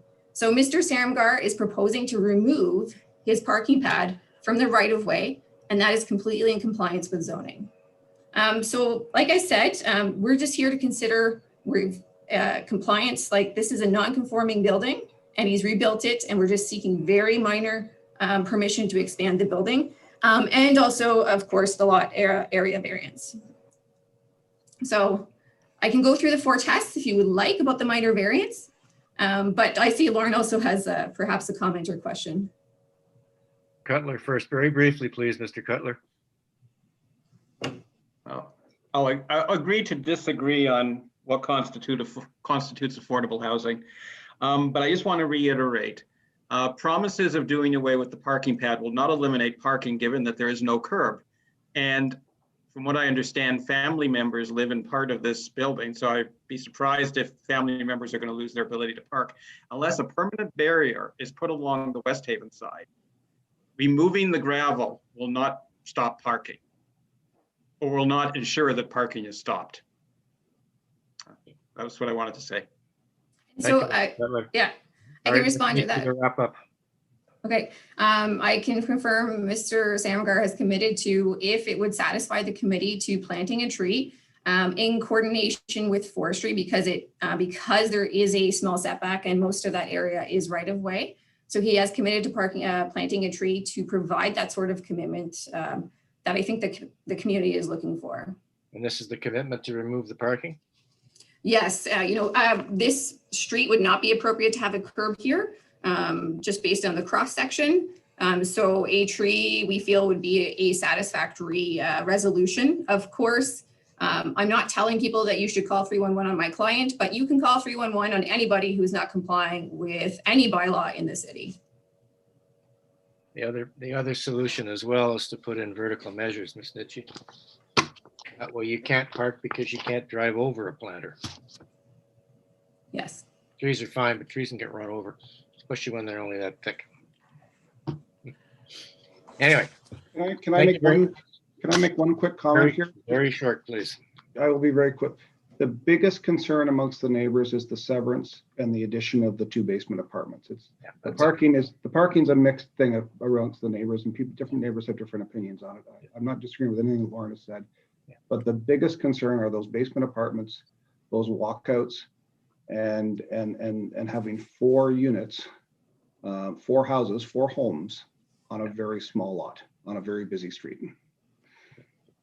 All right, thank you. All right, folks, thank you very much for your input. What we are going to do is reserve on this application, and you will get our decision in 10 days. Thank you very much. Mr. Chair, can I just add in something quickly? May I add something? Very quickly, please. Okay, yeah. So as of now, there's 2 units. There's no, the steps go inside to the basement. It's not, you don't get to the basement going from the outside, and there are only 2 units, and it's serviced with water and gas for both units. So there is a second meter there, but that's for if we'd like to, for future use, to add a basement a unit, it could be. But as of now, there's only 2 units. So I just wanted to clarify that. All right, thank you. Thank you. All right, so we'll reserve, and our decision will be in your hands in 10 days. Thank you very much. Thank you, Mr. Chair. Thank you.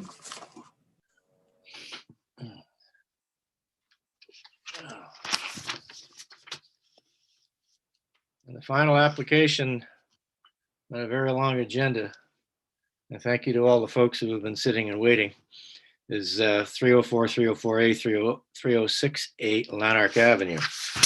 And this is a consent to subdivide the property into 2 separate parcels of land and a minor variance to permit reduced lot areas. And as we said when we discussed the request for adjournment earlier on, because these are only variances to the variance for lot area and width, and there is no requirement for the applicant to provide the Committee of Adjustment with elevations or a site plan.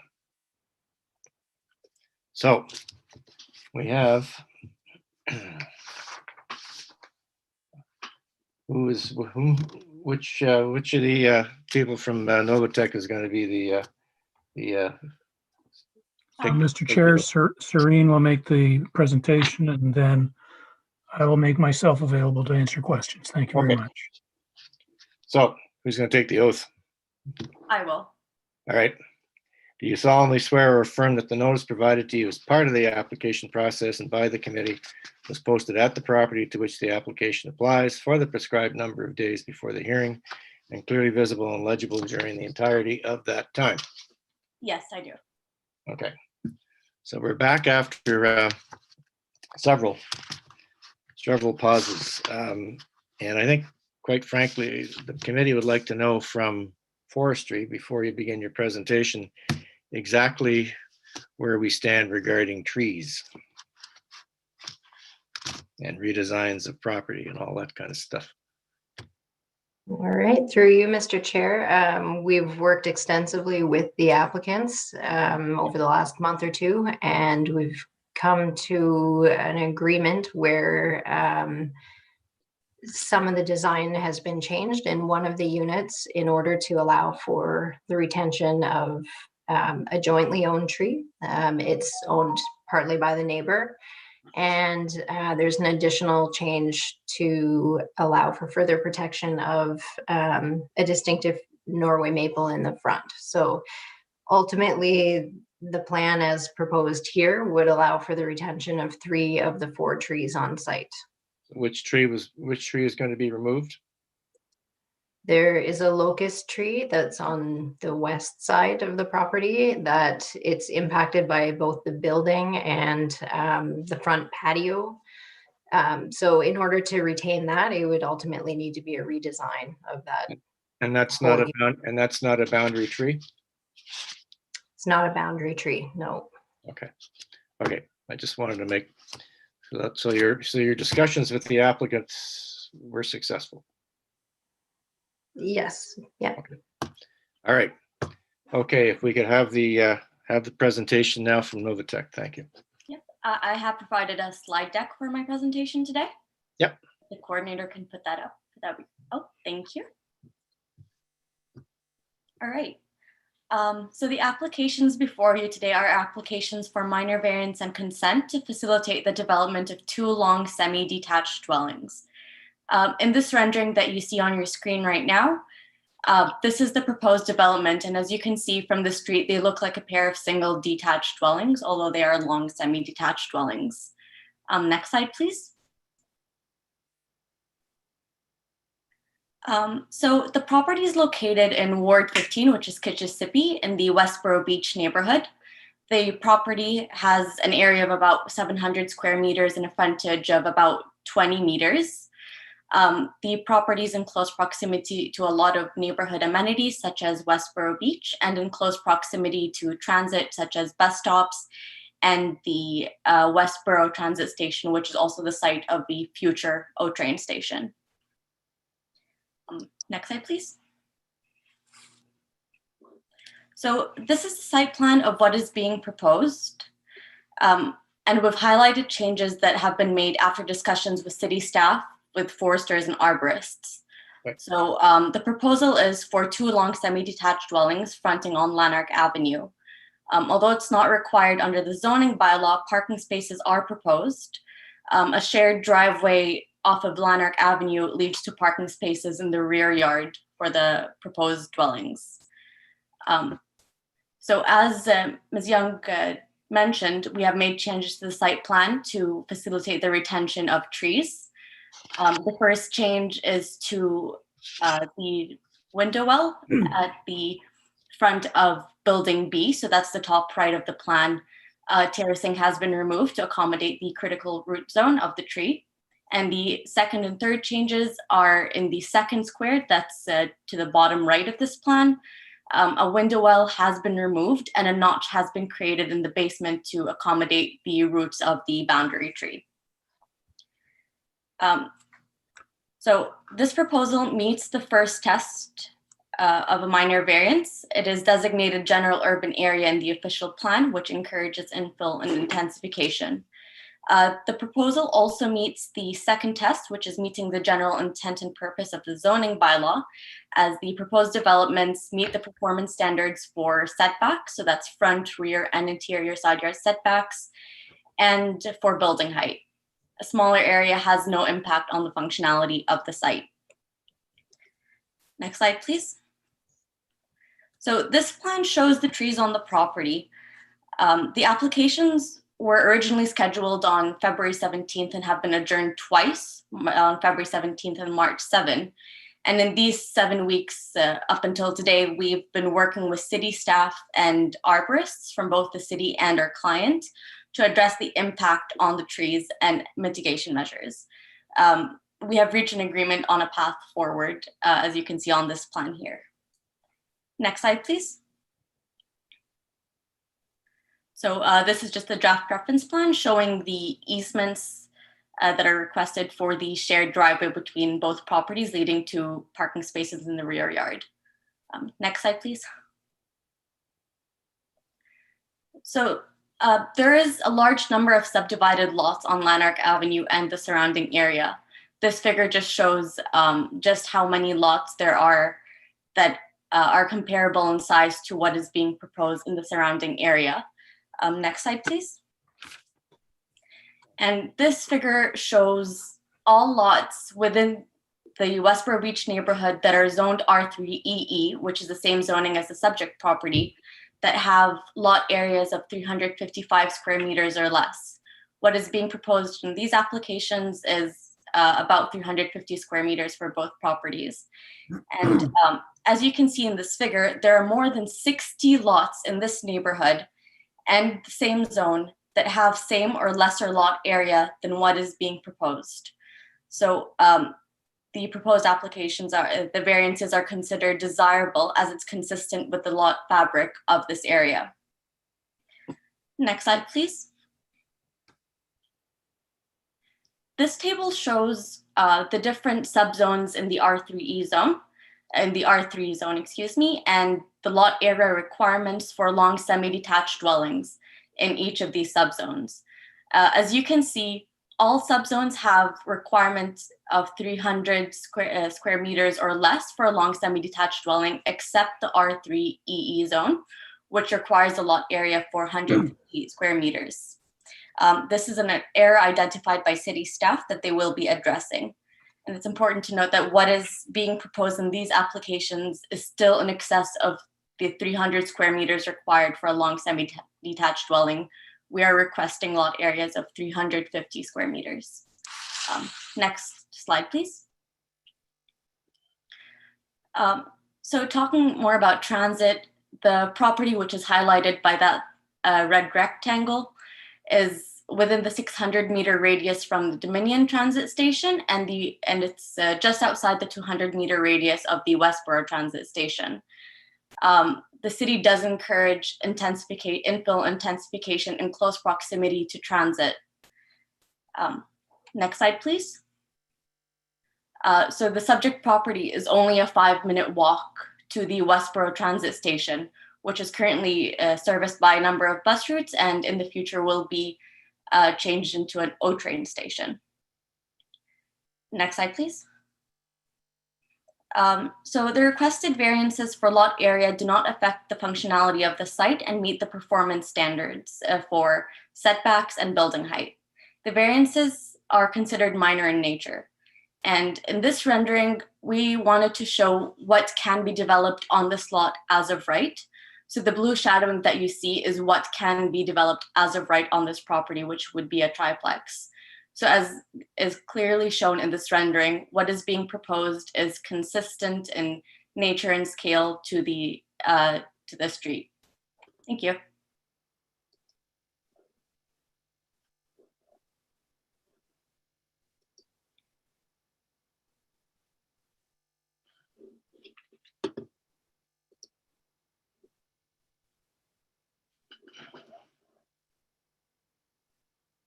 Somehow.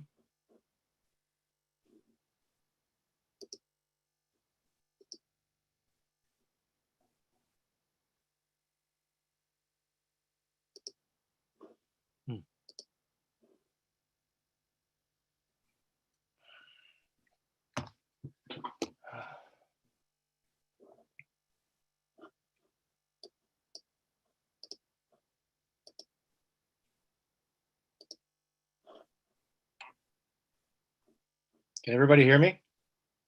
Yep, you're still there. Yeah, because I just lost my screen. I don't know why. It's been a long afternoon, Mr. Chair.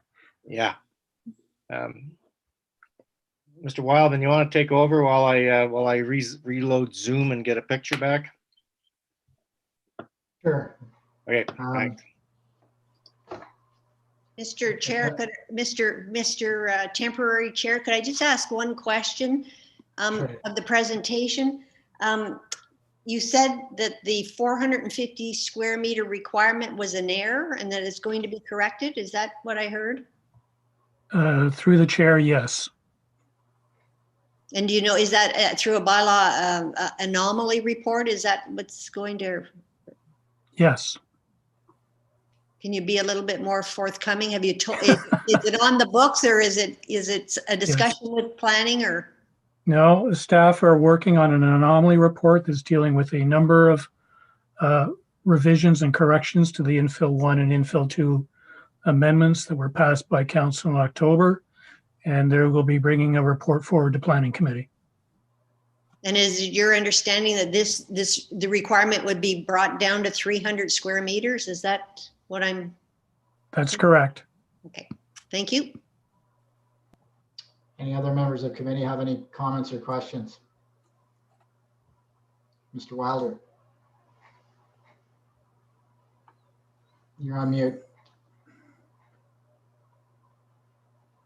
I'd like to get confirmation of that, Mr. James, perhaps. Can you confirm what Mr. Chown has just said and give us any indication when the timeline might be for that? I understand it's probably the policy group where we're doing it.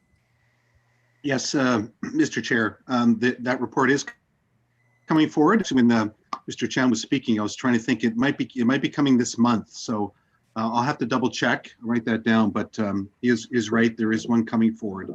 I remember sort of looking at it in our agenda clearing for upcoming planning committees. I'll let. But you're not. You can confirm. In fact, that's one of the changes, though. Can you?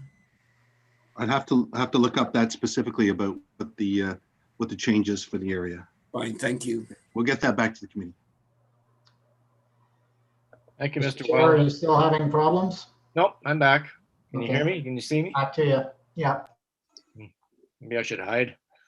All right. Any other questions for the applicant's agents on this? Okay. Perhaps we could go quick. Did we go through the 4 tests and how this meets the 4 tests? Through you, Mr. Chair, yes, I addressed those points in my presentation, but I would be happy to reiterate them if you No, that's fine. That's okay. All right, we have a number of speakers on the list, but I'd like to hear from the planning department and their position on this application, if you wouldn't mind, please. Yes, Mr. Chair, the planning department has no further concerns with the application, as the applicant have met the requirements from the forestry services for mitigation measures to retain the tree and to increase the mitigation measures for the retention of the tree on the front. Okay. So the department is fine with where we're at on this application. Yes, because from the beginning, the applicant met the setbacks for the development proposed, and we have no concerns with the requested reduced lot area. Thank you. Okay, thanks very much. All right, we have a number of speakers on a list, and I'm going to start with the Community Association first. Ms. Casserly. Pat Lessar will represent the Community Association. Pardon me? Pat Lessar will represent the Community Association. Okay. Mr. Chair, it's me. I hope I'm not disappointing anyone expecting Catherine. No. Could you give us your address, please, Mr. So? Yeah, 266 Ferndale Avenue. Okay. And congratulate everybody on their stamina today, but I will make my points concisely. I have submitted a brief on behalf of the Community Association addressing the 4 tests. I'm not going to review that today. I'm assuming that everybody has had a chance to review that. Yes, we have. I just wanted to touch on a few higher level points. In terms of the role of the Community Association, we're here to advocate on behalf of our community, to coordinate events, protect our green space, and support local initiatives. What we are not are professional lobbyists, planners, lawyers. We don't have the in-depth knowledge of all the municipal bylaws or the workings of the City Hall, nor do we have the financial resources to hire these experts. So right away, we're on our back foot when we're dealing with this.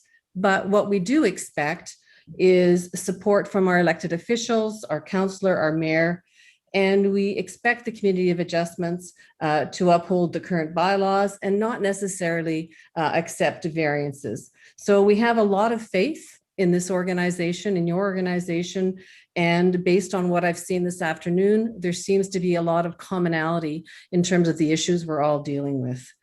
We do not oppose intensification, but what we do oppose is hyper-intensification. And we feel that what is planned for 304 Lanarch is just too much. The streetscape is going to be negatively impacted, and you've heard from a lot of people about that. Our neighbors, our friends are all under stress, and I think that's been evident in the communication that's gone on over the last few months. Some people's health has been affected negatively, and our tree canopy is threatened. And I know that we have heard from the forestry group, there is some mitigation measures that are going to be taken, and let's hope that this works. But it has been a bit of a concern. We also have some serious concerns about the compatibility of these long semis in our neighborhood. I have heard a lot this afternoon, as of right. As of right does not necessarily mean that it is right, and certainly is not right for all of us. So I would really like you to take that under advisement. We're counting on you to really carefully review all of the information submitted by all of the groups and do what is fair and right. Minor variances should not automatically be granted. And some of these variances will have a real negative impact on our neighbors in terms of our quality of light. We've talked about that this afternoon, the noise, the light, the traffic, the privacy, all of these things are important. And I know it's very subjective, but it is very important. And on a broader perspective, is when does this hyper-intensification stop? When our community is completely destroyed, when all of our trees are removed, when we're all surrounded by high rises, when each lot squeezes as many units as possible with some rather dreary architecture. You know, the LRT is very important to all of us, but having it close by does not mean that it's okay to ruin Westboro Beach. And I really don't think that's the intent of the LRT, but let's try and get this development right and stop squeezing as much as we can. And a lot of the discussion this afternoon has been with these secondary units, and these basement apartments that are proposed now are a huge concern to us. And I know as of right, it's allowed, but again, it's a big concern. So I really implore you, all members of the committee today, to review all of these facts and do the right thing for our community. Not necessarily the right thing for the developer or the agent working on behalf of the developer, but what's right for our community. That's all I've got for today. Thanks for your time. I appreciate it. Thank you very much. Ms. Casserly, your comments. Sorry. Our comments have been presented by Pat. The concern that we have as a community association is over intensification. The fact that in this proposal, there would be 8 units. You would go from having a couple of people going in and out the laneway next door to you to having maybe up to 30 people living there. Too much, too intense. The severance says it's to divide into 2 buildings. If you were dividing into 2 single units, no problem. But once it starts dividing, it's just simply too much. Thank you. Thank you, Ms. Casserly.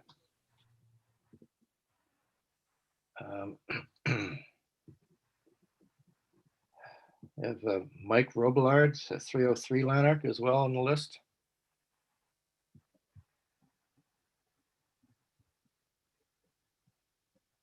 Is he there?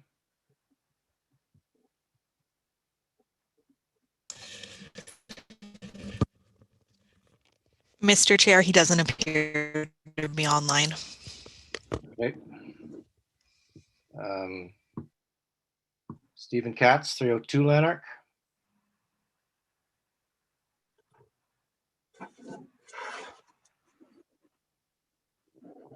Can you hear me?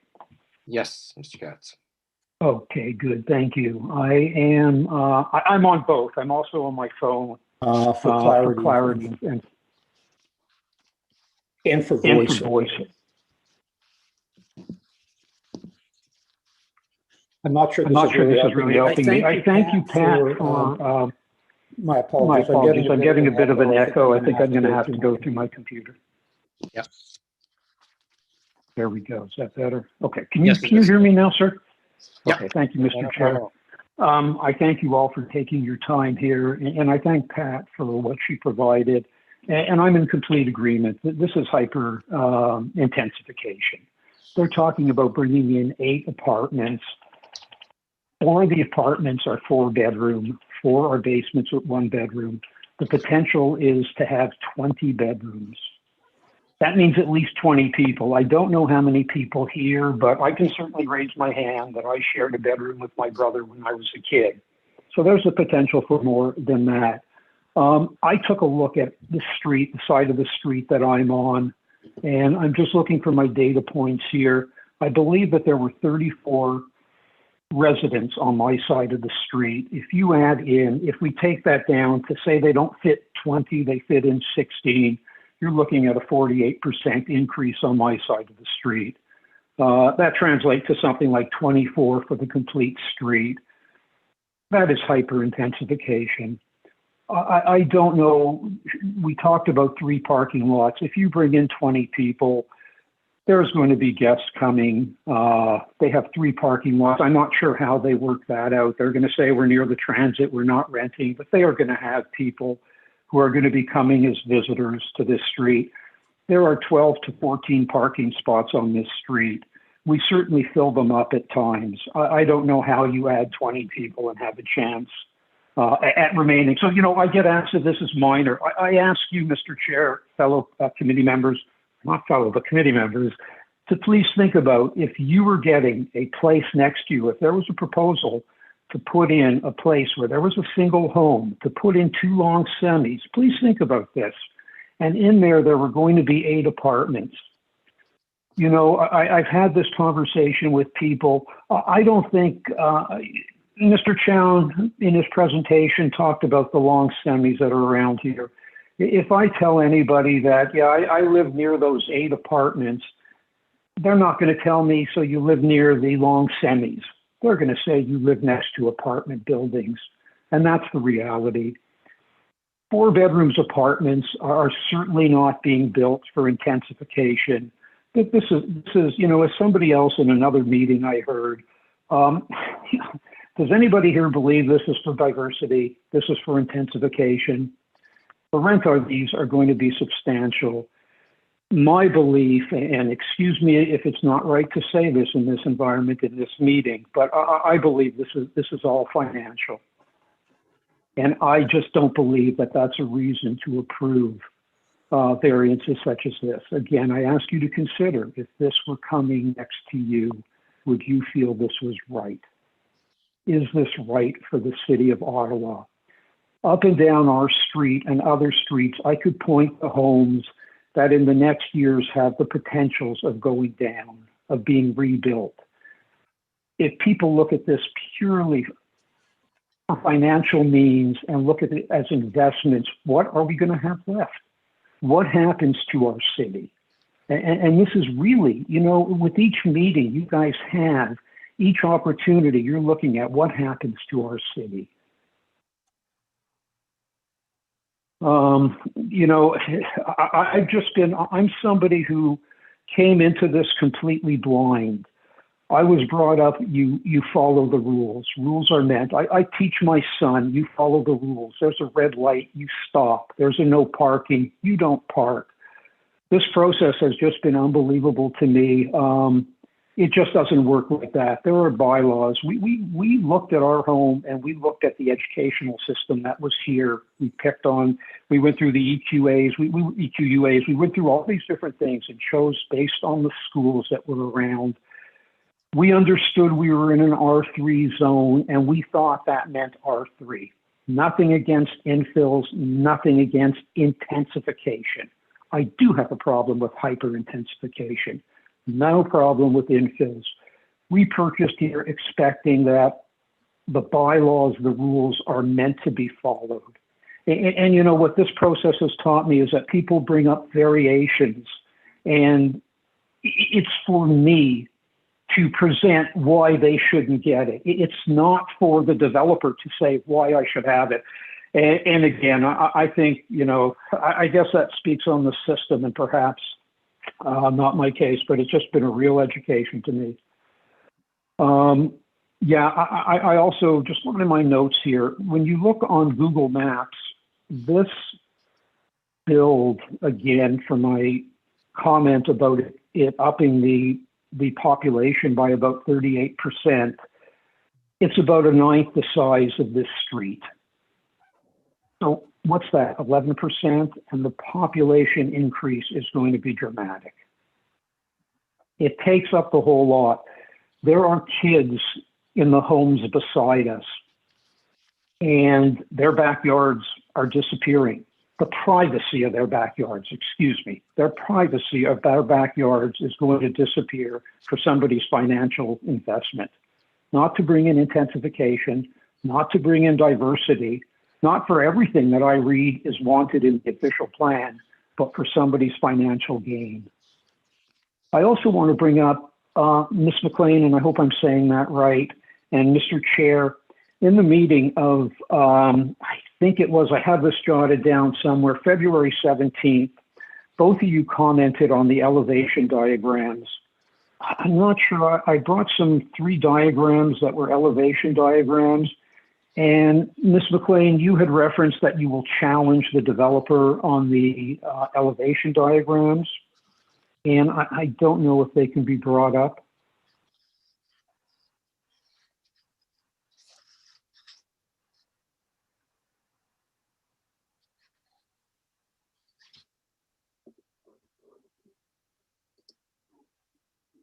Hello?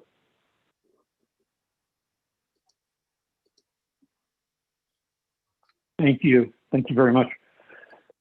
So what we were presented, and feel free to just, go through those 1 to 3 diagrams, and you'll note how the front seems to have windows, has a door, has stairs, you can look at it and understand what this build is about. If you could change that again, if you could go to the next picture, please.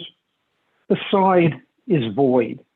There is nothing there. There is no windows. There is nothing to represent to us what this build will look like. I don't believe we've gotten the elevations. We got 3 diagrams that show us the front facade and nothing else, or 3 elevation diagrams that show us the front facade. We didn't get anything to represent the back. I don't know why. We all talk about this, and it's what do they have to hide? Because I don't know. Mr. Katz, there is no requirement for the applicant to provide. There may not be, but they have told you in the meeting. No, it's not there may not be, there is none. They are not asking for variance to side yards, rear yards, front yards, or height. Therefore, they do not have to submit detailed plans. Mr. Chair, you asked them in the meeting of February 17th, will the elevation plans for this bill be shared? Yeah. And Mr. Chown replied that he will, and he'll also share them with you. You had also asked if you would receive them, and he indicated that you would. Yeah, and this is all. Ms. McLean also did. She indicated, I will challenge you on the need to see the elevations. Yeah, well, and this is what we've been provided with. I'm sorry? And this is what we've been provided with. Yes, sir. Correct. So I don't, my wife interacted with Ms. Shahzad, and I apologize if I'm mispronouncing your name. And in the only communication she had, and asked her about the windows, and initially she was refused to get. And she finally got saying, well, we don't know where the windows are going, but they're going to be standard windows. My wife asked her what the size of standard, and I don't think she got a response. We also asked where the HVAC was going to go, and I'm not sure if it's the windows or the HVAC. We were told we don't know at this time. We've had our sole communication with the developer, or with the builder and the developer. I had 10-minute communication with Ravi today. That is the longest I've communicated with him. There has been one meeting that was extremely short that they set up. We asked things like, if approved, will we get a fence? We never got a response on that. We've never gotten a chance to further discuss this development with them. There has been no communication. The owners of this application lived at this house. I think this is important to know. This is not something that's owned by Ravi or by Novatech or some mysterious third person. This is owned by the people who lived there for 14 years. As is their right, they just packed up, or one of them left in the summer and one left 2 weeks or a week before the signs went up that there was a build happening here, and nobody has heard from them since. It's you know, I don't know what really more to say. Boy, and you know, they present you about transit. I don't for a minute believe that they looked at this spot and reached out and said, aha, transit here, we need to build something for transit. My take. There's also issues I wanted to mention to do with snow, but I believe Doug is going to talk about that, so I'll leave that. Garbage. I had asked in a meeting, and I think it may have been Mr. Chown who responded. I said that the tenants, the owners of this build, had asked when Bloomfield Yard, which is behind this build, had made this build, and there was slotted to be a garbage area right behind them, and they asked that garbage location not be behind them. And I asked, can we be assured that there'll be no garbage near our lot? And I'm sure Karen feels that same way. Can you put that somewhere in the middle? And Mr. Chown, I believe it was Mr. Chown or Ravi, replied that the tenants are going to keep the garbage in their apartments for 2 weeks.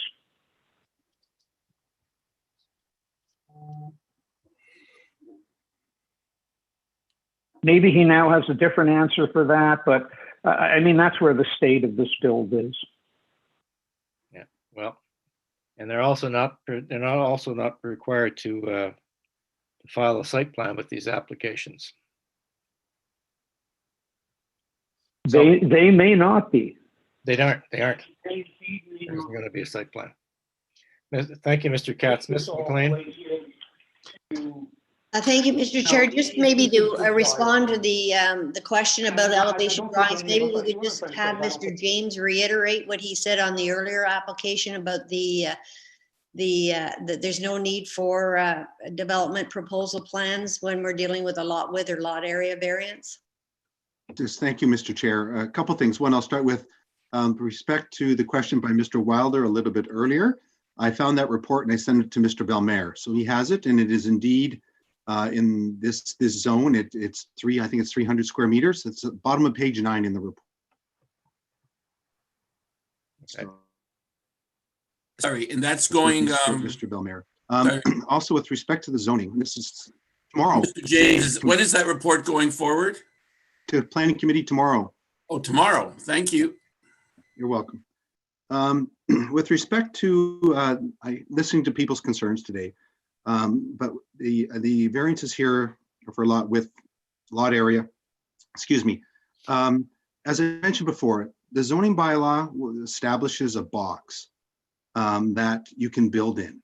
And as long as you're within that box, if you have a peaked roof, a flat roof, you meet the zoning provisions of that box, you get to construct within that. It's deemed to be in conformity with the official plan.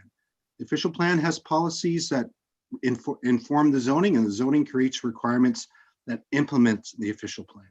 So as long as you are within that box, you get to build that, no matter what it looks like. There were some questions here today about secondary dwelling units or semi-detached dwellings.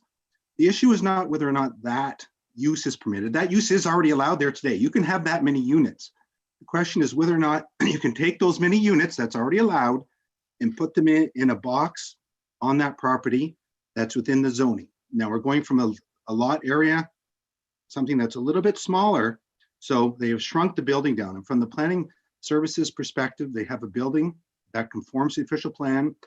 It meets the intent of the zoning. It didn't ask for any other variances to go on this property, just the ones related to the area. And everything else is within that. They're allowed to do it. The city's policies and direction, provincial policy statement calls for intensification. You're going to get intensification on a lot of these lots. That's just expected. It's what's coming with the new official plan. It's what's here now with this official plan. But the only issue that is before the committee, in my opinion today, is to say whether or not that the reduction that they're requesting and those specific variances are appropriate. And again, as I mentioned, you get this box and you can put whatever you want inside that box if it conforms to that zoning. That's why at our comments or our position, we are not opposed to the proposed development here today. And we've worked out the issues with the trees, which is very important. I'm glad to see that. Thank you, Mr. James. We also have Mr. and Mrs. Dennis at 309 Lanarch. We're on the list.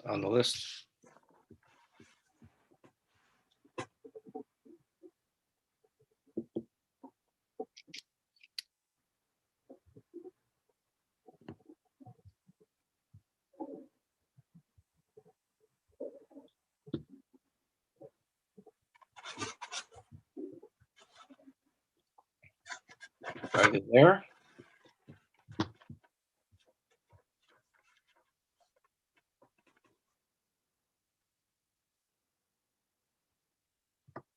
All right, probably not. Sorry, they are, but Craig, you need to unmute or?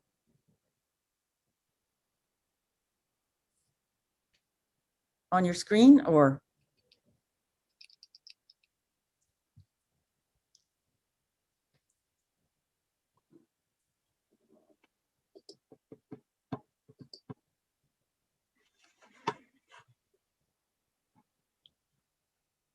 Chair, maybe we could move to another one and come back. Yeah. I also have Mr. Cross on here.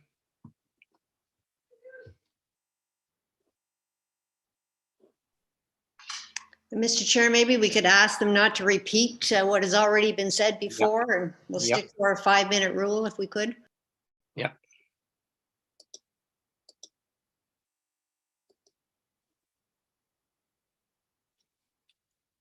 I guess Mr. Cross is not available either. All right. You got your audio straightened out, Mr. Dennis?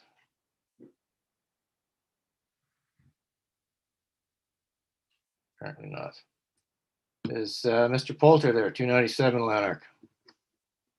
Hello? Hello? Hello? Hi there.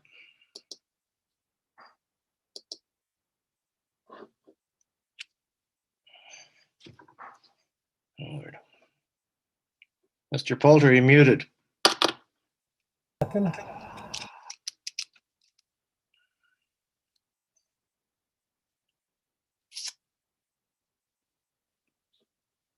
You're still muted.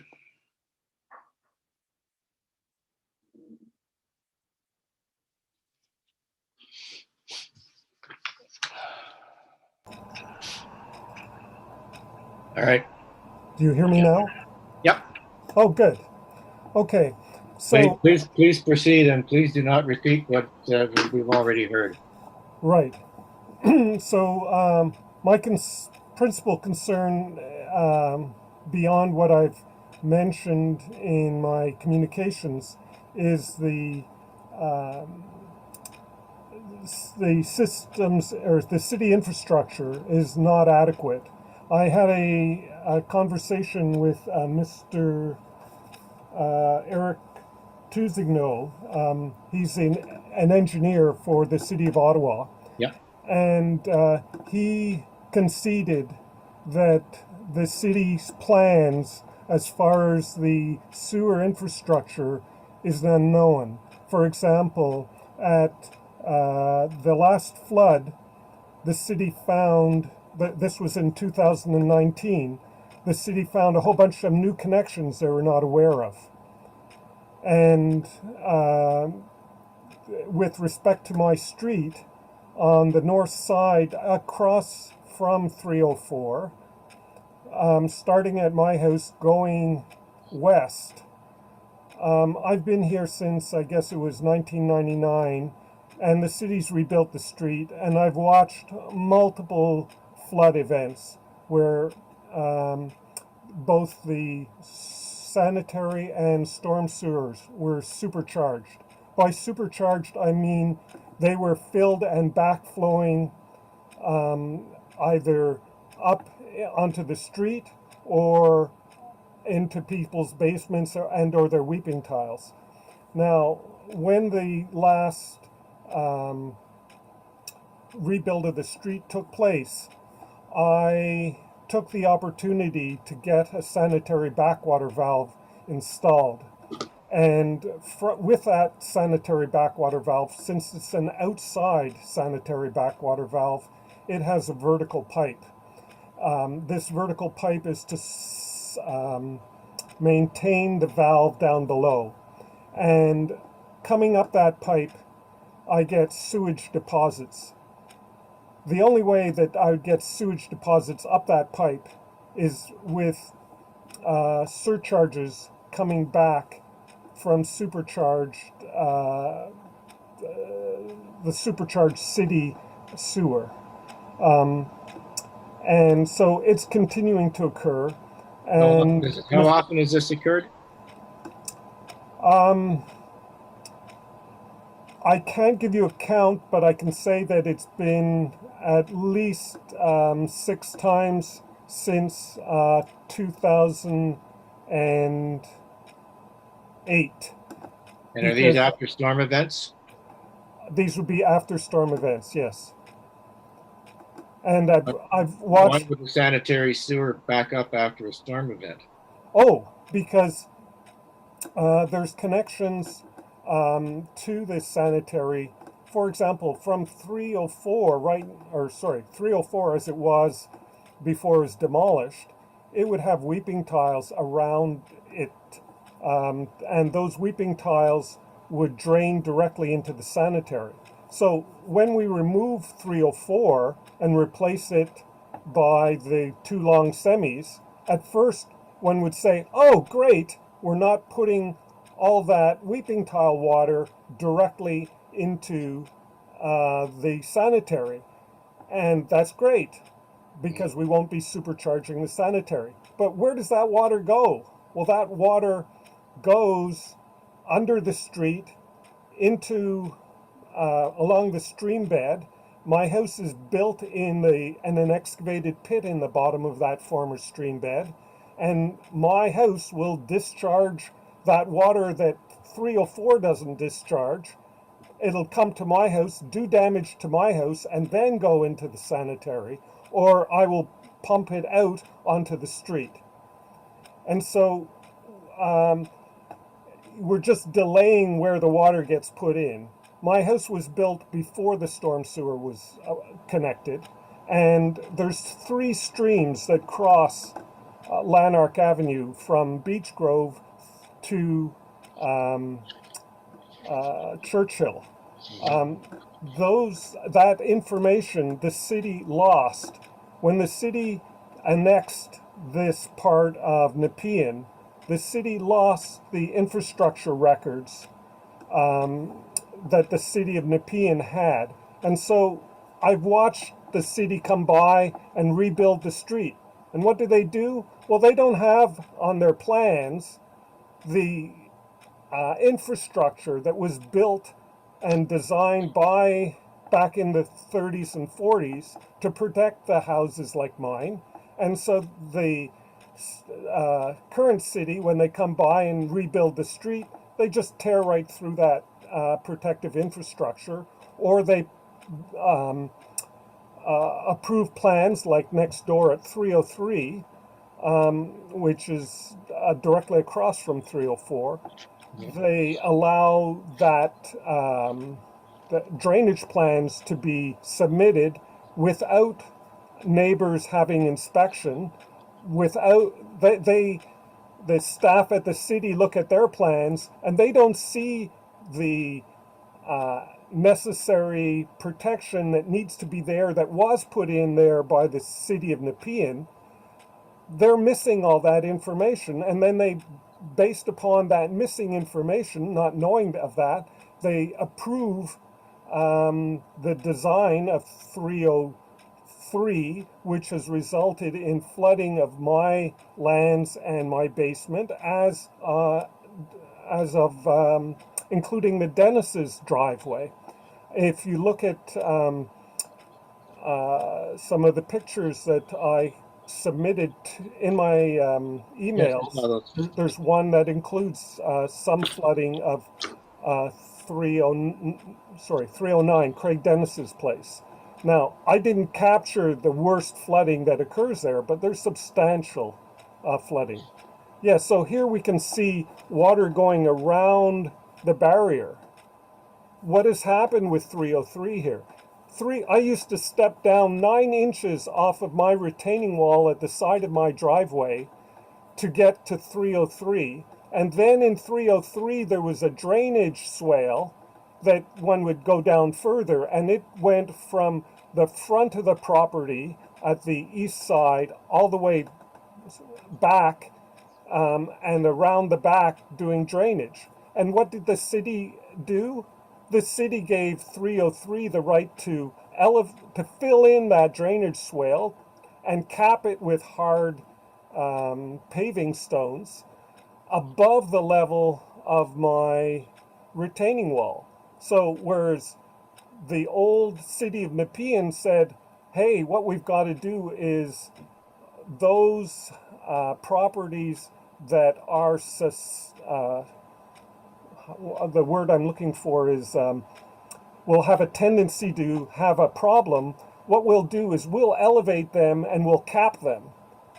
And then we'll let the water drain away on neighboring properties, away from the problem properties. And that's all gone because the city doesn't have that information. Now, what has happened with 303 is they've elevated themselves front and back and just covered themselves with hard surface, like 304 is going to do.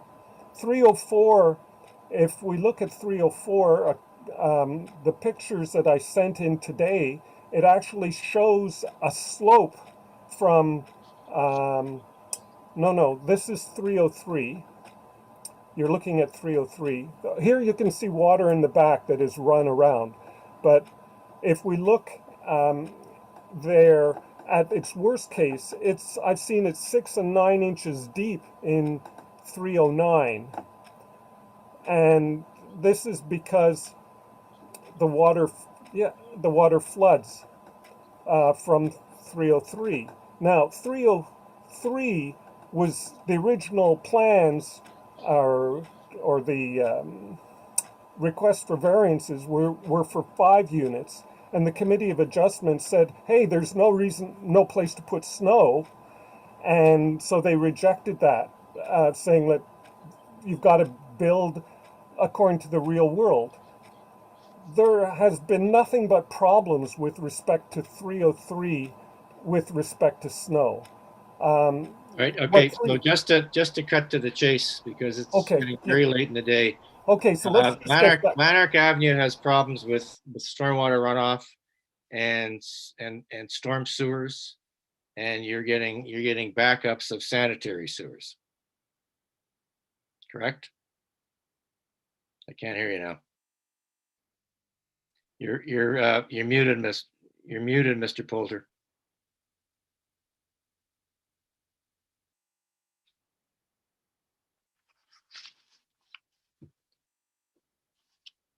I still can't hear you.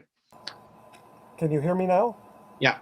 Oh, sorry. So this is an ongoing problem with the sanitary system and with the stormwater removal system. Yes, both. And the city, as far as you're concerned, has not rectified these issues. That's correct. And the city adding another 8 units to this street is going to make the situation worse or better? It's actually going to make it worse because the intensity of the runoff will be much more. Right now, prior to this development proposal, there was a lot of, grassy area. And so what we need to do is look at the ratio of the lot area reduction to the development, the lot area to the developed hard surface area. So that ratio is going to get much smaller. So the developed hard surface area will shed water onto the street much faster, and it'll flood Mr. Dennis's place much more quickly. The city, in 1996, my driveway flooded to about 6 inches, I'm told. My basement flooded. And since then, I've seen my yards flood. And I've seen the property of Mr. Dennis' yard flood much worse. And down the street, I've seen further flooding. The water on the street literally flows over the sidewalk into the yards. And in your estimation, has the city ever undertaken, in your knowledge, either a reserve capacity analysis on the sanitary system, or have they assessed the adequacy of the stormwater removal system? No, they've done neither, but they plan to now. When? I asked that, and the engineer said that he's just gotten new software and we'll do a pilot project on it, but it won't be in time for this hearing. But there'll be a pilot project in the whole of Westboro Beach? No, on Lanarch Avenue. On Lanarch Avenue. And sorry, there was another point. I've lost it. I'm sorry. All right. Well, you've made the point that there seem to be serious issues with the stormwater and yes, and the sanitary systems in that area. Yes, I've got what I lost. In speaking with the engineer, he said that his department has recognized that this has been a continuing problem in the planning for redevelopment in the older parts of the city, and his department is planning a new bylaw or bylaw requirements or zoning requirements that will require properties like 304, when they're developed, to have stormwater retention so that they do not contribute to the flooding on the street. This is not a current requirement, but it is a current problem, and he acknowledges it's a wide problem. And so they are going to be making changes to the bylaw, and he acknowledges that it's not appropriate that development cause such flooding problems to its neighbors. It's a deficiency in the bylaws that we don't have that protection right now. Just as there was an error with respect to the number of square feet that would be required for a long semi, well, there's also an error that we don't have bylaws to require stormwater retention on properties like 304. They slope significantly to the street and they unload on the street, and by replacing the soft absorbent surface with hard surface, whether it's roof or driveways, it will dump onto the street. In the winter, Mr. Coulter, I'm going to have to cut you off because we have to get to the other members. Certainly. Or your other neighbors. You've made the point more than adequately. Thank you. And we do have your submission. And that discussion with the city engineer was only verbal? Yes. I do have a summary that I can send to you. I think we'd appreciate that. Okay. Fire it up. Send it off to us. Okay. Thank you very much, Mr. Coulter. Ms. Gengi. 310 Lanarch. Yes, it's Karen Genge, 310 Lanarch. I'll start. You heard what Mr. James said regarding this is the box and they're inside the box, and therefore this is why. Which I disagree with, so I'll come to that. But first, I think we should, I don't think anything should go further until we find out how two building applications for the same location were submitted to the city. One of those has been under discussion and the trees, and this is the one that still has to be approved. The other one did get approved. and it got approved for 306 Lanarch, which doesn't exist. So with the approval of that, then a permit to demolish was issued for 304. So I've raised this issue with Jeff Leeper, the mayor. I've had a call. There's no explanations. However, it allowed for a demolition of a property that was 10 years old, not in any way needing to be demolished, with a building permit that was issued on a lot that doesn't exist. And I'd also like to know how the city entertains two building proposals at the same time without saying, we can't, we take one or we take the other. So I have a great concern that something was going on just to start with. So Jeff Leeper is putting a team together to do an investigation. I have great concerns with the fact that the city allowed this to happen, and whoever issues the building permits. I had a call from the manager of that department, and he was unable to explain how it possibly could have happened. However, that's not what is before us today. No, but it is a great concern.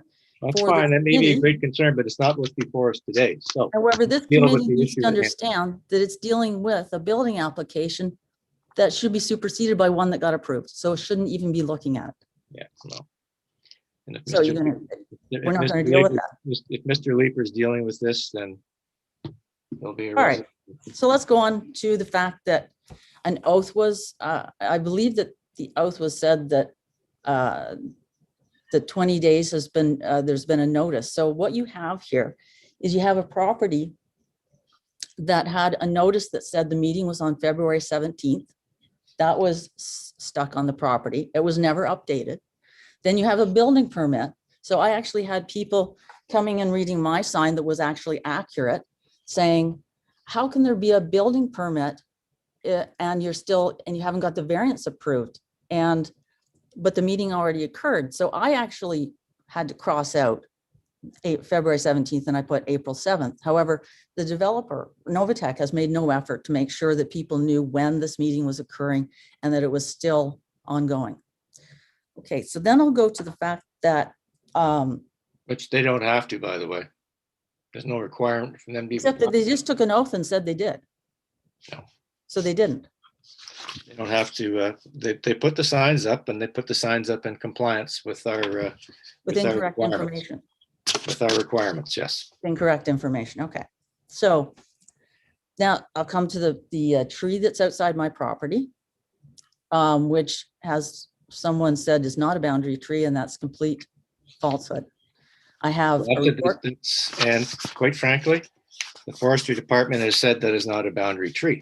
Okay, let me. And you're saying, hang on, and you're saying it is. So, I mean, that's not before us either. And you're on mute. I'm going to stop any building here because I have an arborist report that says it's a boundary tree. Okay. My lawyer is sending to that. And so I take great acceptance to the fact that someone comes on here and says that it's not, when they don't know what they're talking about and they have been informed that it is a boundary tree. So you can approve, if you go forward with this approval, you're going to be approving a plan that can't possibly be implemented, because I don't care if I have to go to the Ontario Superior Court, that tree is a jointly owned tree and it's not coming out. We're not approving a plan here today, Ms. Gang. Well, minor variance and Genge, please. Genge. It's a minor variance and a consent. Well, their plans are not in conformity because at the very least, my understanding is a side setback is supposed to be 1.5 meters, and the plan that I've seen has 1.2 meters or less, and that hasn't been requested as a variance for the building. Mind you, I don't know which building plan is going to go through because of there being two. I think Mr. John can probably speak to that later on. Now, as far as this being from a density point of view, there are almost 1,000 units of apartments going in about 2 blocks from here, 3 blocks. So there is no need for more apartments to go in. These are apartment buildings that are being put in here. And no analysis has been done as far as the streetscape, and that in the bylaws, it says that you're supposed to respect the street wall. The proposal that's come forward here, when I walk out my front door, I'm going to look sideways to a 28-foot tall building that goes 12 feet past the front of my house. 12 feet. That goes further than any other building on this street. And nothing has been said about that. I don't know how you can say that the bylaw says respect the street wall. It is absolutely not respecting the street wall. In the back, I'm also going to see 16 feet or more of a 28-foot high wall. That's not in conformity with the other houses here. The character and nature of this landscape does not include houses. According to the applicant and confirmed by city planning departments, there is no variance required for a rear yard reduction. There's no variance required for a front yard reduction. I believe the bylaw says, the zoning bylaw says that there are minimums. However, it starts out with saying that you should respect the street wall. And here there's no respect for the street wall. Absolutely not. No look has been done.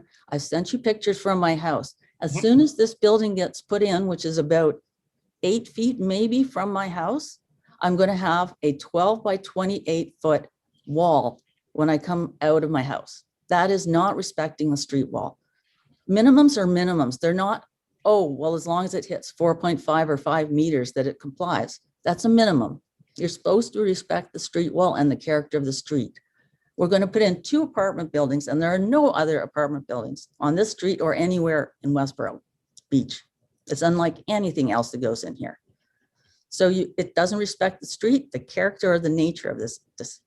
And it's an 8-to-1 increase in terms of density, which is not required given any interpretation of intensification, and particularly with what else is already going on in Scott Street, which is a couple blocks away. There's no need for this type of over intensification. And unfortunately, because long semis are allowed in your neighborhood and mine, and because secondary development units are allowed in each of those units, someone can come along and build 2 long semis like is being proposed here, put SDUs in and get 8 units on a piece of land where there used to be 1 home before. But the committee could tell them happening all over the city.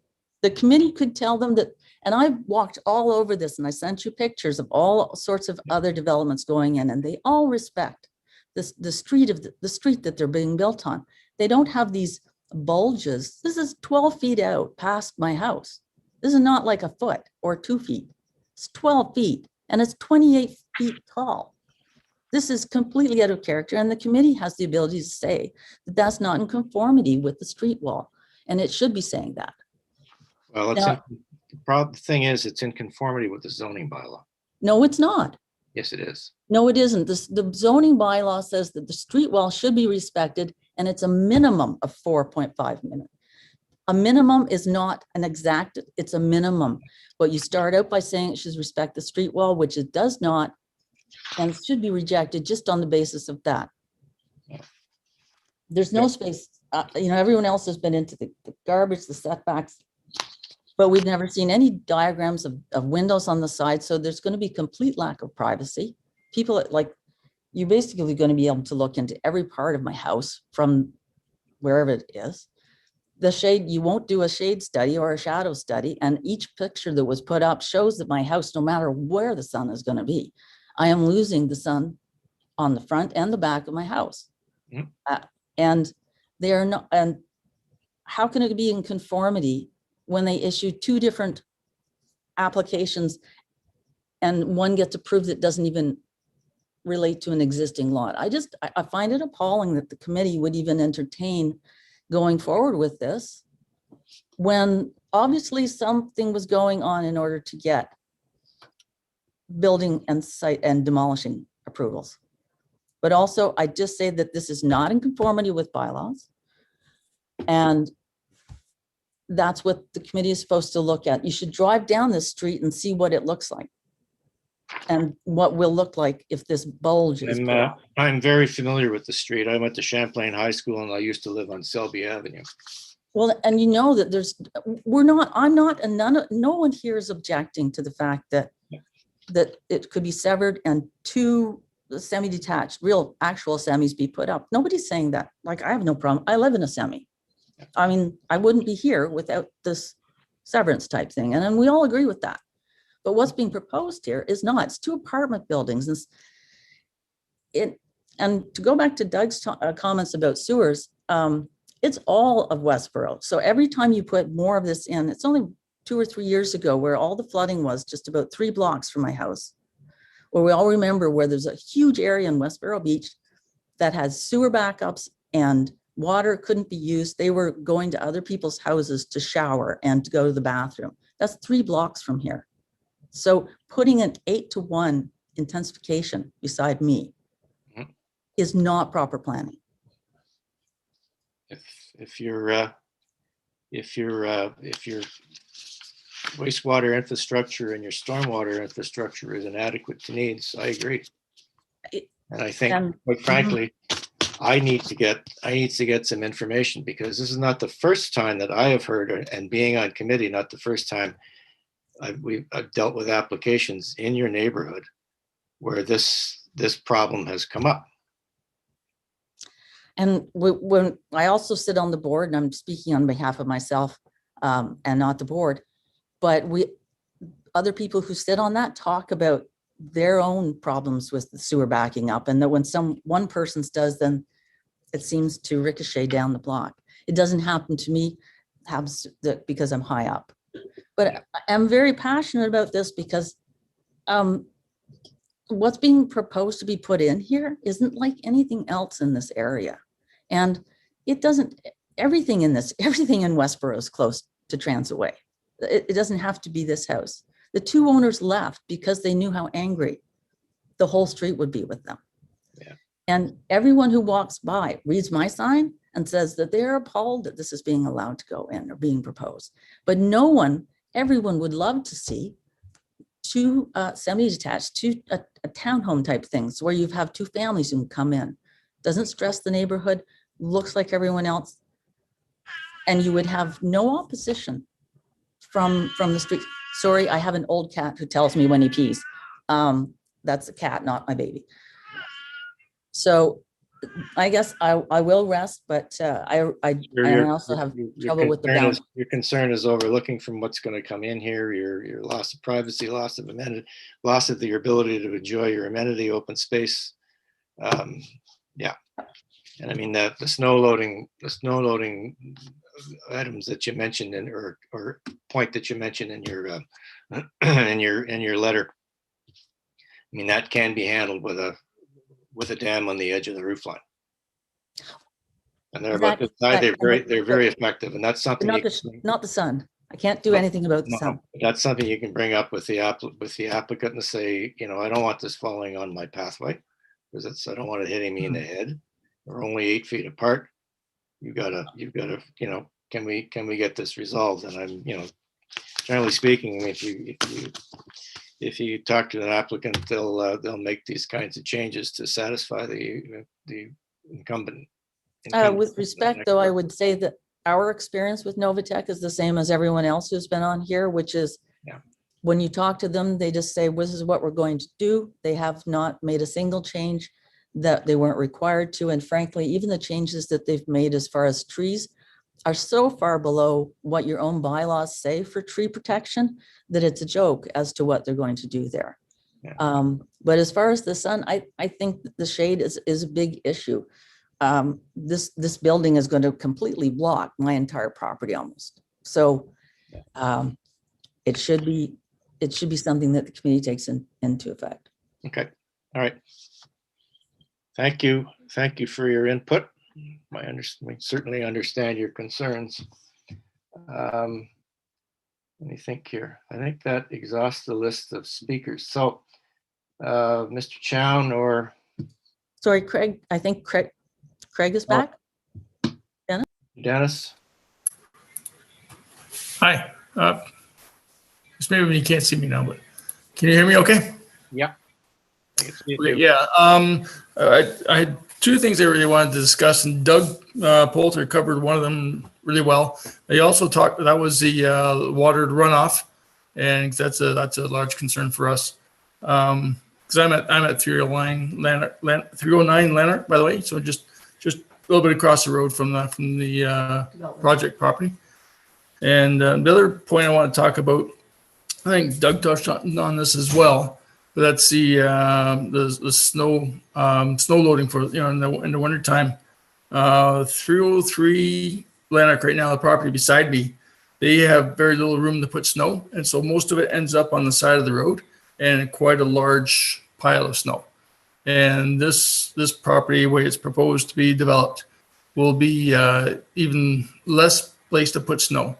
And so there's going to be more of a problem there with, I'm so worried about issues with pedestrians and vehicular traffic on Lanarch Avenue. And so that's one concern that I have. And my other, I think that's pretty much it. Everything else that I want to talk about has been covered already. So thank you very much. The permeable pavement? Well, guess what?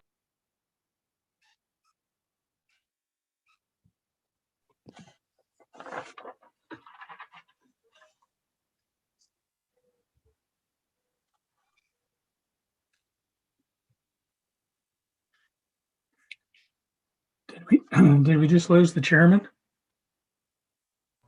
It appears so, and perhaps we'll give him a minute to get back in.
Michael, perhaps you can have Mr. Chown wrap up.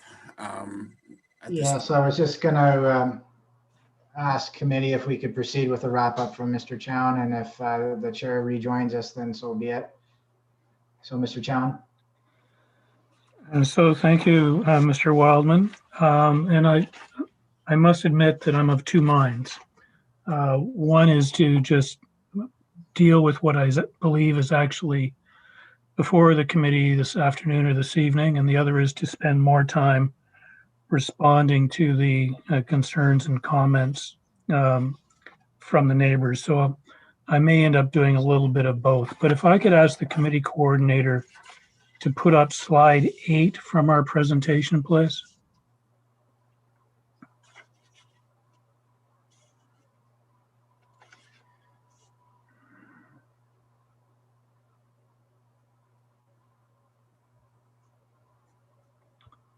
Probably before this one.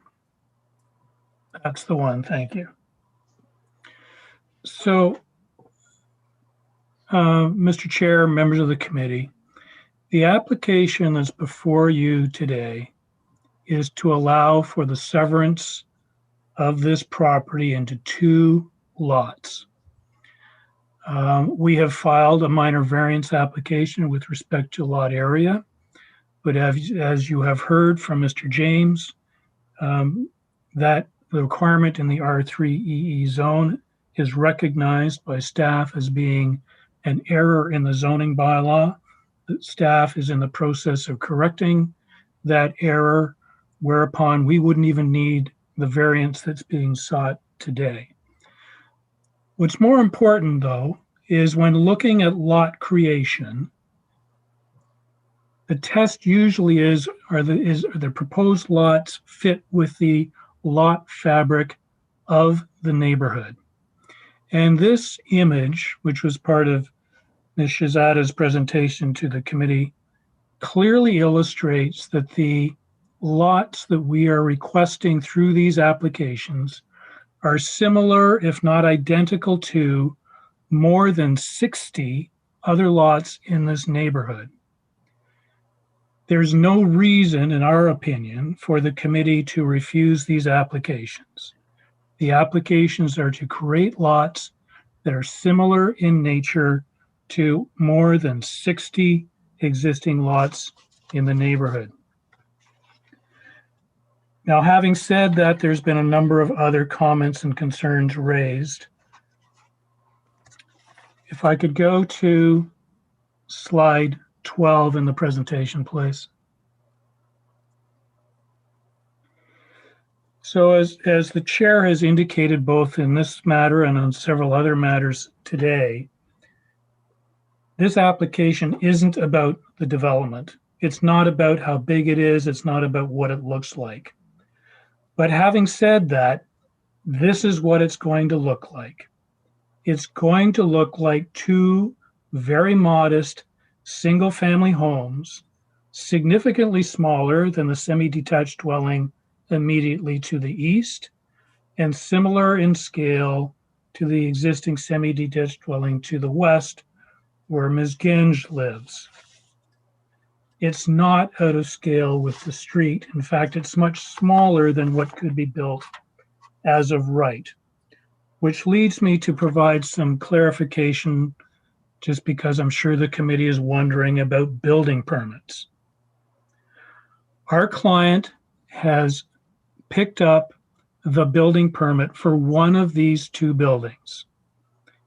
He has been able to do that because that building permit, that building, fully conforms to the zoning bylaw, doesn't require a severance, doesn't require a minor variance in lot area. It's a fully conforming building permit, and it was properly issued by Building Code Services. And he needs one building permit. He can't get both at the same time. He has to get one building permit first in order to get a demolition permit.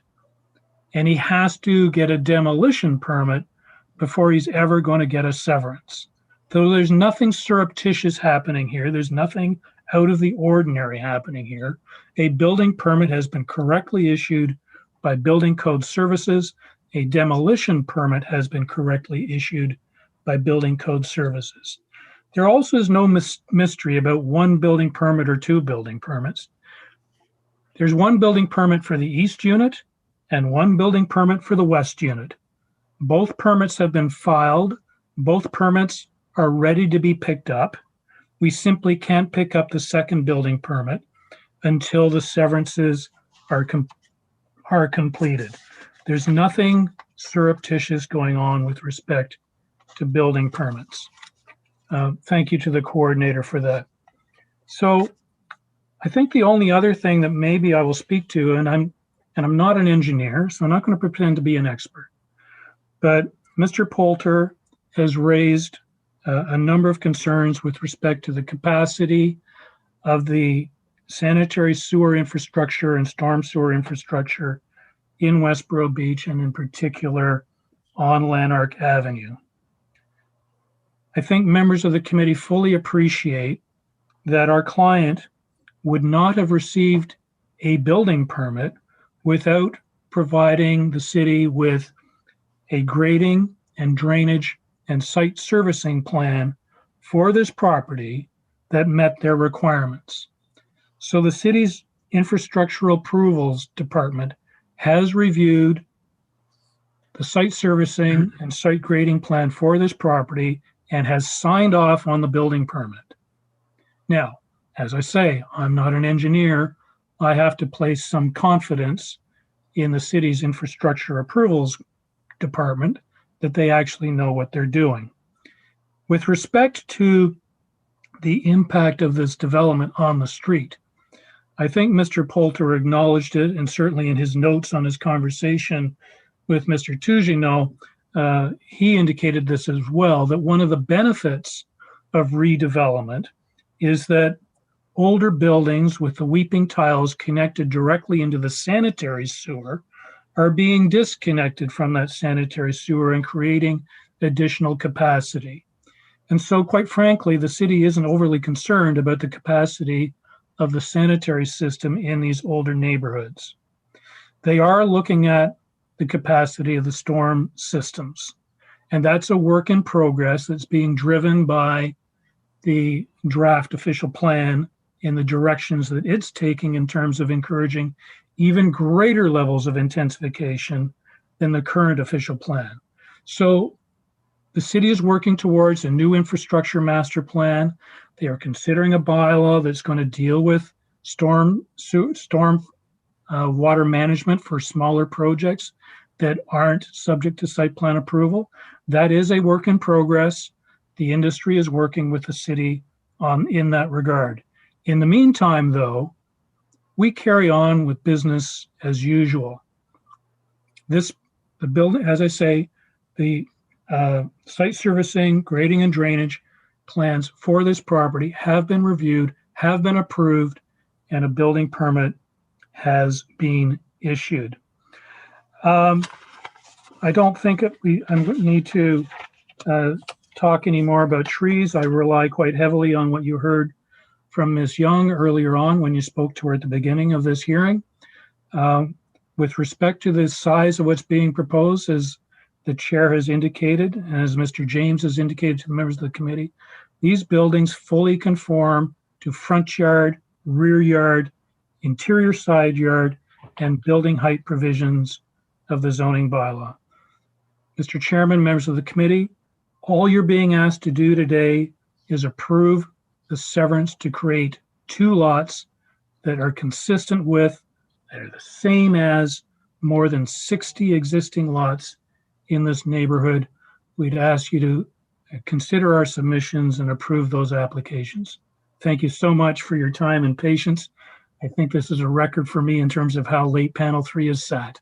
So thank you again. Mr. Chow, I would ask out of courtesy to the neighbors of what you've heard today in conversation with Ravi or your client, in terms of the placement of the air conditioners, the placement of garbage bins, things which typically you see in a site plan, which is not required here. Obviously, perhaps somehow that could be relayed to them to allay any concerns about the snow, about the garbage, about the placement, and any issues from noise from the air conditioners, wherever they're going to be located on the property. That's just a suggestion as a courtesy. Thank you, Mr. Wilder.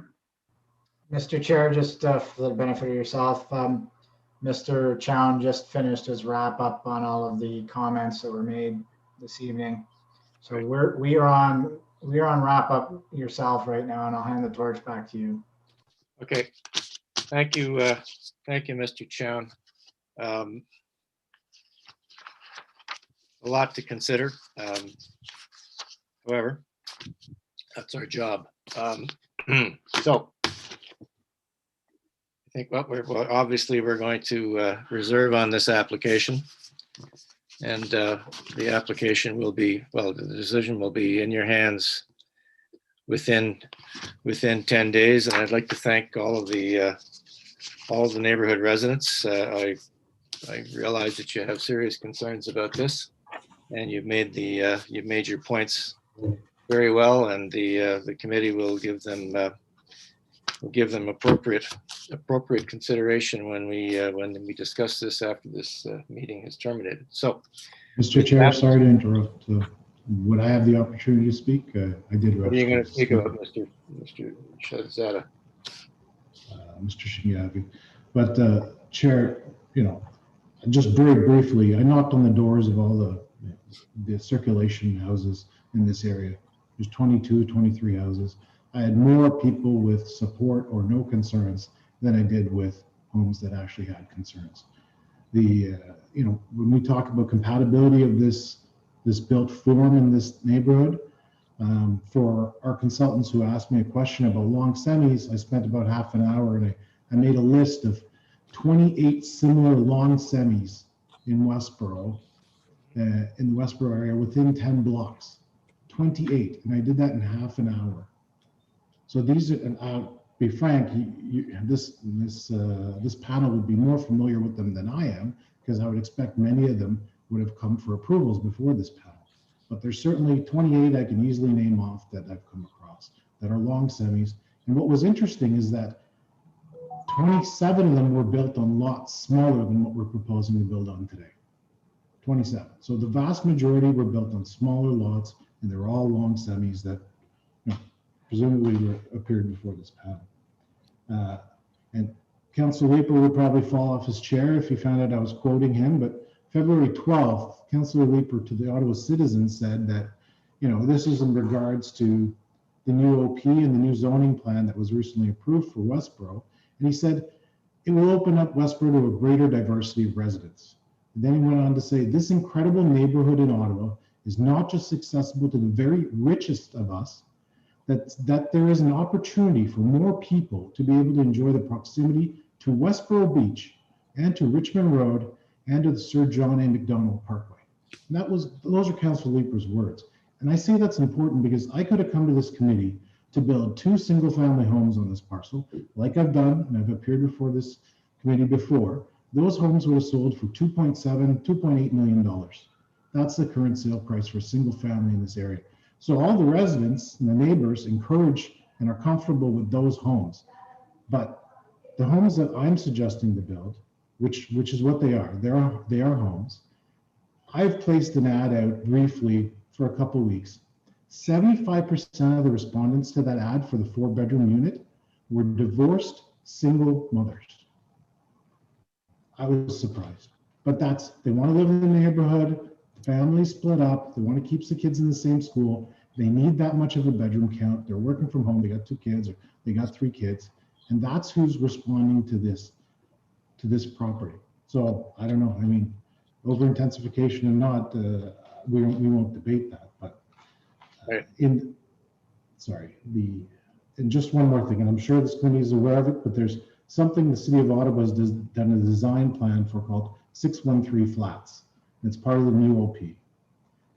In 613 flats, they've taken the typical 5 or 6 city lots, 60-foot frontage, 50-foot frontage, 40-foot frontage, 30-foot frontage. On those lots, they have said city staff, city planners, and an architect have worked out and said, this is how many units should exist on these lots. And they've drawn it and presented it and put it online and shared it with the world. They said on a 60-foot lot, 60 by 100 lot, you should have 8 units, 4 freeholds, all with secondary dwelling units. On a 50-foot lot, 8 units, 4 units, each with a secondary dwelling unit. And there's another 50-foot lot that they give an example of, plus many other smaller lots. So I don't think what we're proposing is over intensification. Clearly not if there's 28 buildings within a 10-block radius of this. But that's it. I mean, everything else you're aware of. Okay. Thank you. Thank you for your input. And again, to everybody, thank you for your presentation. Mr. Chair, Mr. Chair, may I ask Ms. Young? No, we're done, Mr. Katz. We're finished. Sorry, but we are now going to move on. And the application, the decision on the application will be in your hands in 10 days. And with that, ladies and gentlemen, we are adjourned as far as this hearing is concerned. Thanks very much. Thank you very much, Mr. Chairman, members of